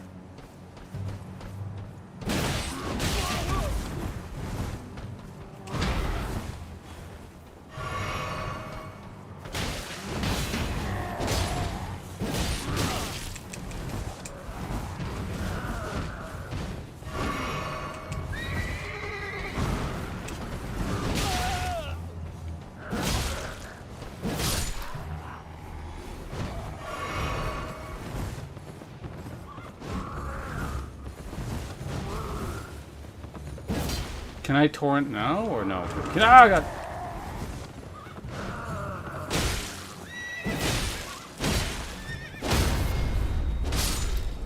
Give me your sword.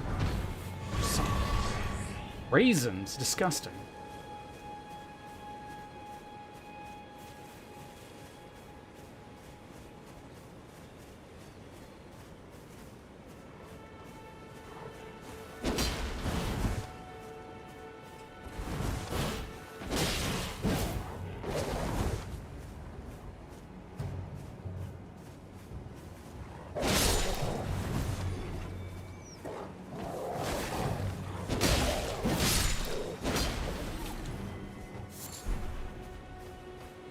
Oh, there's more? Oh.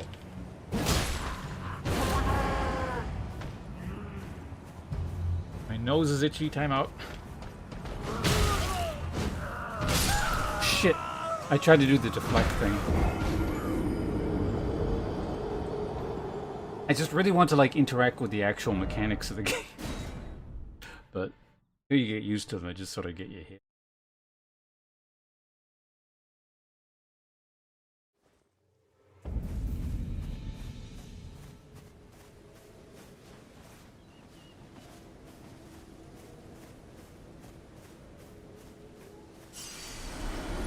Yeah, maybe we'll get the weapon, that'll be nice. Also, you know, not aggroing this dude while we're fighting the actual guy might be, he's sort of aggroed.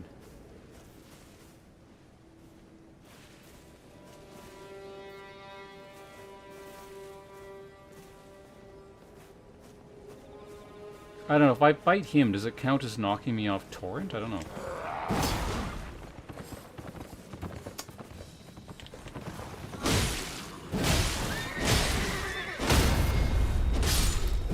I got the chain. Don't give me raisins, you son of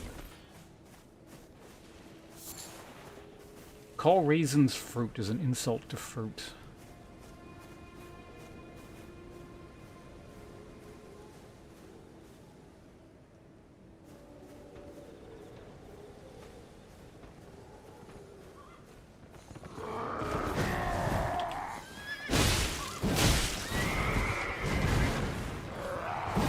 Ooh.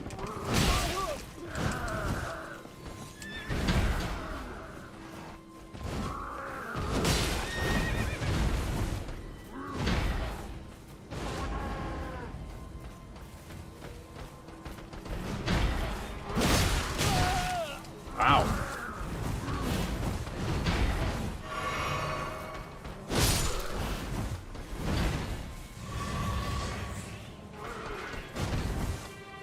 I'm gonna try like. Oh wow, you can. Okay, so I perfect deflected, but it doesn't like stagger him or anything. So you would have to like chain perfect to get him. That seems really weird, but like as a baseline mechanic, it did exist in like the actual game, but I didn't really interact with it. So like in that sense, what I'm doing isn't like too different.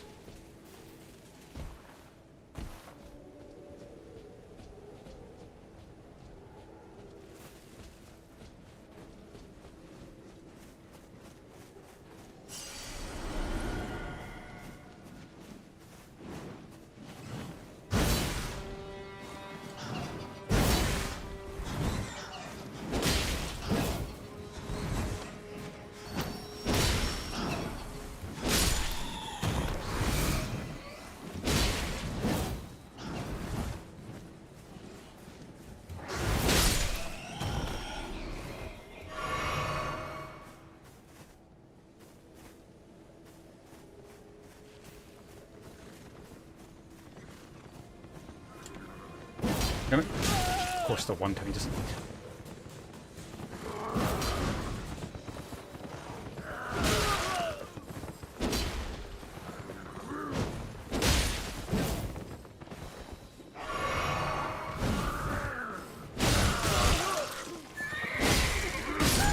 What? Normally that horse gets staggered to shit. What happened there? He just like tanked through everything.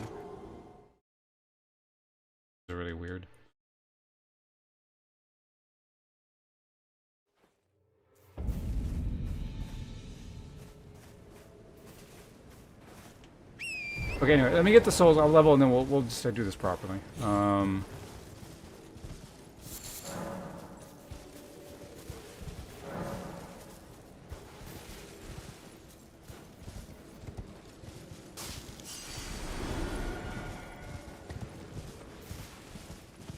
We've got a whole game to explore. There's no reason to like be messing around here for this long.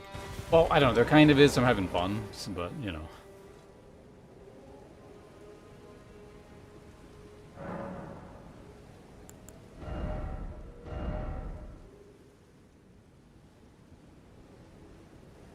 Stomp.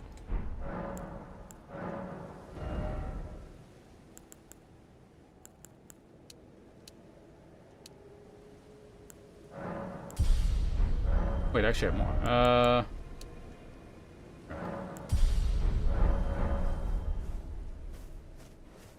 One you speak of, it's called not playing efficiently.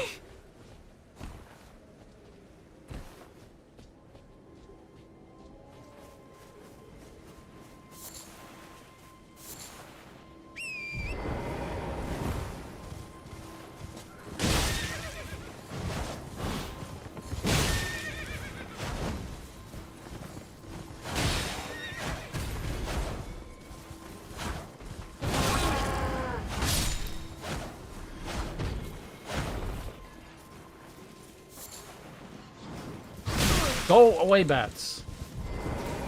God, I hate flying enemies in this game.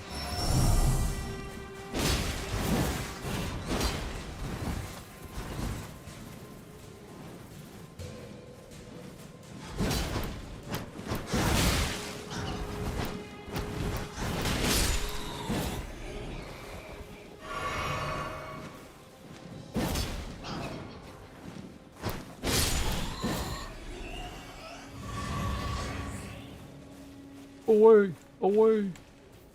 Those used to be set up as sound commands at one point when I actually used StreamerBot. Like, all, not always all, but a lot of the Yarnamite lines were.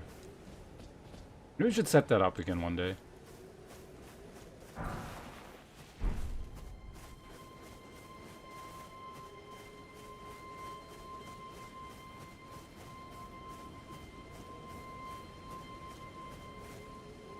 Isn't there? Yeah, there's a second one.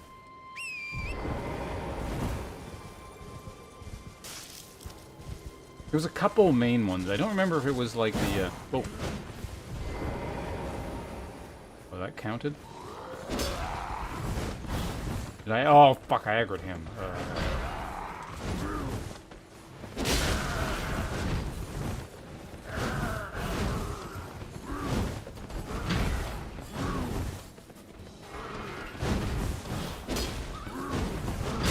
Oh my god, the camera swapped.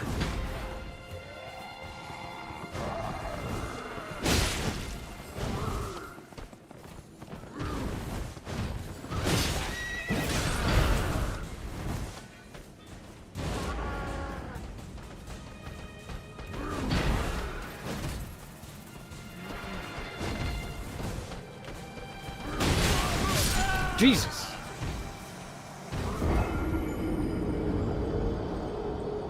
Oh, he just warps out? Yeah, the camp mechanic just kind of... I need to turn nighttime off or something. Like, I just don't want to be fighting bats in the middle of all... Okay, there we go. Perfect.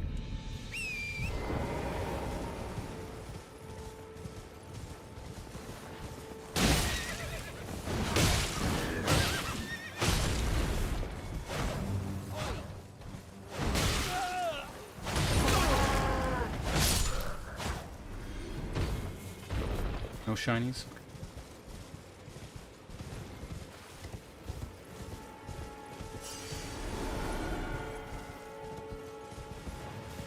Alright, where's the other guy?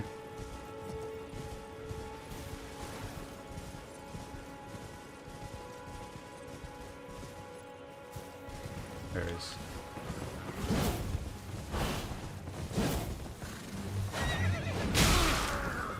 Man, I hate horse combat sometimes.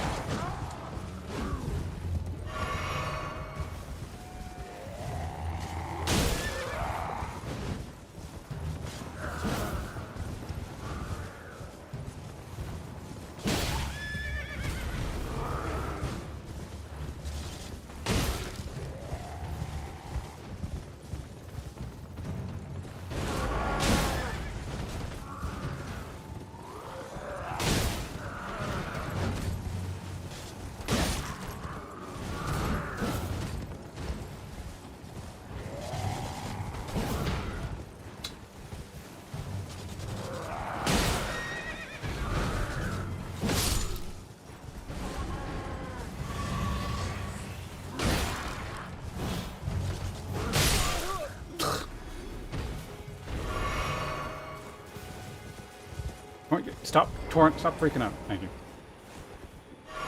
Give me your sword, give me your sword, give me your sword. Oh, you son of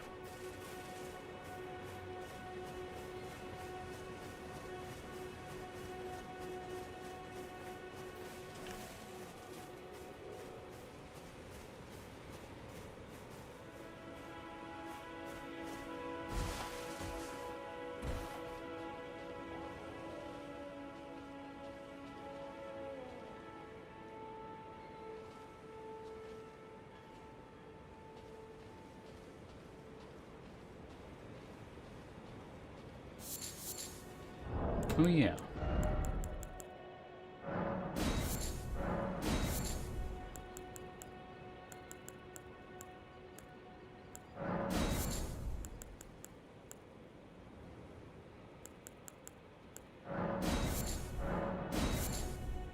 What's this stuff?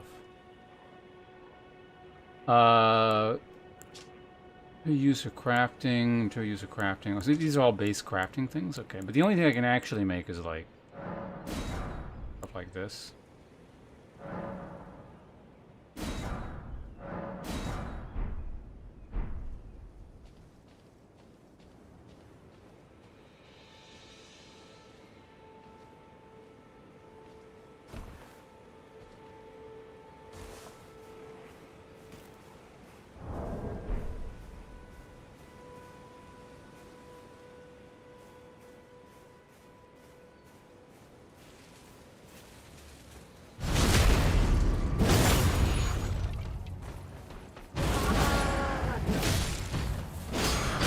Whoa, what the fuck?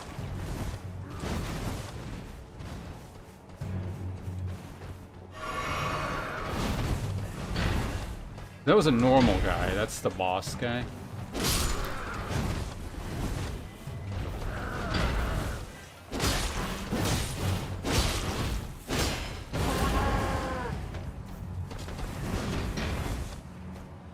That's a lot of wolves. What the hell? I don't think they're part of the camp.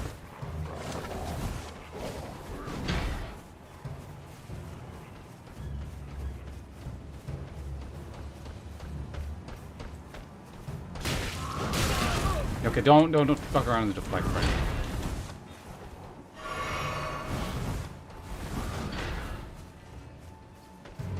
now. Now is not the time.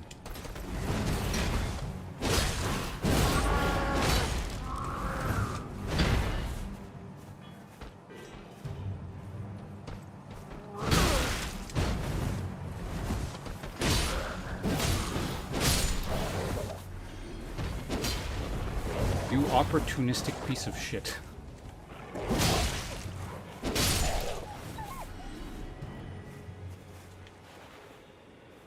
Right. Just wanted to use the horse to get back.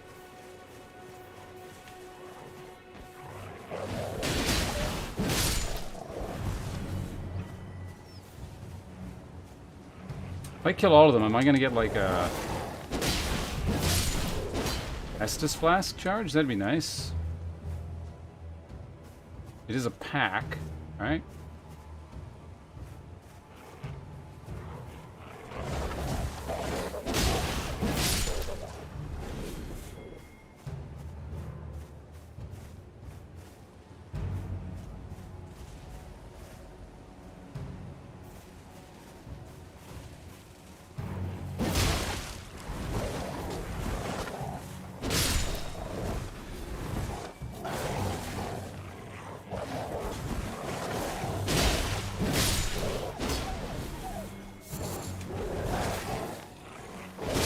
What? Fucking last enemy, last hit. God damn.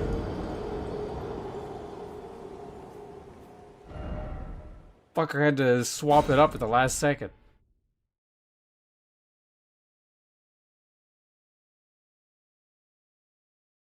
Man, I was supposed to go to the bathroom, like I said, at this point 4 hours ago now. I want to just finish this though.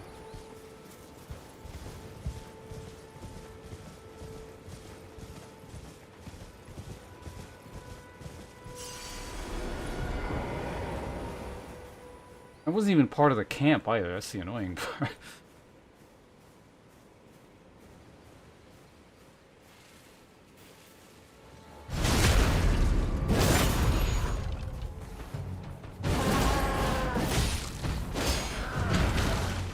Oh shit again. What? Okay, what the hell happened there?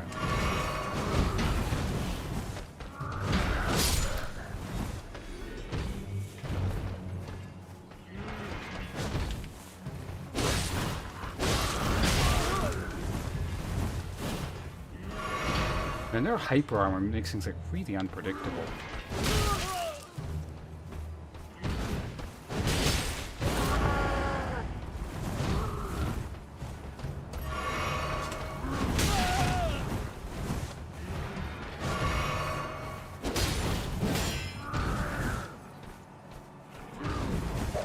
Oh no. That fucking wolf. Where did the thing even come from? I came from this side. What the hell?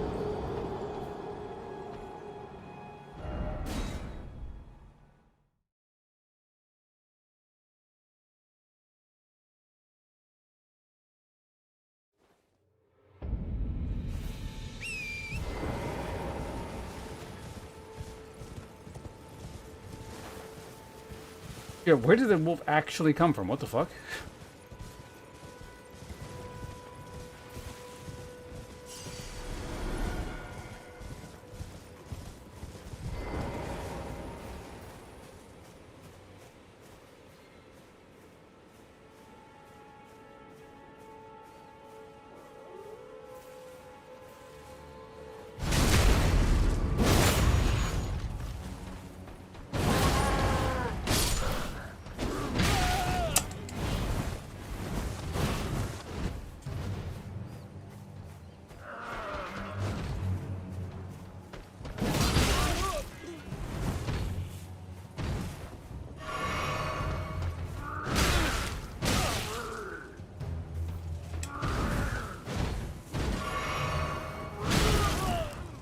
Okay, I guess you can't deflect some attacks. That's probably what that is.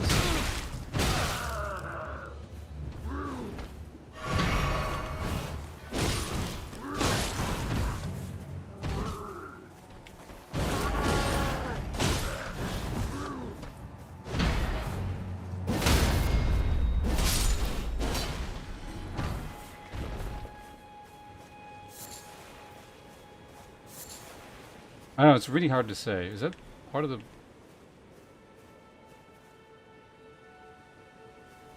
those wolves supposed to be in there?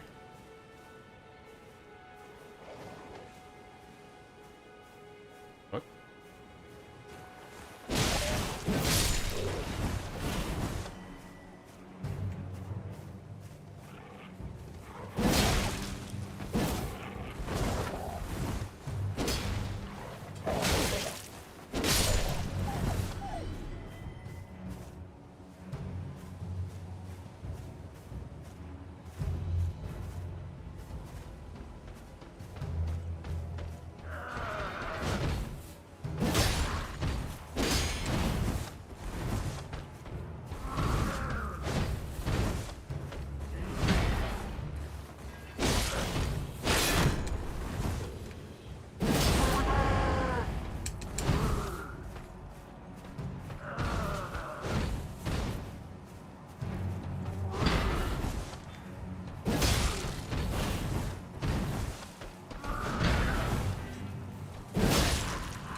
Yeah, I see. I try and interact with any of the fucking systems, and then it's the instant death. If I just, like... Again, I want to play it properly, but just sort of defaulting to Elden Ring basics is so much easier.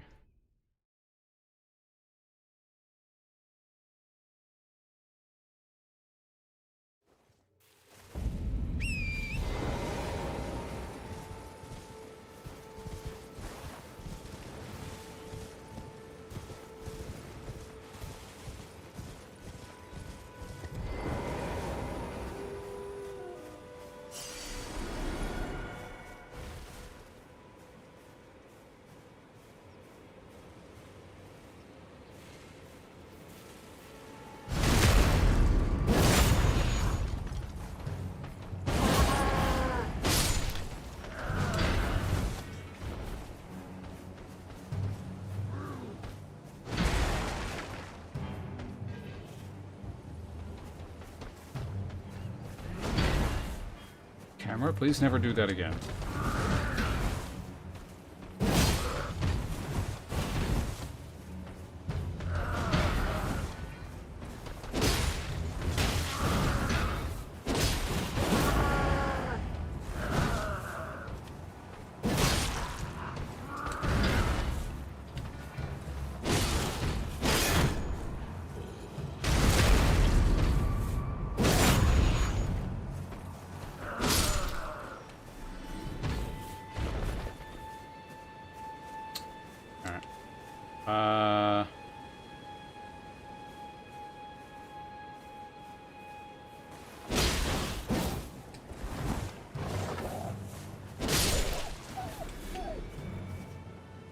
It's an unrelated wolf?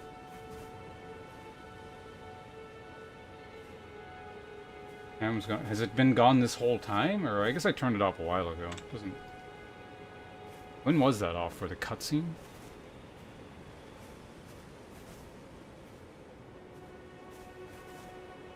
What are you doing? Can you hurry up?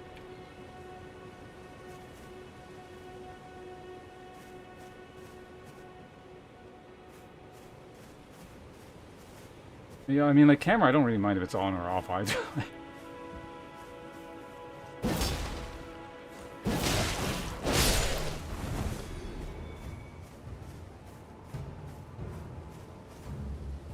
I have no idea what that thing is doing. Let's just fight.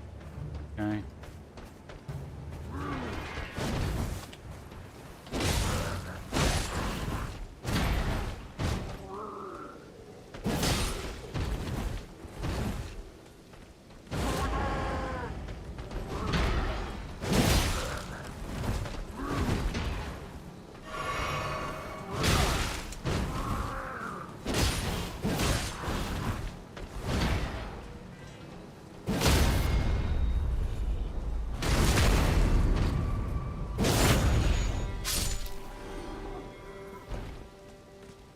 That's all of them.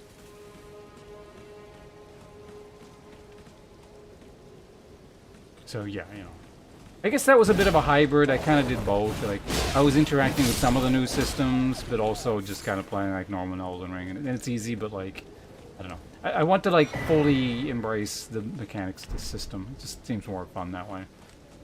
Eventually. Hey, we got it. Alright, cool. Enkindling Ashes of War. At the round table hold, smithing master Hugh... Oh my god, spoilers, Hugh. I'm not there yet. May enkindle Ashes of War, restoring them to their gloried past. In the Ashes of War rekindling menu, you may spend lost ashes to duplicate an Ashes of War you've already acquired, granting it a random affix of a random rarity. Enkindled ashes impart unique effects upon the weapon, one for each tier of rarity. Enkindled ashes of legendary rarity may be applied to somber smithing stone weapons. Sounds very weird. Using the dodge yet? A bit.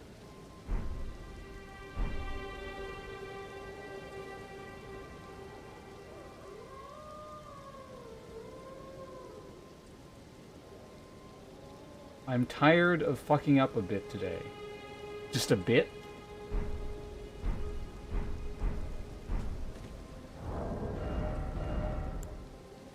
Oh no, it needs dex. Okay, well, we got a level. Well, actually, you know what? I got a few levels on me, I think. Maybe we can get it. What'd you mess up? Oh. Have you done irreparable harm to the prestige and well-being of Australia?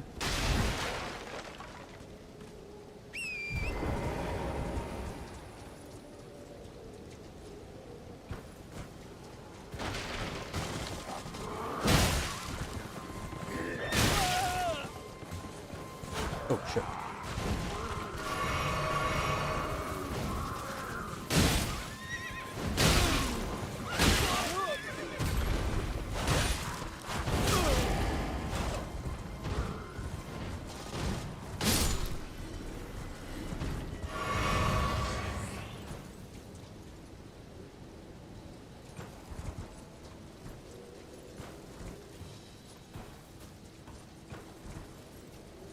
Order at work.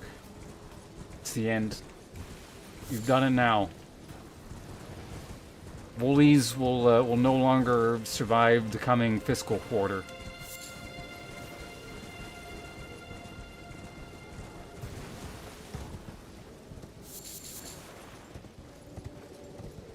You're not fired, you're just gonna be out of a job because Woolies will no longer exist.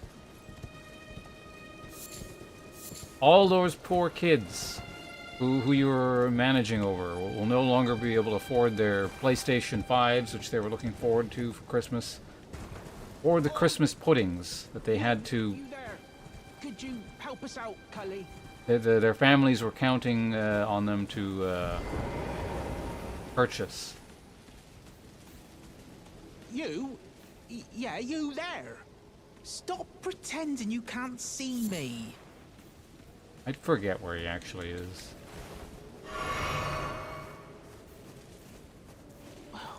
Why won't anyone look me in the eye? I'm not that ugly, am I? There he is. Right? What'd you go and do that for? Hmm? Oh, some clod turned me into a tree. You were just breaking the spell, weren't you? Thank you. The name's Bok. I was pushed out of the cave. Told not to come back. Not ever. Then I ended up as a tree. Lucky you came along. Is this you today, Hope? You got pushed out of Woolies and got turned into a tree? Oh, what a shame.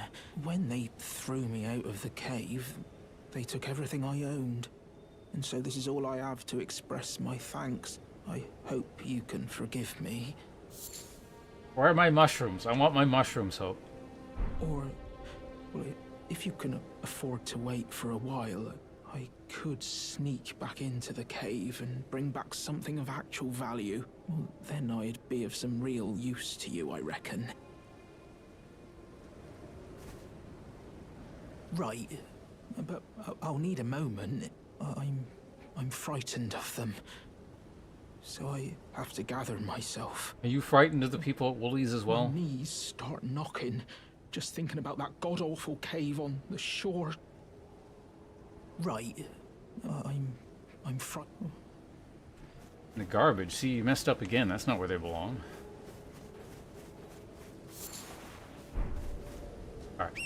Let's go get the stats I need to use the dismounter.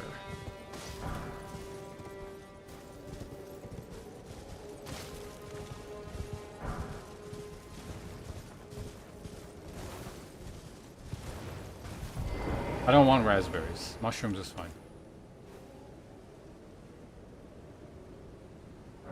He was 17 dex, right? Can I do it? I think I can. Yes. I'm going to have more dex than strength, which feels weird because I don't want to do a dex build, but that's what we need for the weapon. I like berries? Sure. Sometimes there are blackberries in you know, the surrounding area. I'll eat those. Huckleberries as well. Pretty good. Occasionally you can find salmon berries. Those are the best. Not to be confused with thimble... Wait, no. Shit, now I... You know, thimbleberries are the really good ones. Salmon berries are the mediocre ones. It's kind of confusing to me to this day, because when I was a kid, my dad called thimbleberries salmon berries, but he also called salmon berries salmon berries. So it's kind of mixed up. But I found out much later that what he called salmon berries were in fact thimbleberries, and thimbleberries are the really good ones.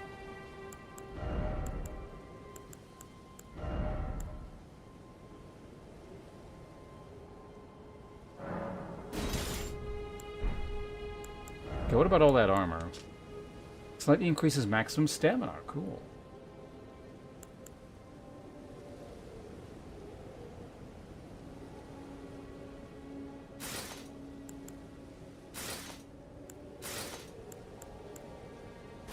All that and it's still balanced. I can afford to wear, Yeah, fuck it. Let's just wear the full set. Look at that. Now I'm real cool.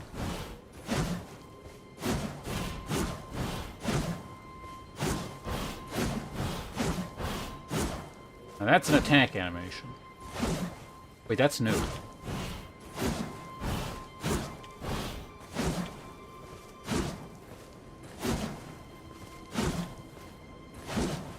Well, I generally don't approve of turning your back to the enemy in the middle of a fight. It can have application.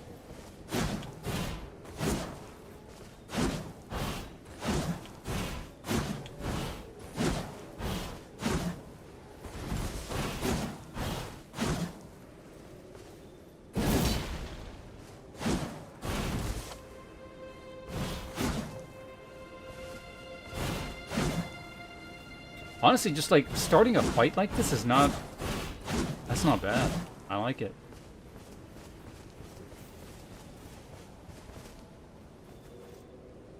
I like it enough to level it, in fact. Let's, because I can't go to the hold yet, but I can,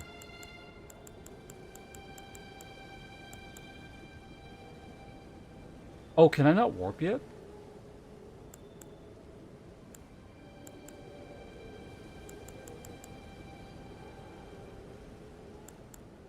I guess I can't warp. Oh yeah, I still haven't used my fortunes thing yet, but I don't have any spells yet, so, you know. I mean, I don't mind manually riding in this direction. We can do that. There's also that cave over there.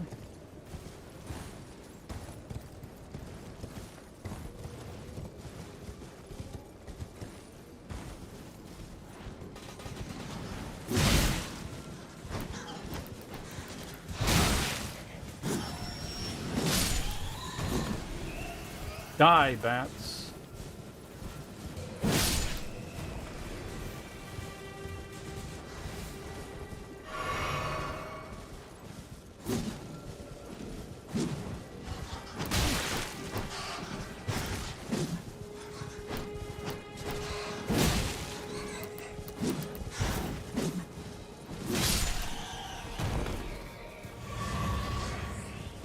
Okay, back to...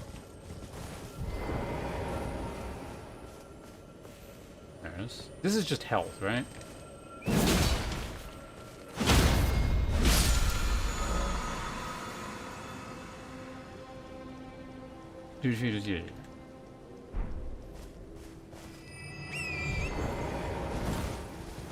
Okay, back to the original church thing real quick, and then, yeah, let's do the first cave, I guess, probably. I imagine most people end up doing that first, right? Oh, yeah, and there's also that guy. We can kill him now.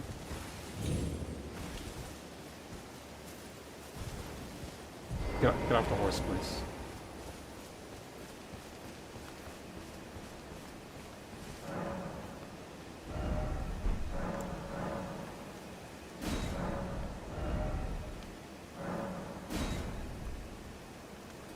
Buy two more and get it to +2. Wait, well, you're back. Got anything to say? There are others of my people. If the mood, my people, which is why. But thanks, I think this makes us your people. The top. Perhaps you don't need to hear this. See that no harm comes to. We have a saying: lament not your solitude. Expect, but if anyone dares harm us, that is our code. Just the way we are. Mm-hmm.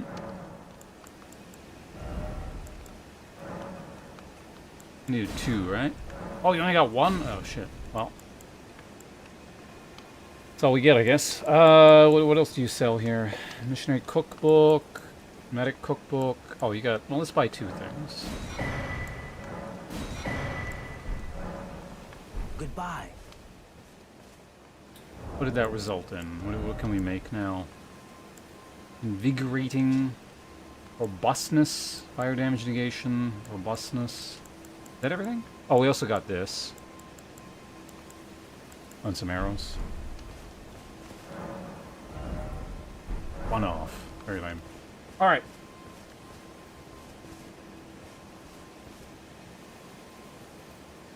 Australian Post.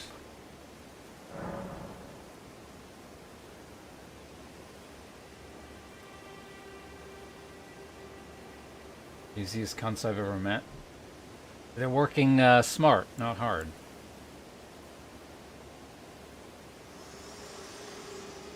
You should endeavor to be like this at your job. This tiny golden aura is the grace of the Erd Tree. This light once shone in the eyes of your tarnished, but now you can see them, the rays of grace. Upon the cliff, a demigod. If the rays of then the Elden as an ally that's prayed fine. to face the chat. Can I go to the Upon thing the yet? cliff, a demigod. If the rays of then the Elden ring as an ally, I pray to face the challenge. Why does that just keep showing up? Do you know anything about the difference between 1.0? Nope, nothing. This is blind. Well, I'm blind in the sense that it's the first time I've played it. Alright, I'll be back. Just give me a couple minutes here. I just needed to take care of a couple things. Because I meant to do some stuff like 4 hours ago, and we kind of got mired in all this nonsense. This has been fun, though. I like it. I'll be back in a couple minutes. Give me a sec. After I just check up on one thing first. And I should probably check after I come back. But... man, it's getting late. It's already 8 o'clock.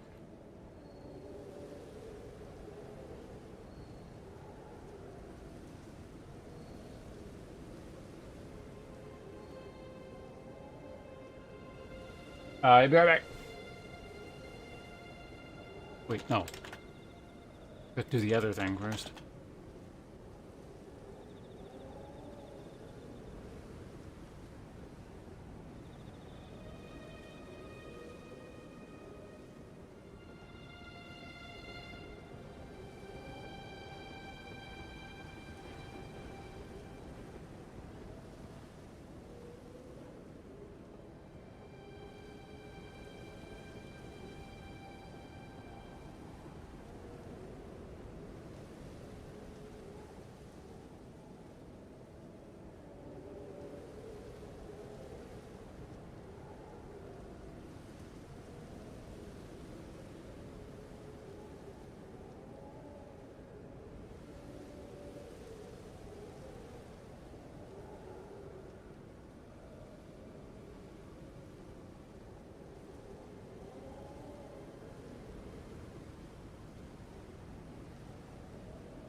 I just remembered something that I read. Apparently, one of the things that was adjusted by the mod is like lighting level stuff, and like dark areas are super dark.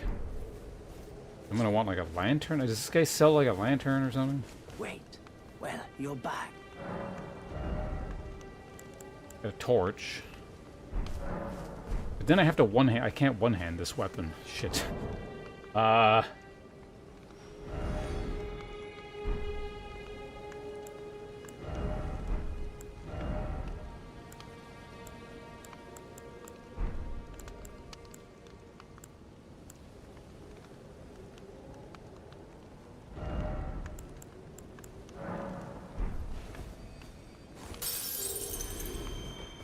What is it?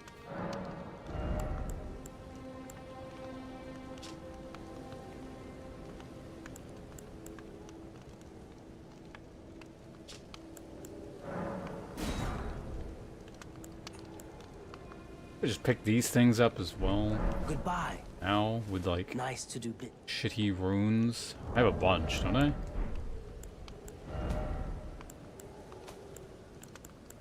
$600. That'll give me 2 of them. I'll come back for them later. I don't like need those pots. Well, I don't know. Maybe they'll give me a torch or a lantern or something if I come over here. Let's see. Where's the cave again? Hold on. I'm gonna kill this turtle.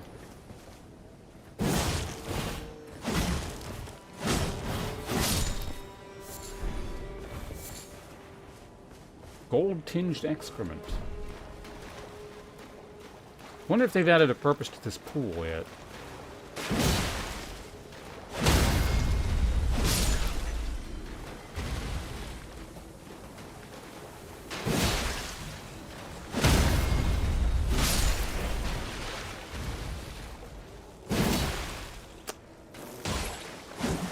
What? How the hell did that miss?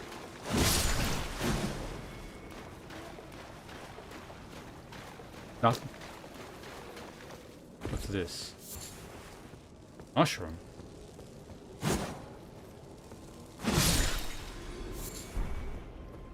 Remember of all the crafting ingredients, those ones were like kind of important and useful because you made cure the poison cure stuff with those.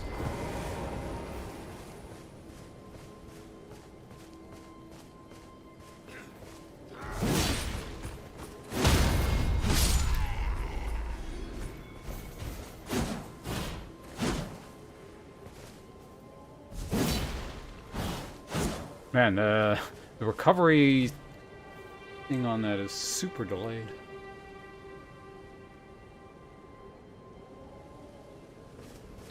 Alright, let's head in. We can actually see anything in here.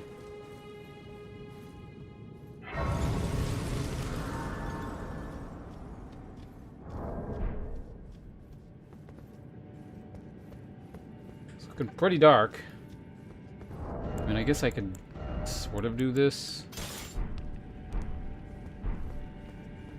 And then in combat, we put it away. Okay, that's not so bad. We can deal with this. Hey, it's the rain dog. How you doing? Hold on.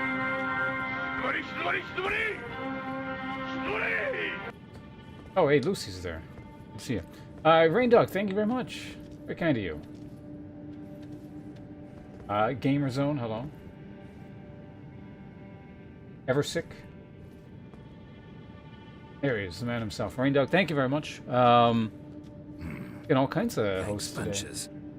I don't know, that's what happens when I play or when I stream in like weird time slots, so I'm not normally live or something. But Silent Symphony, thank you for the follow, much appreciated. Oh, are we just in time for an ad break? Great.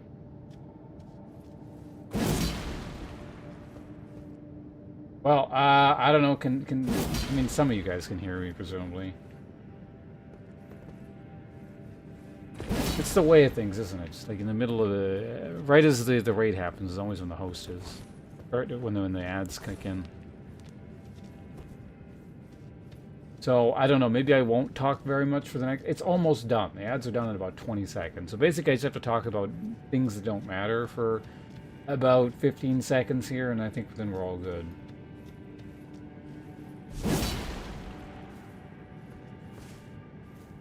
You're good in 7, 6, 5, 4, 3, 2, 1, 0. Okay, are we all out of ad hell? I hope we are. Sorry about that.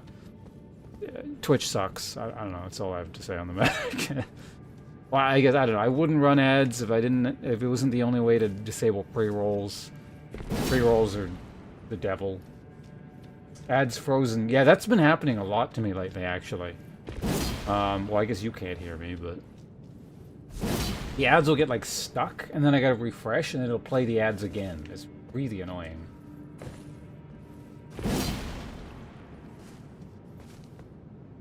But anyway, hopefully most of you are back.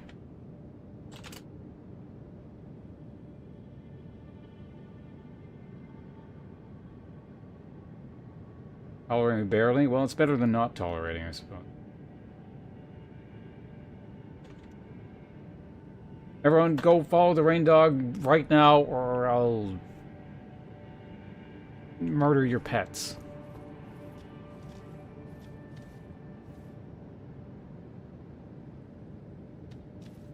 Holding on. Honestly, it wouldn't surprise me if it's like an intentional thing.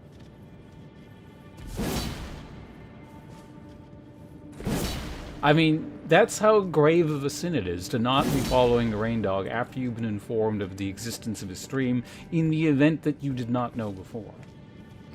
We must take drastic actions.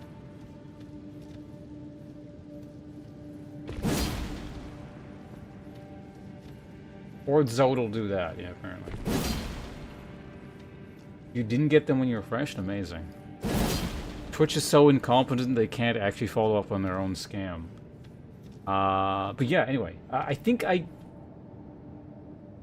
pretty sure I saw you go live a little bit before I did, because I started very late today. And you were doing Cyberpunk again, right? It's one of those situations where I was about to go live and I didn't want to stop in and go like, "Hi, I'm leaving now," you know, that kind of thing. So, but I'm hoping your stream went well. I'm doing something weird. Basically, Elden Ring... Wait, have you played Elden Ring? I can't remember. Surely you have. Yes? Was it right? Okay, I'm mixing up my days then. That might have been yesterday. Wait, no, it wasn't yesterday. I didn't stream yesterday.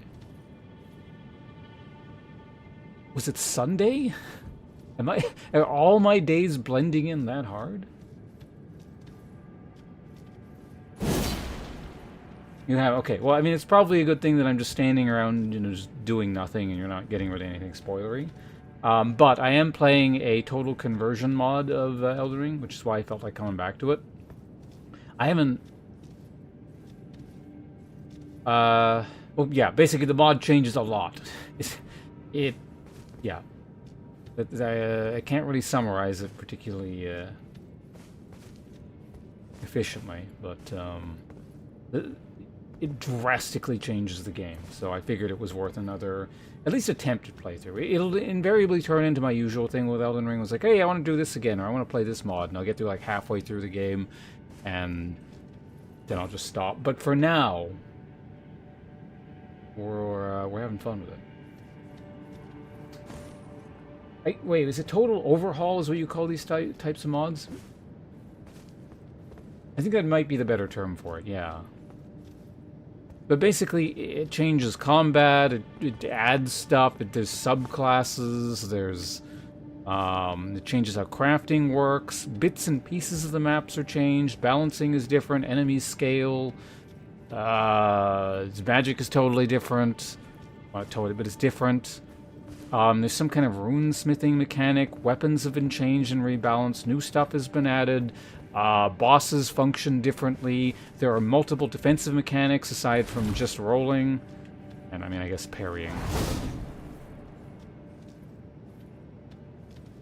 Cave wall, it was born.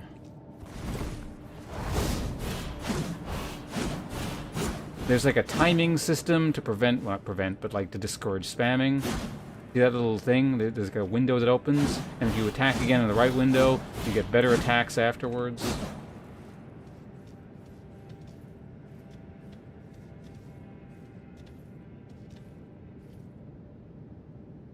I don't know. I don't know enough about the mod yet, or experienced enough, because we're still way at the beginning. This is probably, if I had to guess, something between a total and partial overhaul.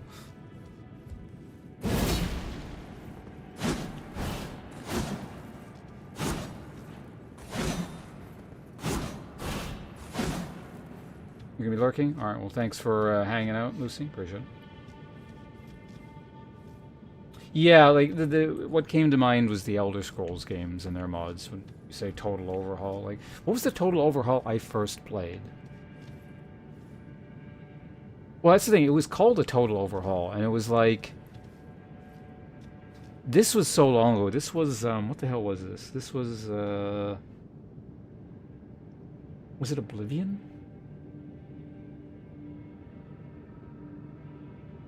I think I played, yeah, the Oblivion Total... I think it was actually just called a Total Overhaul or something like that.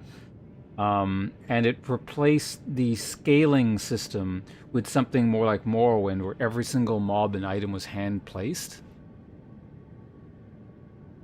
But generally speaking, back then, I don't recall mods being quite as complex as they've become.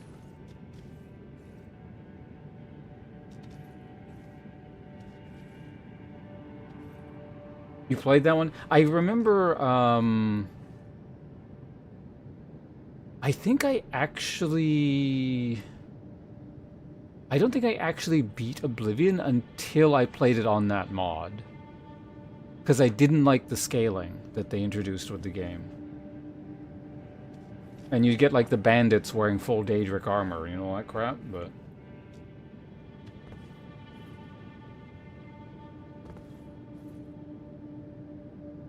Yeah, no, that's... I very specifically remember, like, that really appealed to me way, way back when this... When I got, my first... Or when I first bought, Oblivion via direct-to-drive. I don't think Steam existed yet, but I can't remember. I think this might have been a pre-Steam era.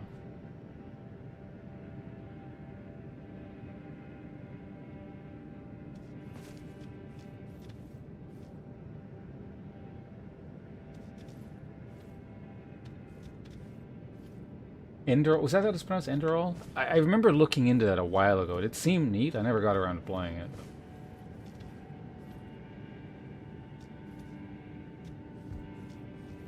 I think I actually looked this up a while ago, and Direct-to-Drive does still exist as a website, if I recall correctly. And if it does, theoretically, I could still install that original copy, digital copy of Oblivion that I bought. But I mean, I since then I have the remake thing, or remaster, what the hell it's called. I'm pretty sure I got a free copy via Twitch Prime. And it's on like GOG or something. But at this point, I just own multiple copies of Oblivion.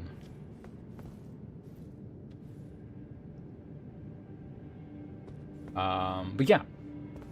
Anyway, thanks again. I guess the whole... Where we started with all of this was Raindog. Thank you very much for a very, very generous raid. I hope I don't bore your folks too much. And, you know, I will be progressing a bit. Like I said, this is a mod, but there is recognizable stuff compared to the base game. Like, for example, the cave I'm in does exist. So if you don't want to see anything, fair warning. You probably want to, like, you know, not be on this wretched website anymore, you know, after streaming for however many hours you have as well, so.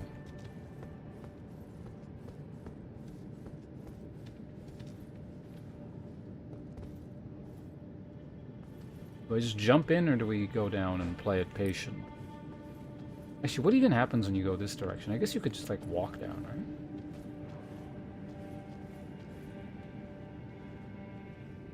Alright, fuck you, Wolf. Oops, that was the wrong button.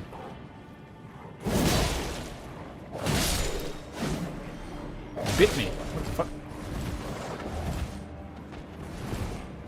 Where'd that guy come? Did he jump up?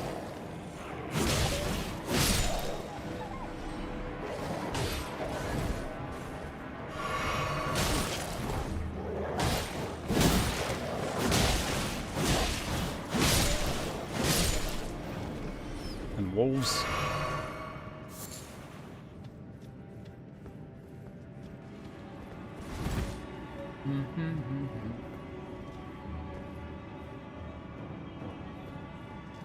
Those games, you're not going hollow yourself from repetition. What, just like doing the same area over and over again?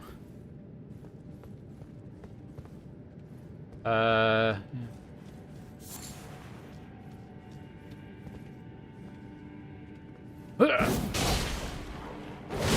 Man, the follow-up is so slow. I don't remember it being this slow.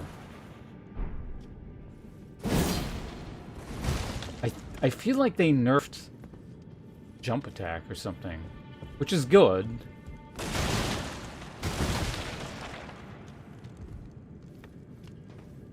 I wouldn't say it trivialized the game, but like, I feel like I would have enjoyed Elden Ring more if like jumping attacks didn't exist, because it's one of those things where it's like, well, you could just not use it. But when it's the most potent tool to use, like it's difficult to, you know, not use the good mechanic, right? Like, I don't want to have to like self-nerf unless I'm doing a very, very specific challenge run or something.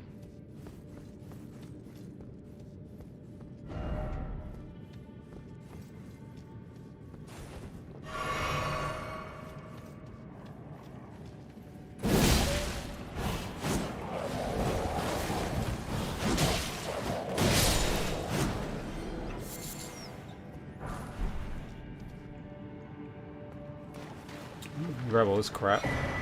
Rune Arc.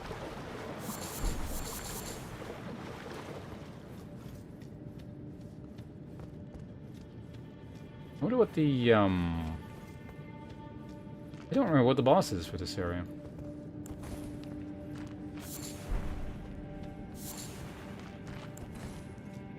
No, let's just go in. No, I don't need resources. Fuck it.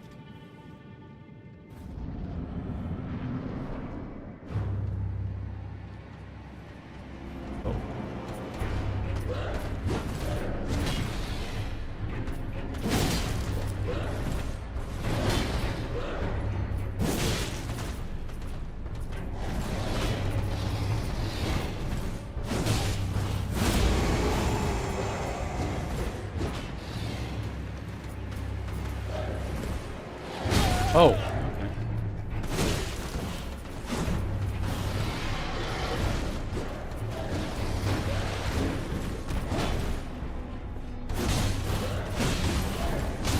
Ow.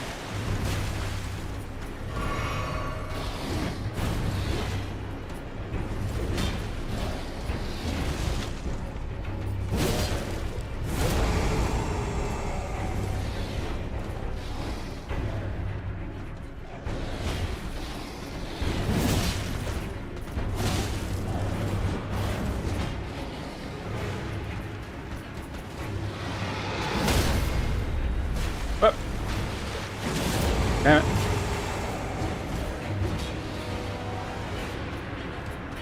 I really want to use the new deflect mechanics, but it's going to get me killed, so I'm not going to do it.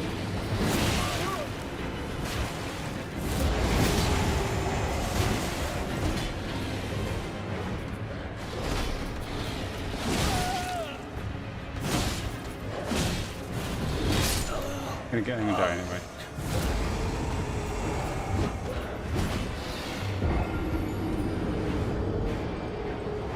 Yeah, it's still throwing me off just how long the landing animation is. Like, jump attacks still seem... That's how good the stupid thing is, and I'm not even dual wielding it. Like, it still seems like a very viable and good option. I'm not even sure if you can actually dual wield jump heavy anymore, because I tried dual wielding earlier, and like maybe if you change some hotkeys around or something, it'll actually work. But I couldn't... I went the wrong way. Is it? Shit, which way is it? Hold up. Oh, enemies will take your... That's interesting.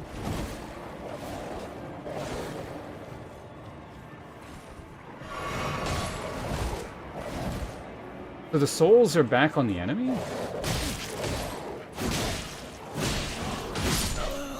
Oh. And you can't even go through the fog. I thought that was an optional thing, because I was looking at the options. It says when you're in combat, you'll get stuck in combat and can't do things, and I assume, okay, that's for fog walls. It looks like that's actually on by default.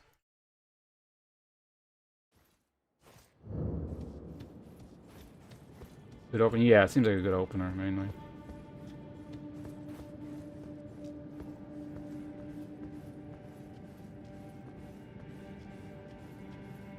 I do wonder if I can, like, just sneak by stuff, though.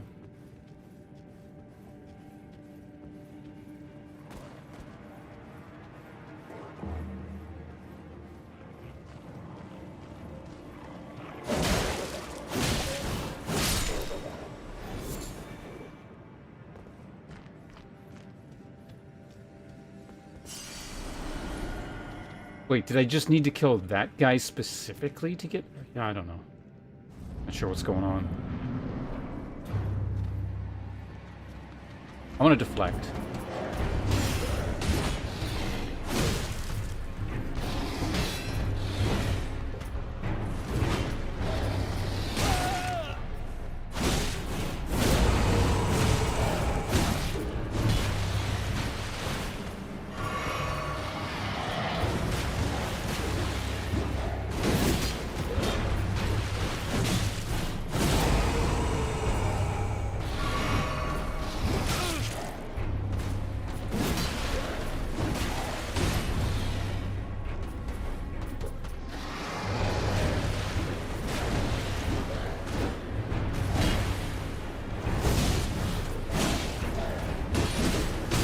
That didn't work the way I thought it would. Whoops.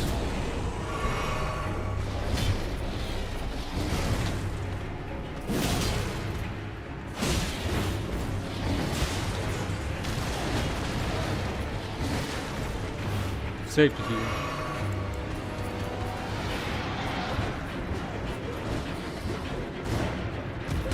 Oh, wrong button. Shit. I wanted to see if I could deflect that attack, but then I didn't even do the right thing.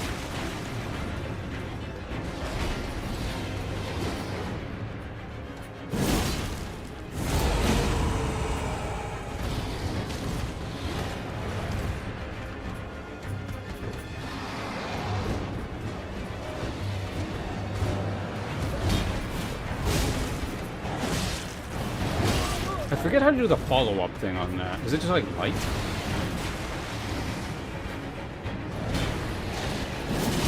Whoops. I thought that was the end of his sequence.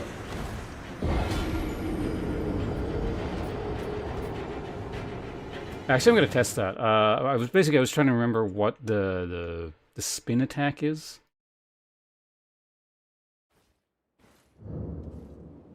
Yeah, no, the dancer, right? I was looking at it earlier.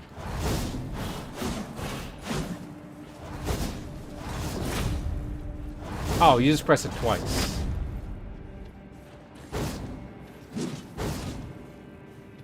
Okay. That's why I couldn't do it.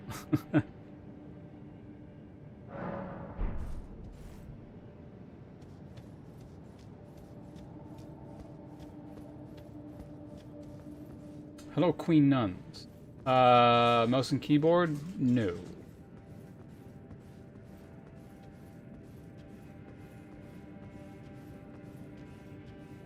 How goes it? I'm being amused by this mod.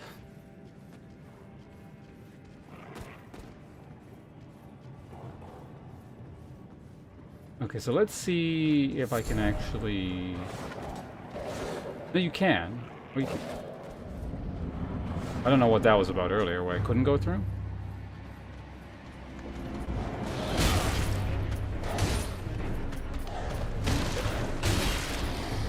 Let me deflect you. Oh, that's not what I want to do. Whoops.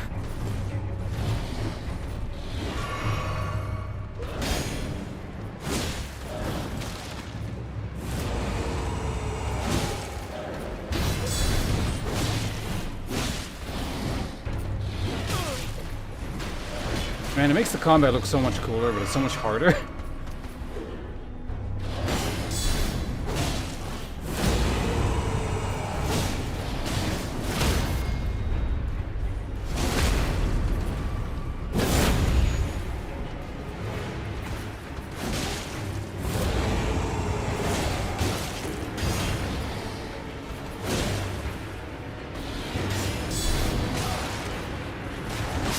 Ah, damn it.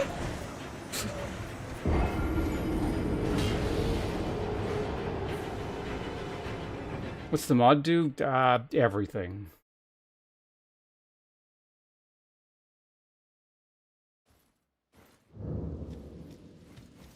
I realize that's not a very good answer, but it does everything. I know, it changes a lot of stuff.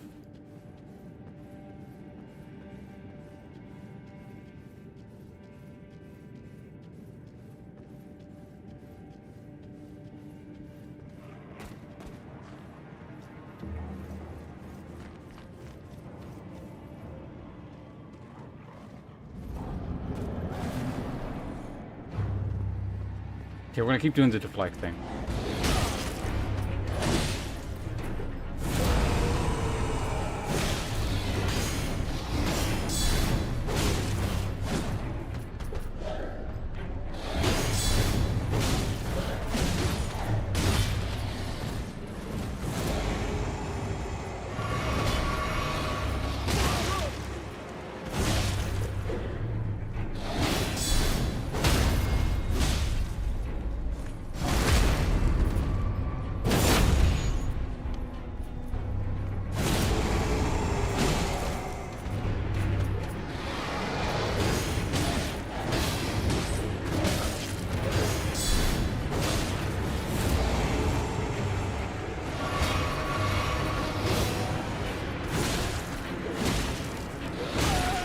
Oh man.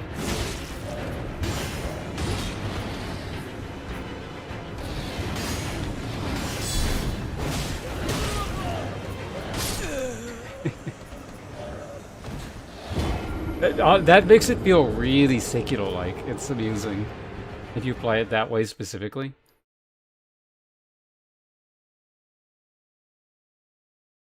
Oh, it's fine. I'm having fun with the deflect thing right now. So honestly, like, I don't kind of prefer that this keeps going. One might say then perhaps I should go play Sekiro, but I don't know. It's amusing playing it in Elden Ring.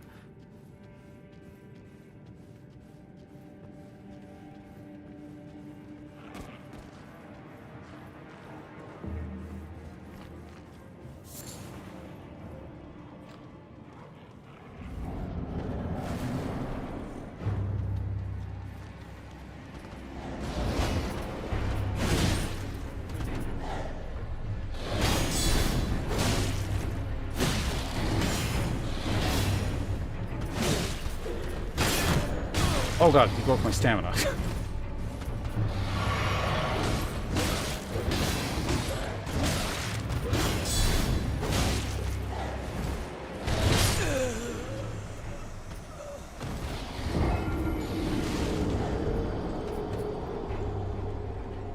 anyone's wondering, I'm not going to play the whole game like this. Like, I'm not going to learn every single boss's moveset. This is not even really a boss, but like... Sometimes I'm just going to want to do this.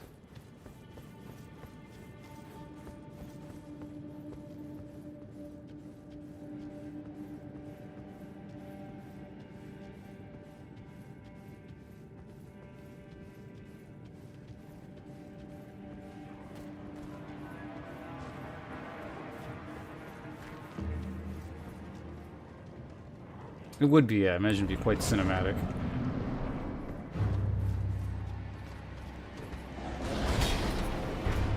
Man, you gotta stop missing that attack.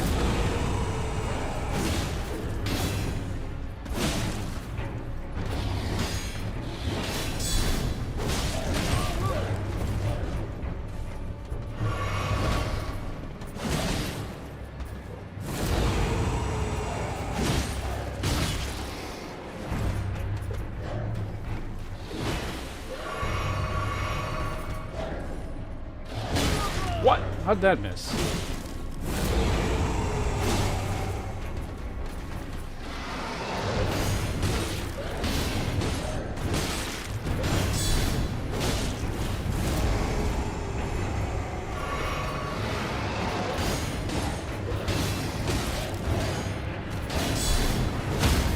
Actually got most of it.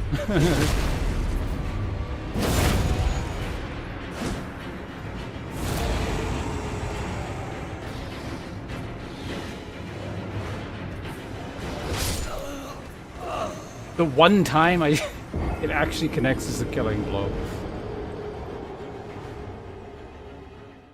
Every other time he's done that, well, the last, I don't know, 3 times he's done that, he's just missed.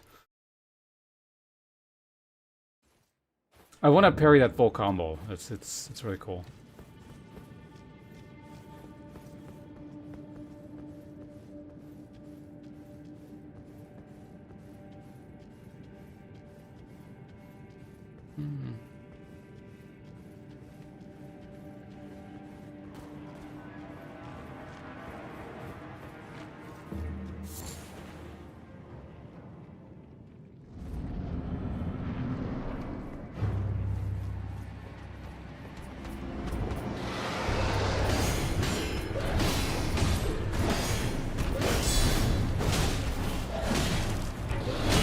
What? How did that?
Almost.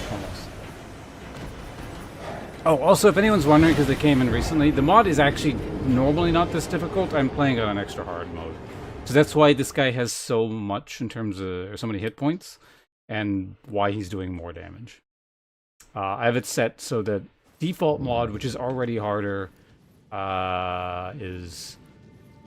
Enemies have like 30 or 35% more hit points, I think, and you take 20% more damage. So if anyone's interested in playing this mod but don't want to take horrible amounts of damage or fight HP sponges, you don't have to play it like that.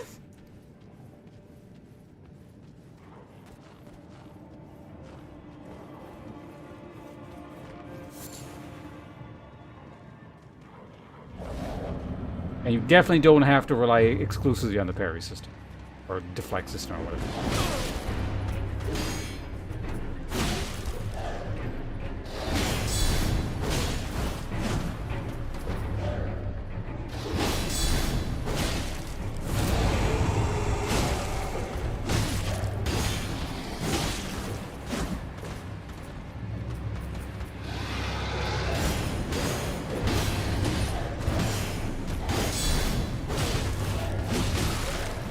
Damn it!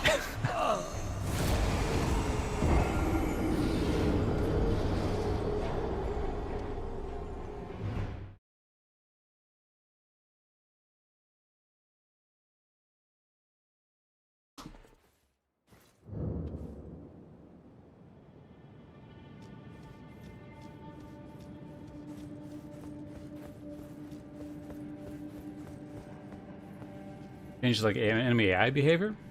What does it do?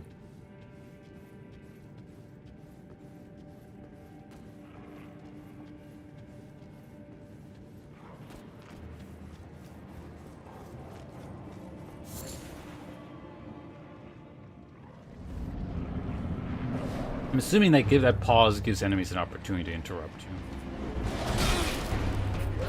Okay, is that thing like unblockable?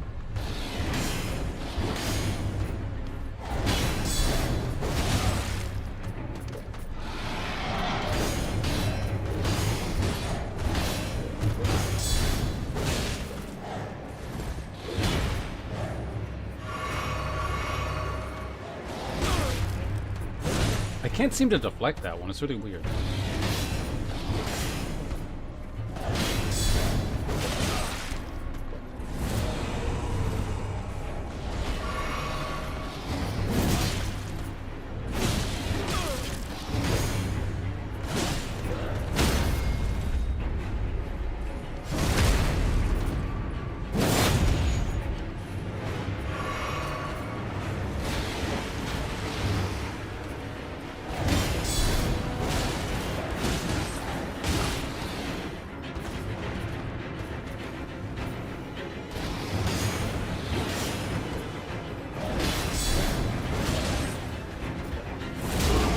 Ow!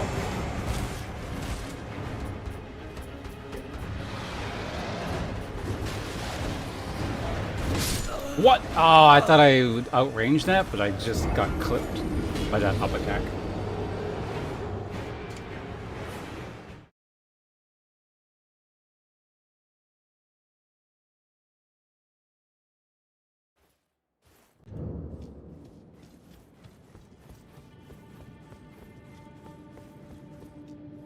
I wonder, can I just like run past you? Because last time I did this, it didn't let me go in.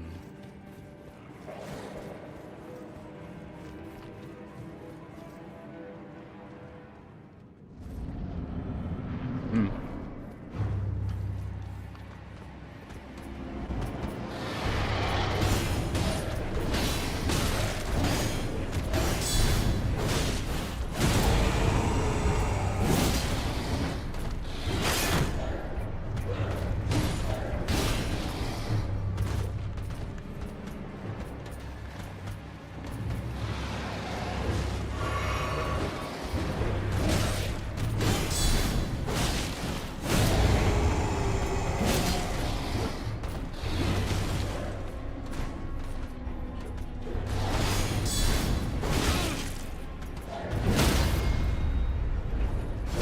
Figured we have time for that.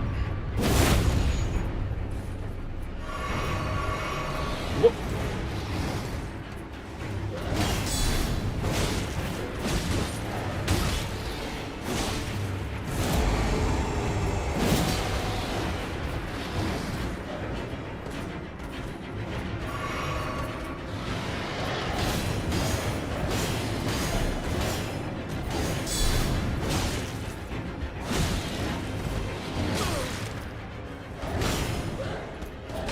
Damn, I didn't have the stamina for the follow.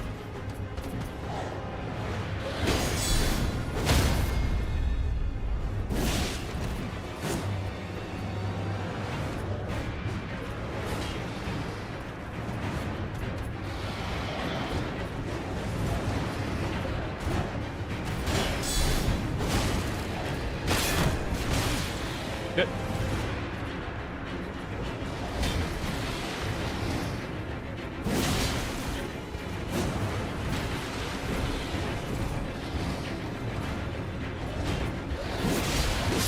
Oh, you're kidding me.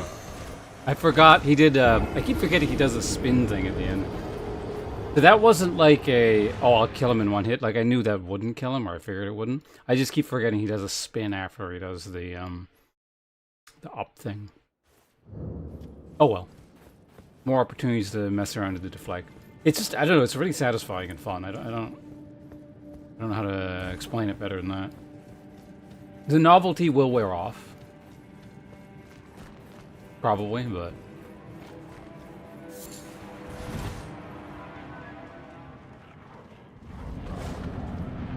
for now, I'm content to just mess around with this.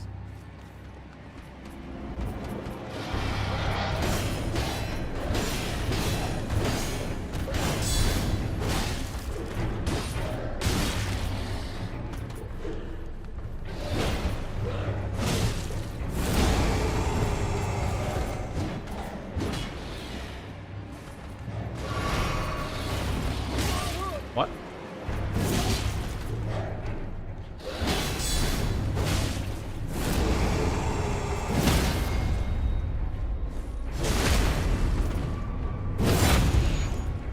I think the full charge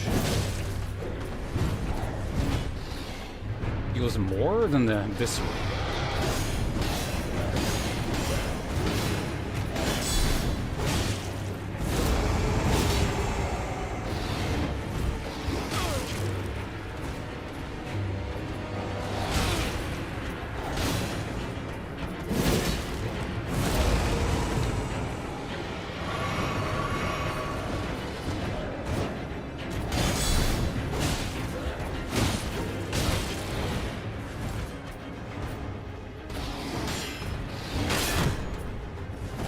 Shit! God damn. Stamina management's a little bit difficult when you do that.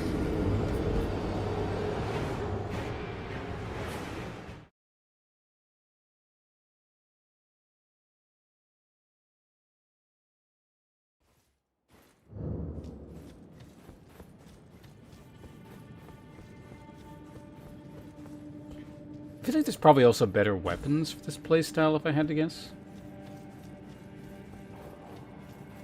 I imagine there's like weapons that do faster follow-ups and stuff, because I'm very much limited. Like, I do go for extra... Oh, like, occasionally I go for extra follow-ups, just, you know, because, but... Generally speaking, it seems like you're sort of limited to one hit, and then you gotta restart the cycle.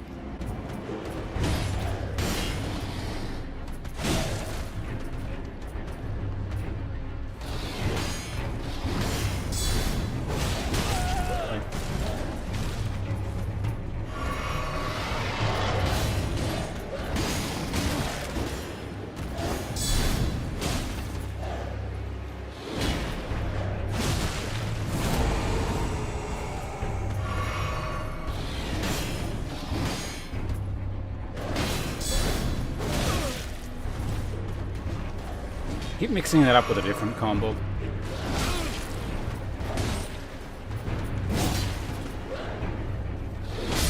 Damn it.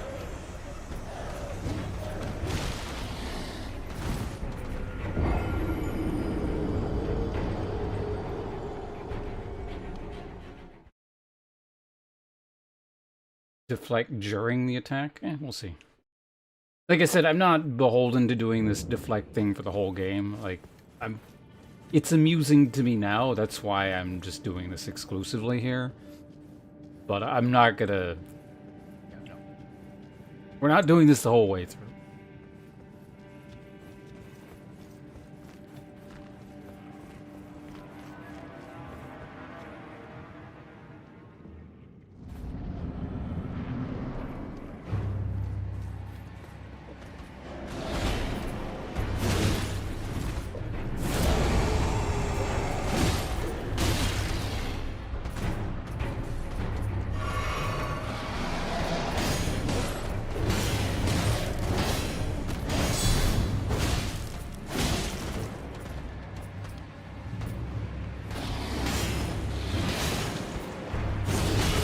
Forgetting there's that follow-up. What? What happened there? That was weird.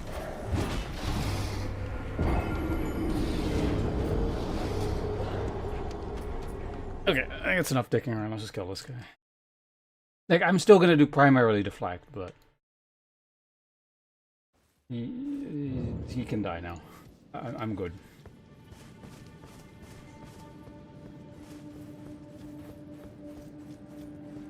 It's getting late too. I don't want to. Like, I want to see. Well, I don't know. Do I want to see more after this, or do I end the stream after I kill this guy? Oh, wait.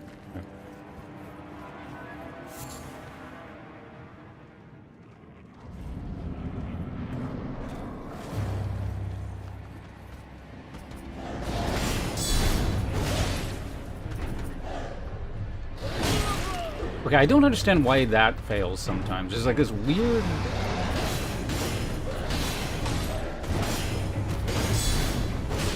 startup problem.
Really?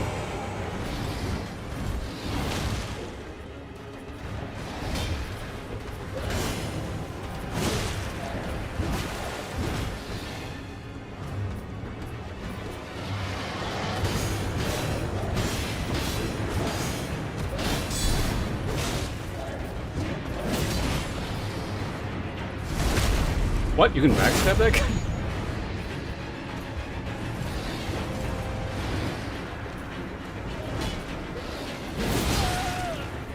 Almost did the same thing again.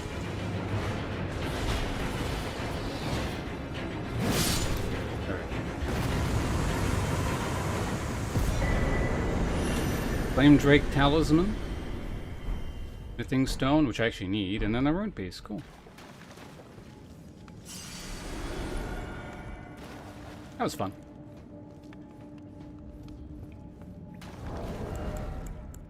No reason to not equip that, I imagine, right? Did they take equipment load off of, talismans? I swear they used to have... Maybe they didn't.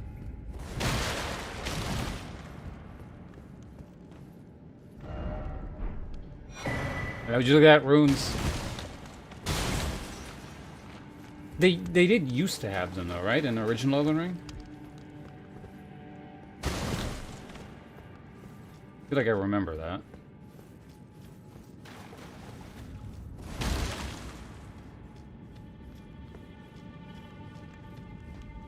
That's sneaky, though. They hid the rune thing in there.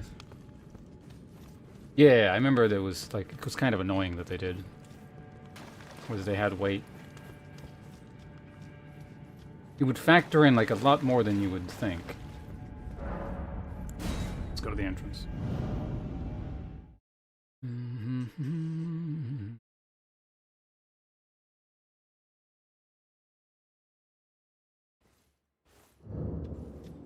Groveside Cave.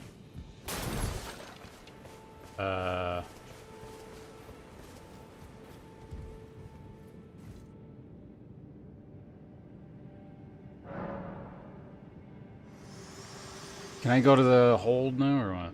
Me? I'm for my purpose. For the there is something for which I've acted. I am no maiden. Not yet? Okay, fine. Shall I turn? Let my Wait, no, I don't think I have share enough. them Yeah. with me.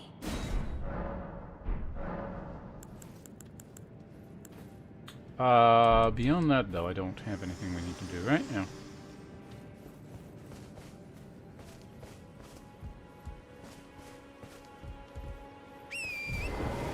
Alright, let's go level up our weapon.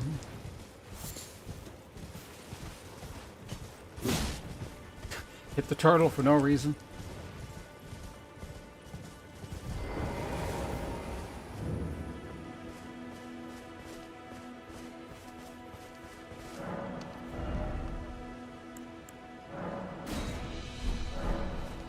Wait, well, you're Hello. back. I can now afford this.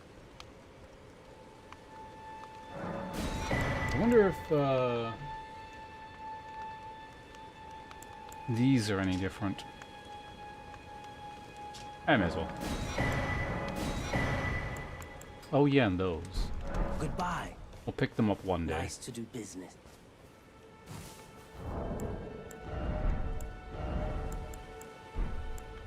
Inventory, there we go.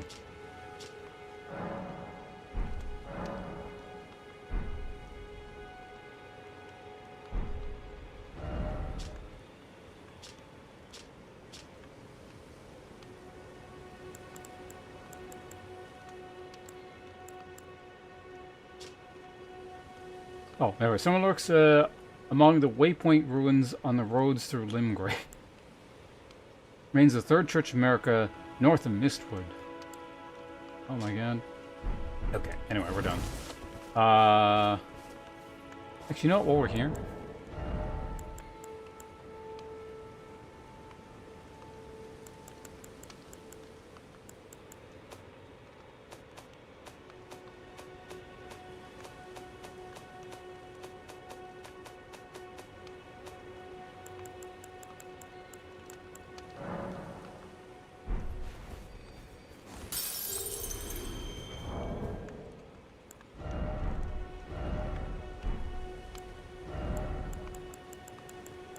If I use 2, I think I have enough for...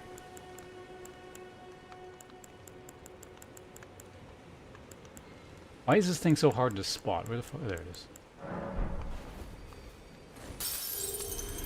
600, I can afford 2. What is it?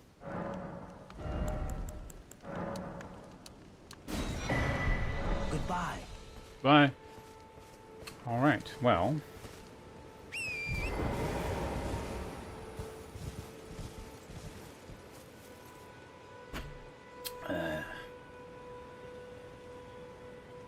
Let's get back to the game, shall we? Alright.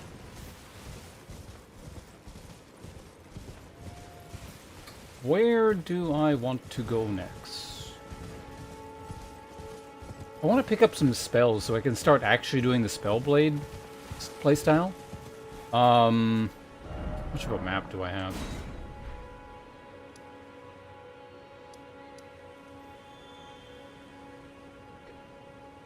That's good. Didn't you watch me literally just do that? You alright, Zote? You drunk? Oh, it puts a marker there when you're done. Okay, that's cool.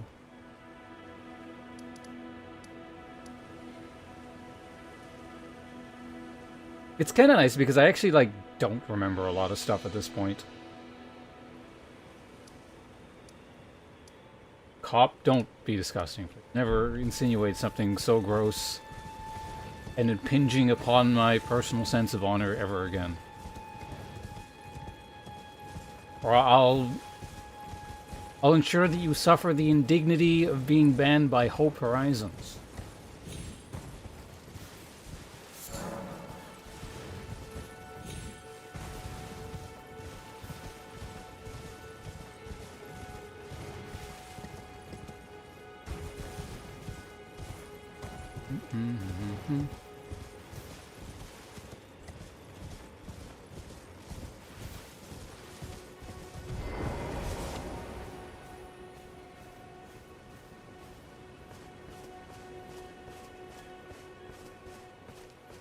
Can I target the right? Oh my god.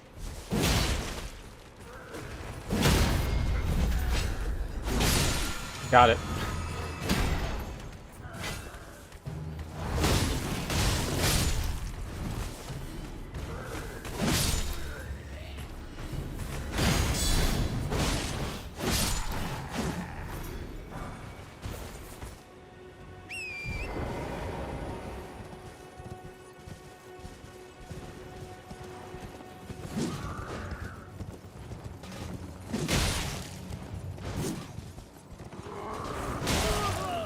Wow.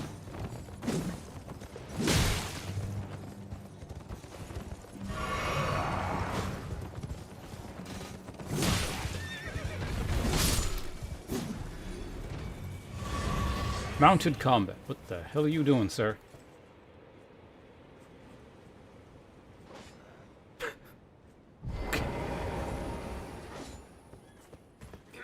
You also seem confused.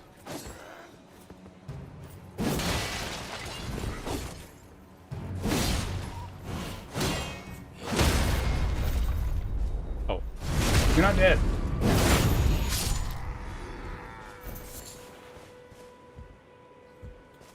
Is Extrunk there? I mean, if that was a power of mine, like a class ability or something, it'd be really cool. Oh, maybe there's a spell up there. I kind of have a vague recollection of there being something up there, but it's not, I think there was a sorcery up there. We'll see. There's also that big, giant procession thing. This is the place I'm thinking of, right? Maybe? It was not.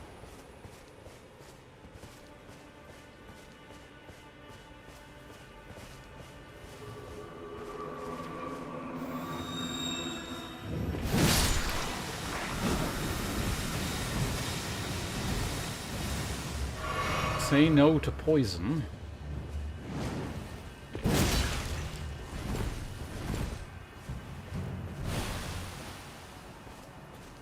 I don't actually have a way of getting rid of... Oh, you can't craft in combat. Whoops. I thought the poison would be done. Now he'd probably just die eventually, but whatever.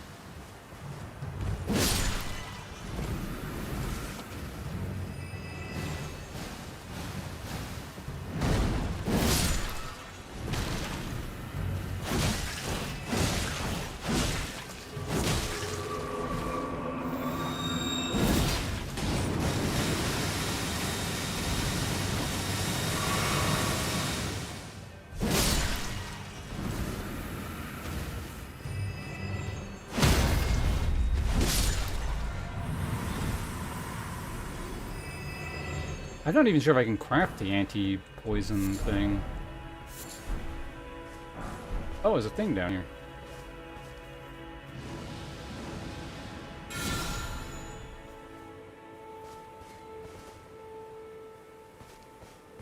Go away. I thought it was supposed to tell me a thing is open somewhere, but... Oh, maybe there's multiples.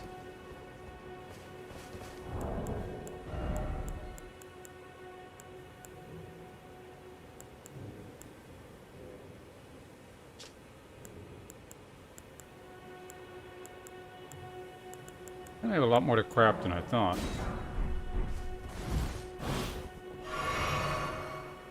Alright, whatever. Let's go.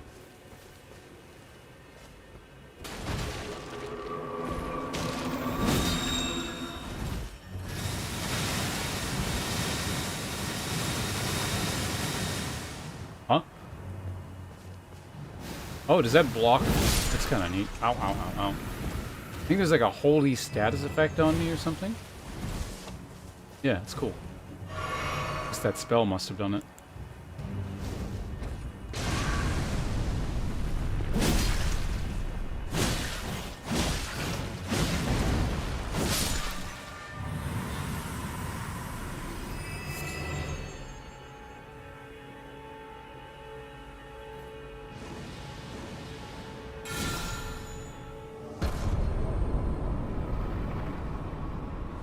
Somewhere a path is open.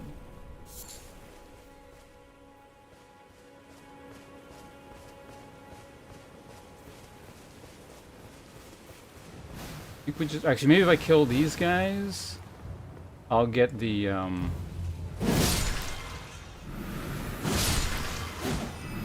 Yeah, we did. Okay, good. I need that. Thank you. Alright, so now we should probably maybe live. There it is. Ogwall?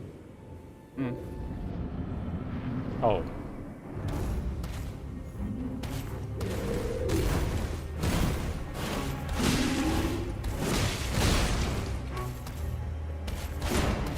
Now I die to poison.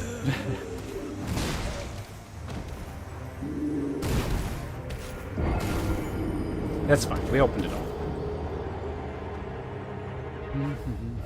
State of America. There we go. I don't remember what the hell was down here. Like a helmet or something?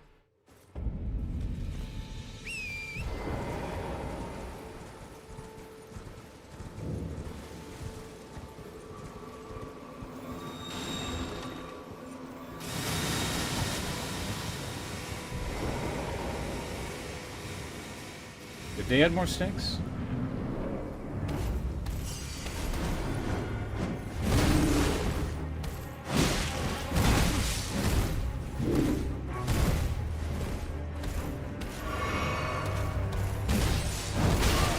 I can't see. I'm trying to deflect, but...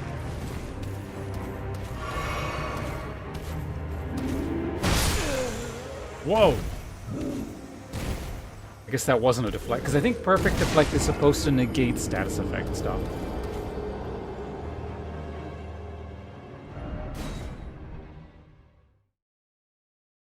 Okay, I'm not doing the deflecting. I'll just fight it normally. Well, it's so weird, because it's like... Honestly, deflect is a pretty good option a lot of the time. But it's dependent on you, like, knowing the actual boss moves. And if you play Elden Ring normally, most of the time, honestly, you don't even really need to learn their moveset. It's like one of the kind of unfortunate things.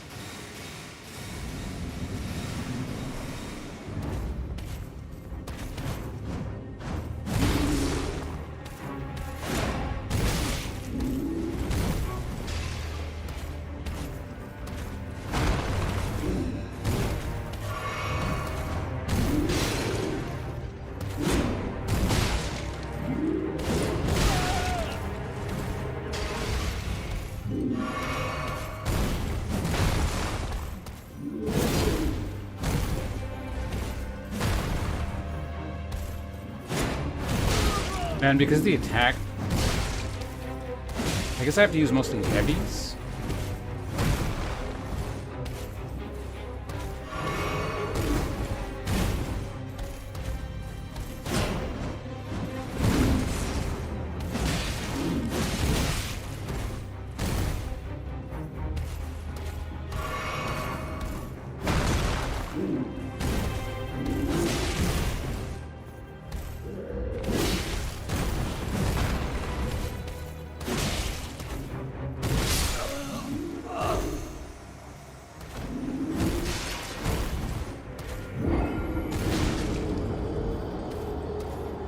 This is neat, though. Like the attack set's different. There's a bleed mechanic attached to it. And like the extra HP and damage. This really makes you have to play properly.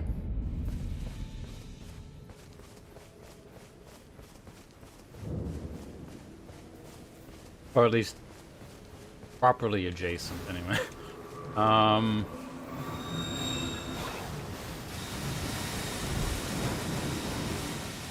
the hell? Ah, there it is.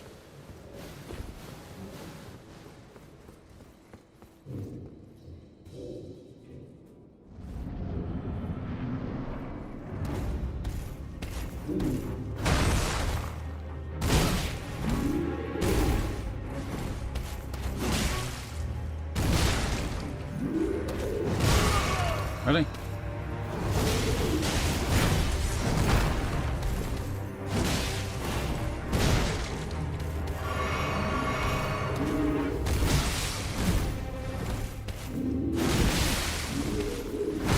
Ow!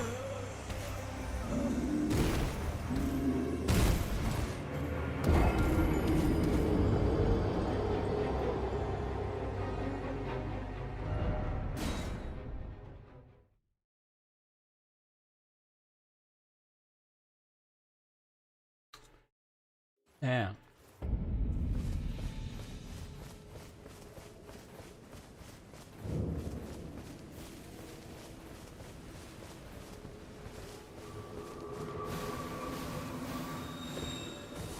I wonder how many of those attacks you can duck.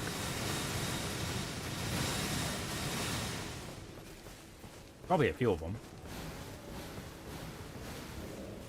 Oh my god, where is this fucking thing?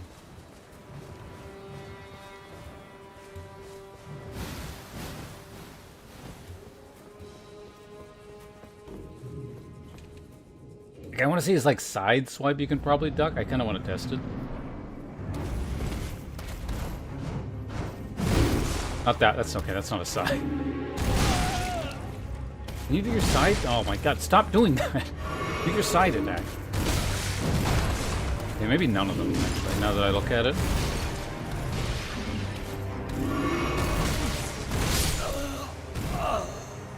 All his attacks go pretty low, so I don't think side is an option on any of his attacks. Or a duck.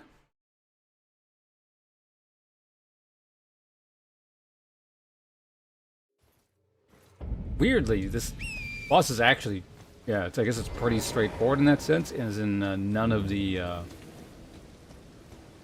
new defense mechanics are particularly relevant to him, other than if you want to do the deflect thing, but...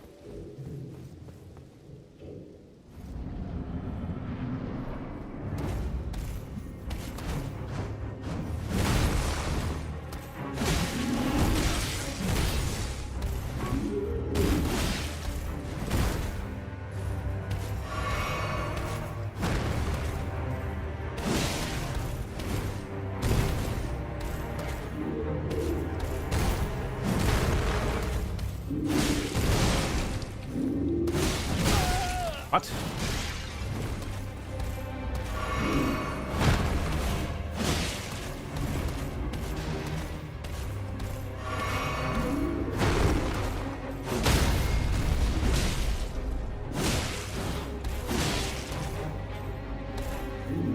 I wasn't gonna make it to his other side, so here, just get some damage in.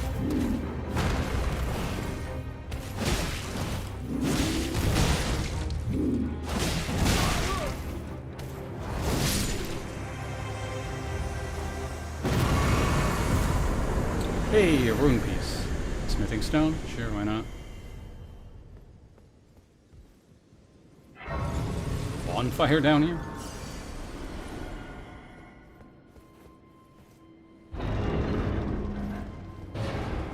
Oh, good.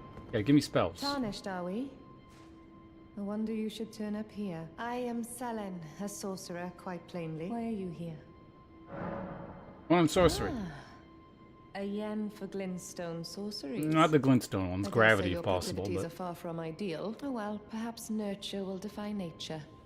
With a bit of luck. But one must choose one's masters wisely. I was exiled from the Academy of Rea Lucaria as a reviled, apostate witch. You still wished? yeah, it's fine.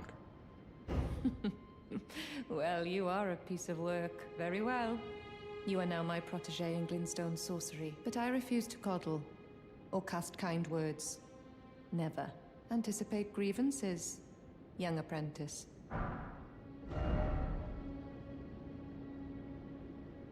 I don't have the int for any of these.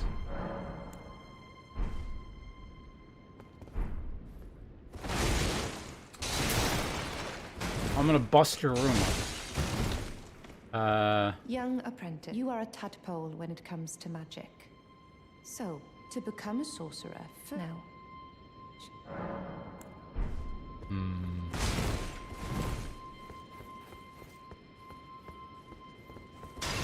I think gravity magic is arcane. Maybe it wasn't. Oh yeah, I was also considering maybe we do like the heretic class as well, because that seemed pretty cool. Let me look at that really quickly again. What's the deal with that?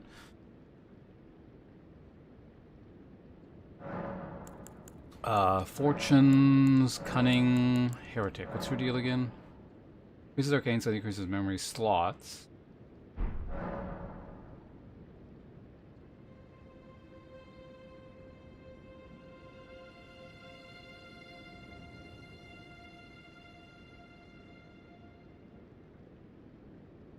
Two or more of the above effects grants. Right, that one. Was gravity strength int?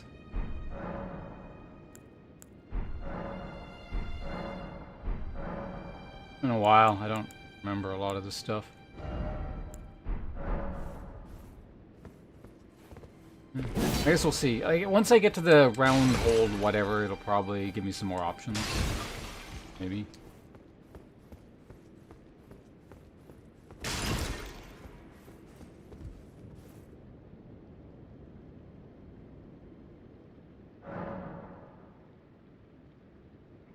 I think this is new as well, right? Like the inability to teleport until you... Well, I don't know. Maybe I don't recall. Maybe you need access to the round table first.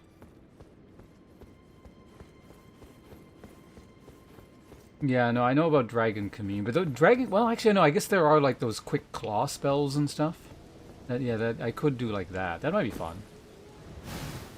Mixing in like quick claw and bite type spells. I think those were options.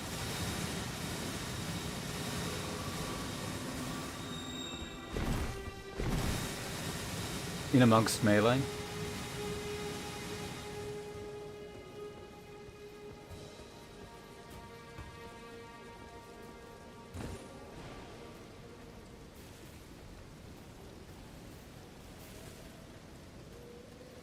Yeah, also, like, I know I've been pretty casual about, like, new stuff, but, I don't want to know too much about stuff I haven't seen.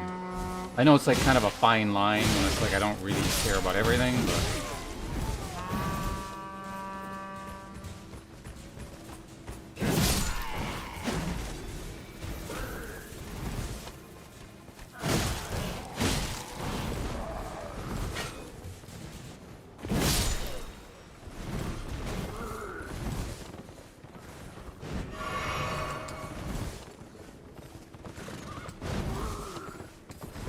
You're being really annoying, sir. Can I target you? Jesus Christ.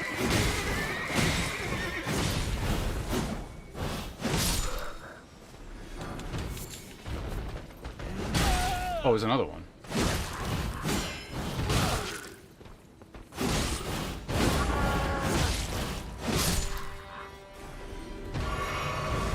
I don't suppose you guys still dropped the thing so I could dual wield these things, could I?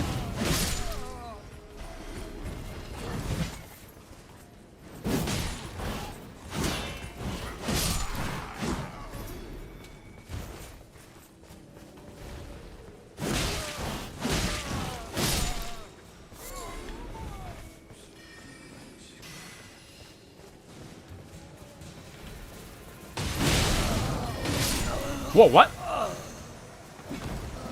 I was not paying it. Was I low HP or did I get hit by 6 things at once? I might have just not healed because I kind of zoned out.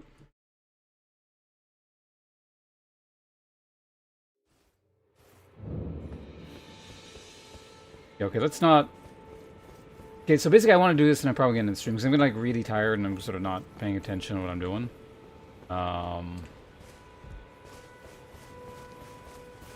I haven't been live with that. Well, I don't know. I guess it's been live probably an average-ish amount of time, 6, but I also started pretty late, so I'm getting kind of tired.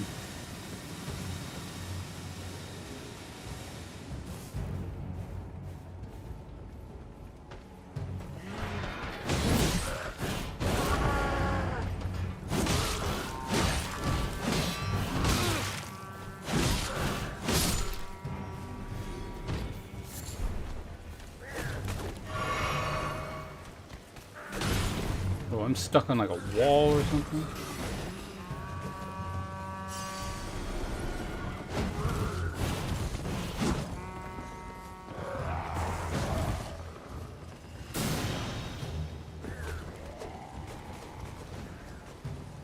Where's the caster? It's like not standing out very well. And there are too many people. I heard it. There he is. You know what? Fuck it. I'm just gonna take this guy out first.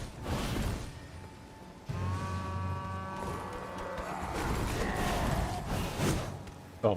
Okay, well, I mean, that works, I guess.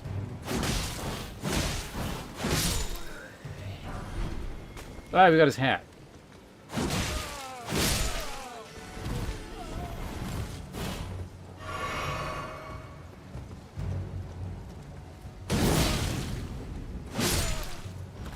Actually, like the most dangerous guy there, the away guy. There you are.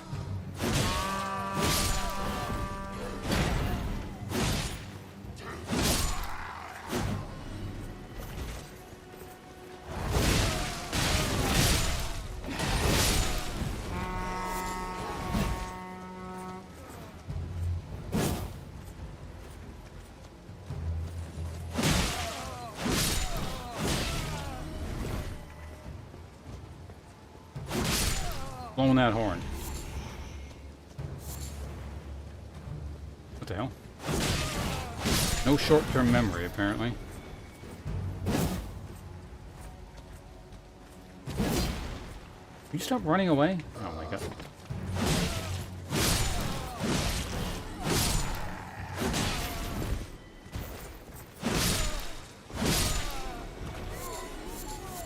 Give me all your garbage. Alright, let's go deal with this now.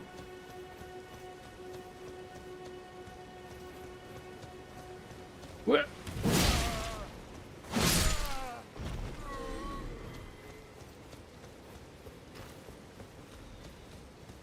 I think you need to like physically stop them, or you can't, or maybe you can open this. I can't remember.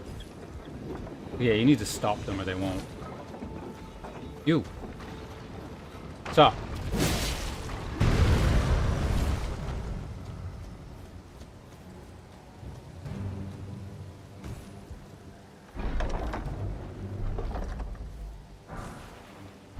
Great axe. Right. So, oh, hold on a second. Let's just kill this. But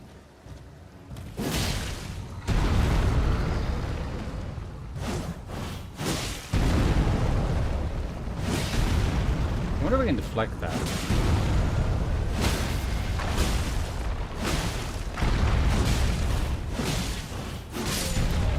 Like, probably.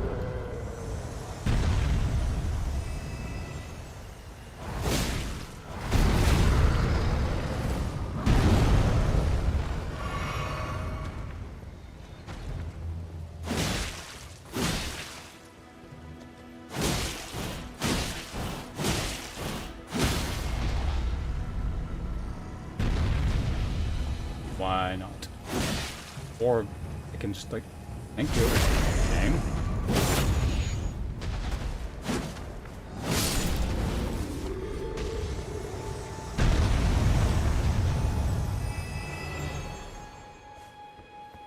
I guess I didn't, like there are a few mobs back here so they don't count as wiped out. I don't know.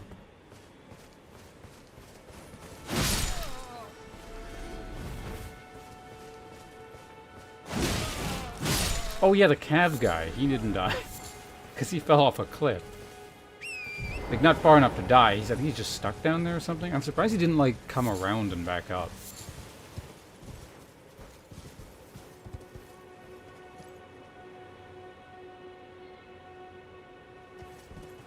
Yeah, he just fell off, like, there.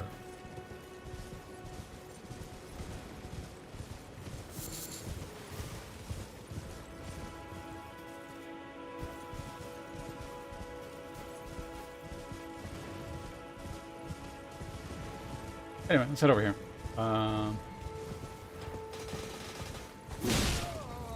You jerk to people. Okay, no, the thing I was trying to remember, I think... Was it up here? Yeah, this is the thing I was trying to remember what was going on with. Because there's like a caster, like, up there.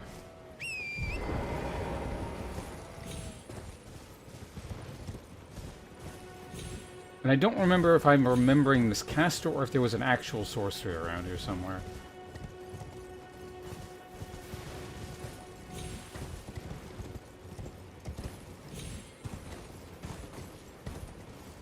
I'm gonna pick this thing up, though.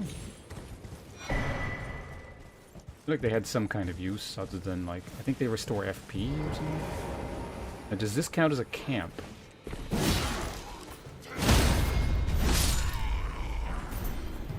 Oh, straight sword, cool. I don't want it anymore, it's too late, but...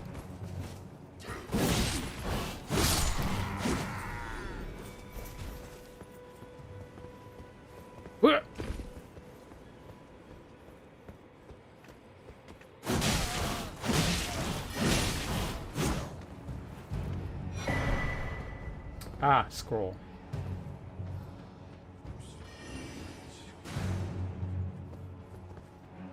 Another caster over there. Okay, so it's not a camp because I can call Torrent.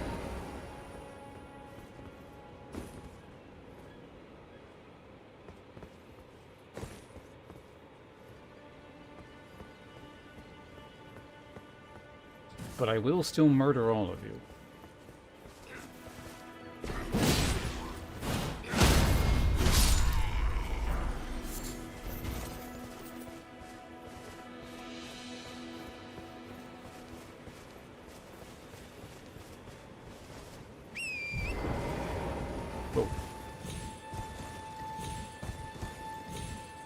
Torrent not get up there?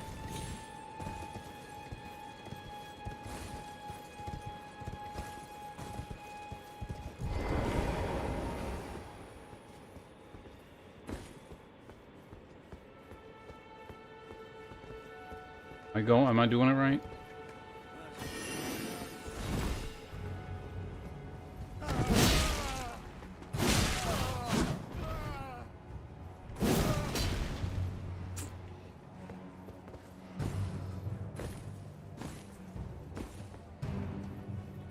We're in a very annoying spot, sir.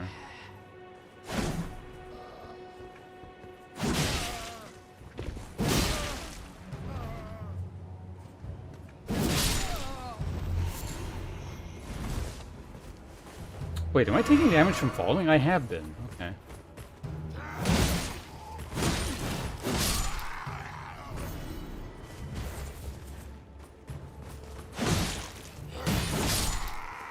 I need to stop taking, like, small bits of damage. Otherwise I will actually die.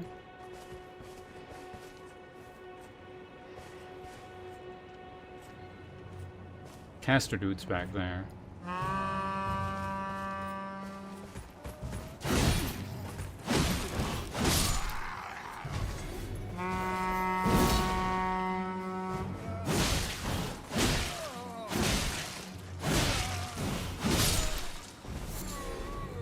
red-eyed horn dude. Lots of HP for no reason.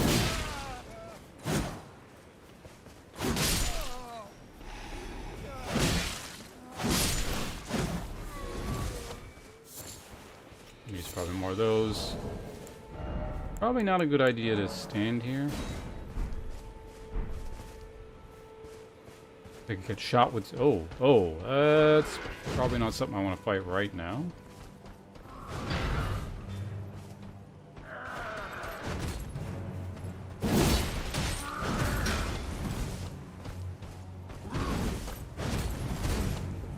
Uh-oh. That was... I thought he was done.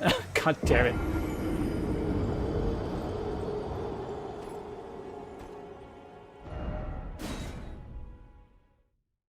Okay, we're just gonna get this done. Like I said, we're doing the end of the stream thing where I'm just like zoning out and like unnecessarily dragging out the last bit of the stream, and I want to leave more than anything. So let's quickly finish this off and get on out of here.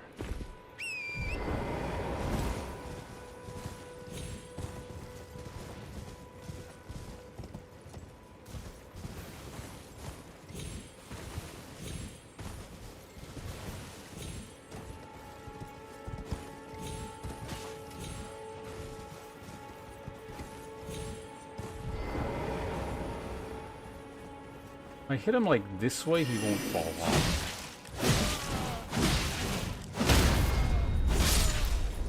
How the hell do you get over here? Can you jump? I guess he can.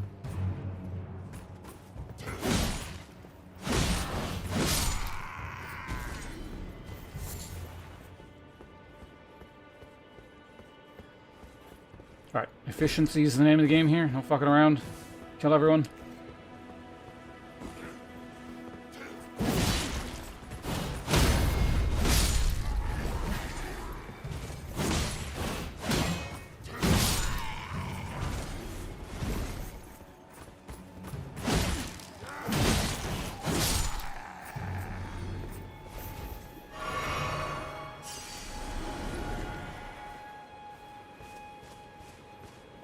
Oh, no, this does count as a camp. What the fuck? Alright, fine. So there is kind of like a reason to do this. Weird that I could use Torrent before, but like...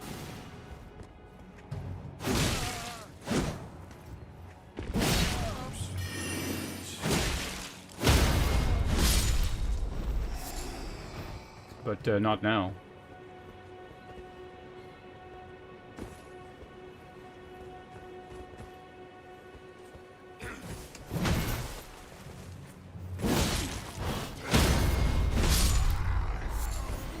So that is actually important that I land the timing correctly on that, otherwise I tend to not get the follow-up. Sometimes I do.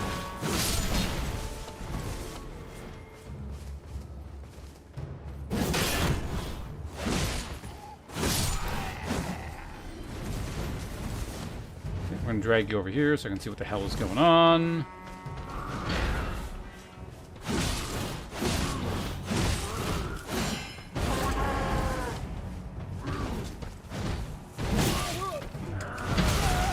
Ow.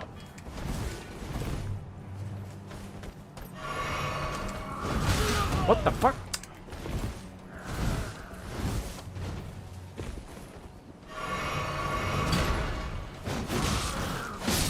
This is being extra annoying. Alright, get out of here.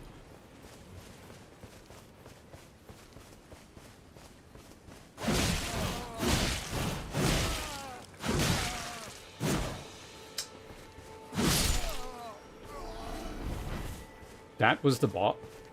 Or... Oh, wait. Oh, yeah, no, because I killed the other caster. Yeah.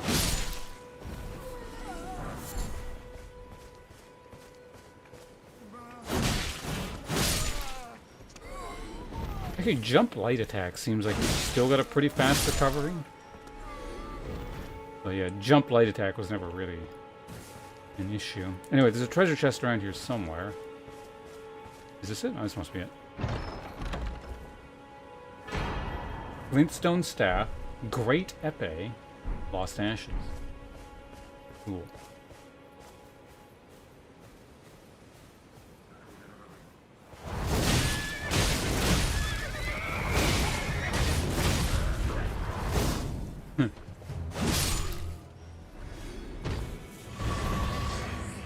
Oh yeah, let's test something.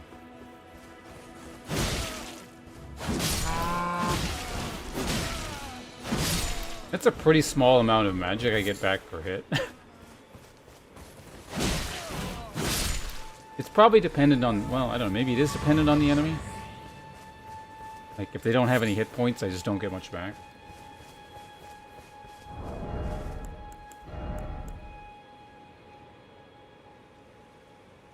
How much dex is... I can actually use this, that's the funny thing.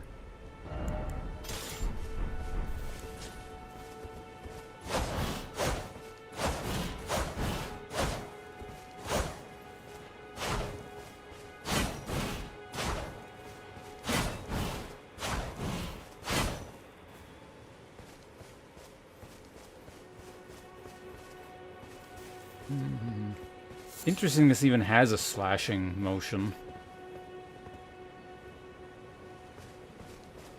Because, I mean, this, I know it says Great Epee, but I imagine this is supposed to be modeled after an S-Stock, which are, like, exclusively thrusting weapons, if I recall correctly.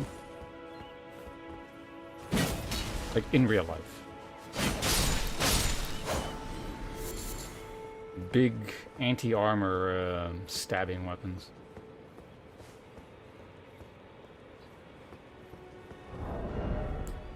But yeah, what's the thing on?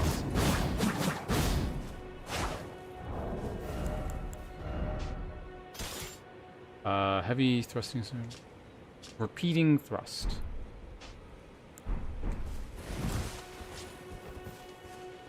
Alright, where's the nearest bonfire? We gotta get to a bonfire here.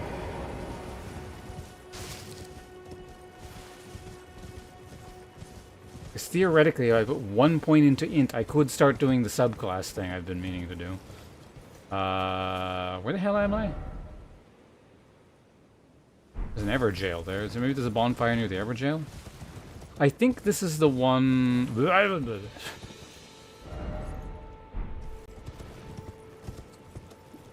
This is the one with the curved greatsword guy in it, wasn't it?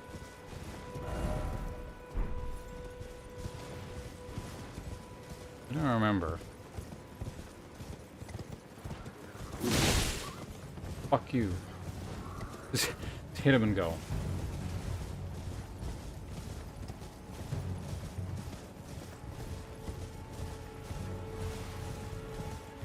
There's a thing America there, but there's no I want a bonfire. I don't want to do this right now. I want a bonfire. I think if you keep going straight, there's one. Like, pretty close. Like, literally right here, wasn't there?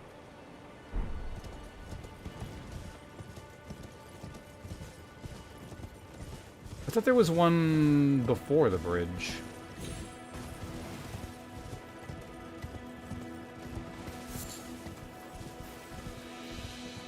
My memories of the base game are a bit hazy. Maybe it was up on one of the cliffs if you jump up.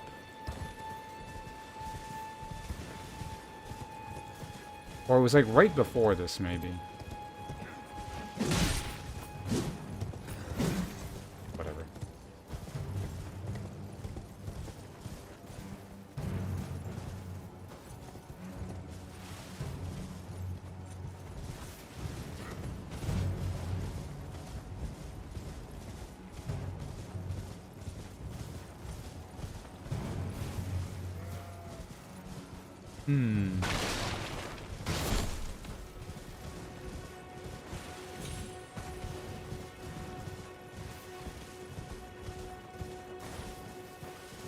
I swear there was a bonfire over here.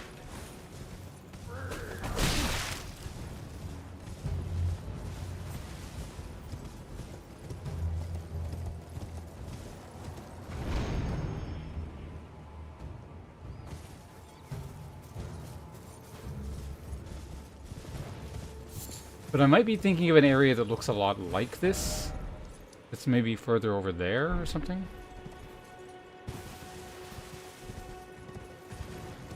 Yeah, you know what? I think there was a bonfire right here, wasn't there? I feel like there was one right there, and they just removed it?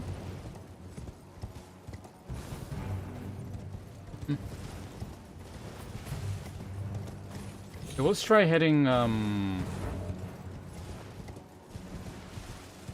go over here.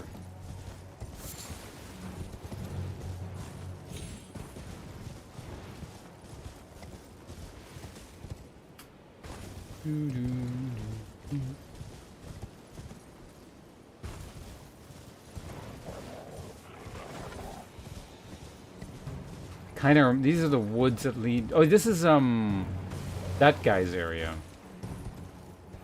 The.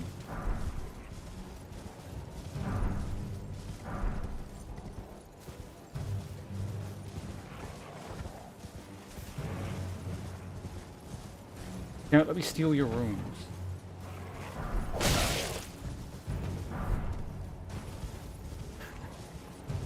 Do I need these? No. But I will take them. Oh, one last one, one last one. It's very important we get all. And there's two, actually.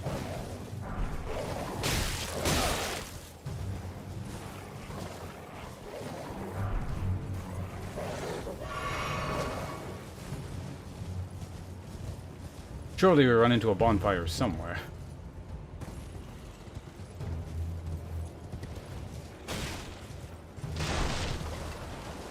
Oh.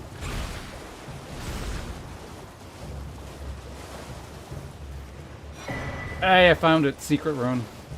Got it. How many are we up to? We're probably close to 10 by now.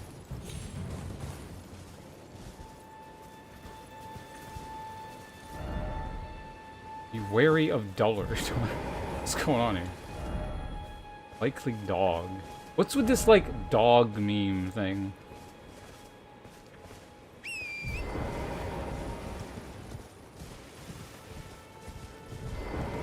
Some kind of Elden Ring community thing?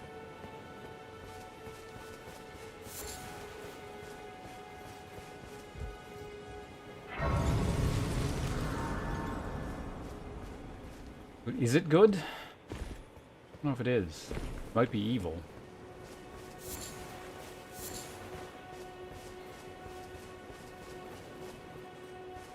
Something's dying over there.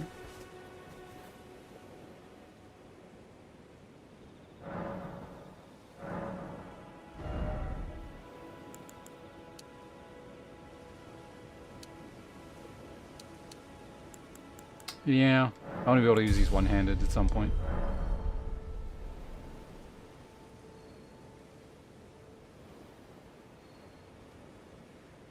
Just through purely, so, I don't know, a couple people started it, and then everyone started doing it kind of thing. Could have been a streamer or something, I suppose, but... Anyway, yeah, I think I'm going to call it here. We're 6.5 hours in. Obviously, you know, today's been a pretty languid pace. I just kind of wanted to relax and have fun and check the mod out and just see what it's all about. You know, fuck around with the new mechanics, not try and make too much progress. I will be back to this. I think we're streaming this again tomorrow, starting, well, tomorrow morning. So it looks like I'm probably going to do a night stream into a morning stream thing, ideally. Ideally, I can't guarantee it, but I'll try to make that happen. So I'll probably be back live here in about like 12 hours-ish, if I had to guess. And it'll be more of this, and I'd probably start playing this a bit more normally, like trying to make a bit more progress, not, you know, fuck around with easy bosses forever and, you know, learn parry routes, etc., etc. But who knows, I might end up doing it. Just because it still amuses me. Before, yeah, no, this is, I'm liking it a lot. Just, I don't know, doing stuff in Elden Ring that's very, very different from what you do in an actual game, but it still feels natural, like it makes sense, is pretty cool, I guess. But yeah, I'm gonna get the hell out of here. So let's exit the game.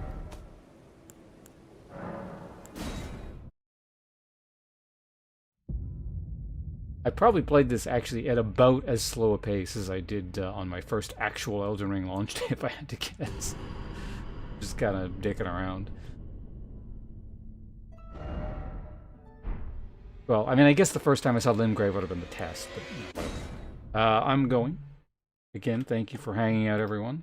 There was a program. You know what? The slight bit of lag I was encountering in the beginning is probably because I had my GIMP open, the graphical program thing. I used to edit stuff. Wouldn't surprise me. But yeah, I'm gonna turn YouTube off first, and then we're gonna turn Twitch off. So YouTube folks, thanks for hanging out. Again, ideally I'll be here in the morning. Thanks for all the gift subscriptions and everyone hanging out, and of course the Rain Dog, and actual subscriptions, and Jamalki. All rated much earlier in the stream. So yeah, hope you guys have fun. YouTube, turning it off again first. See you guys around. That's not the right button.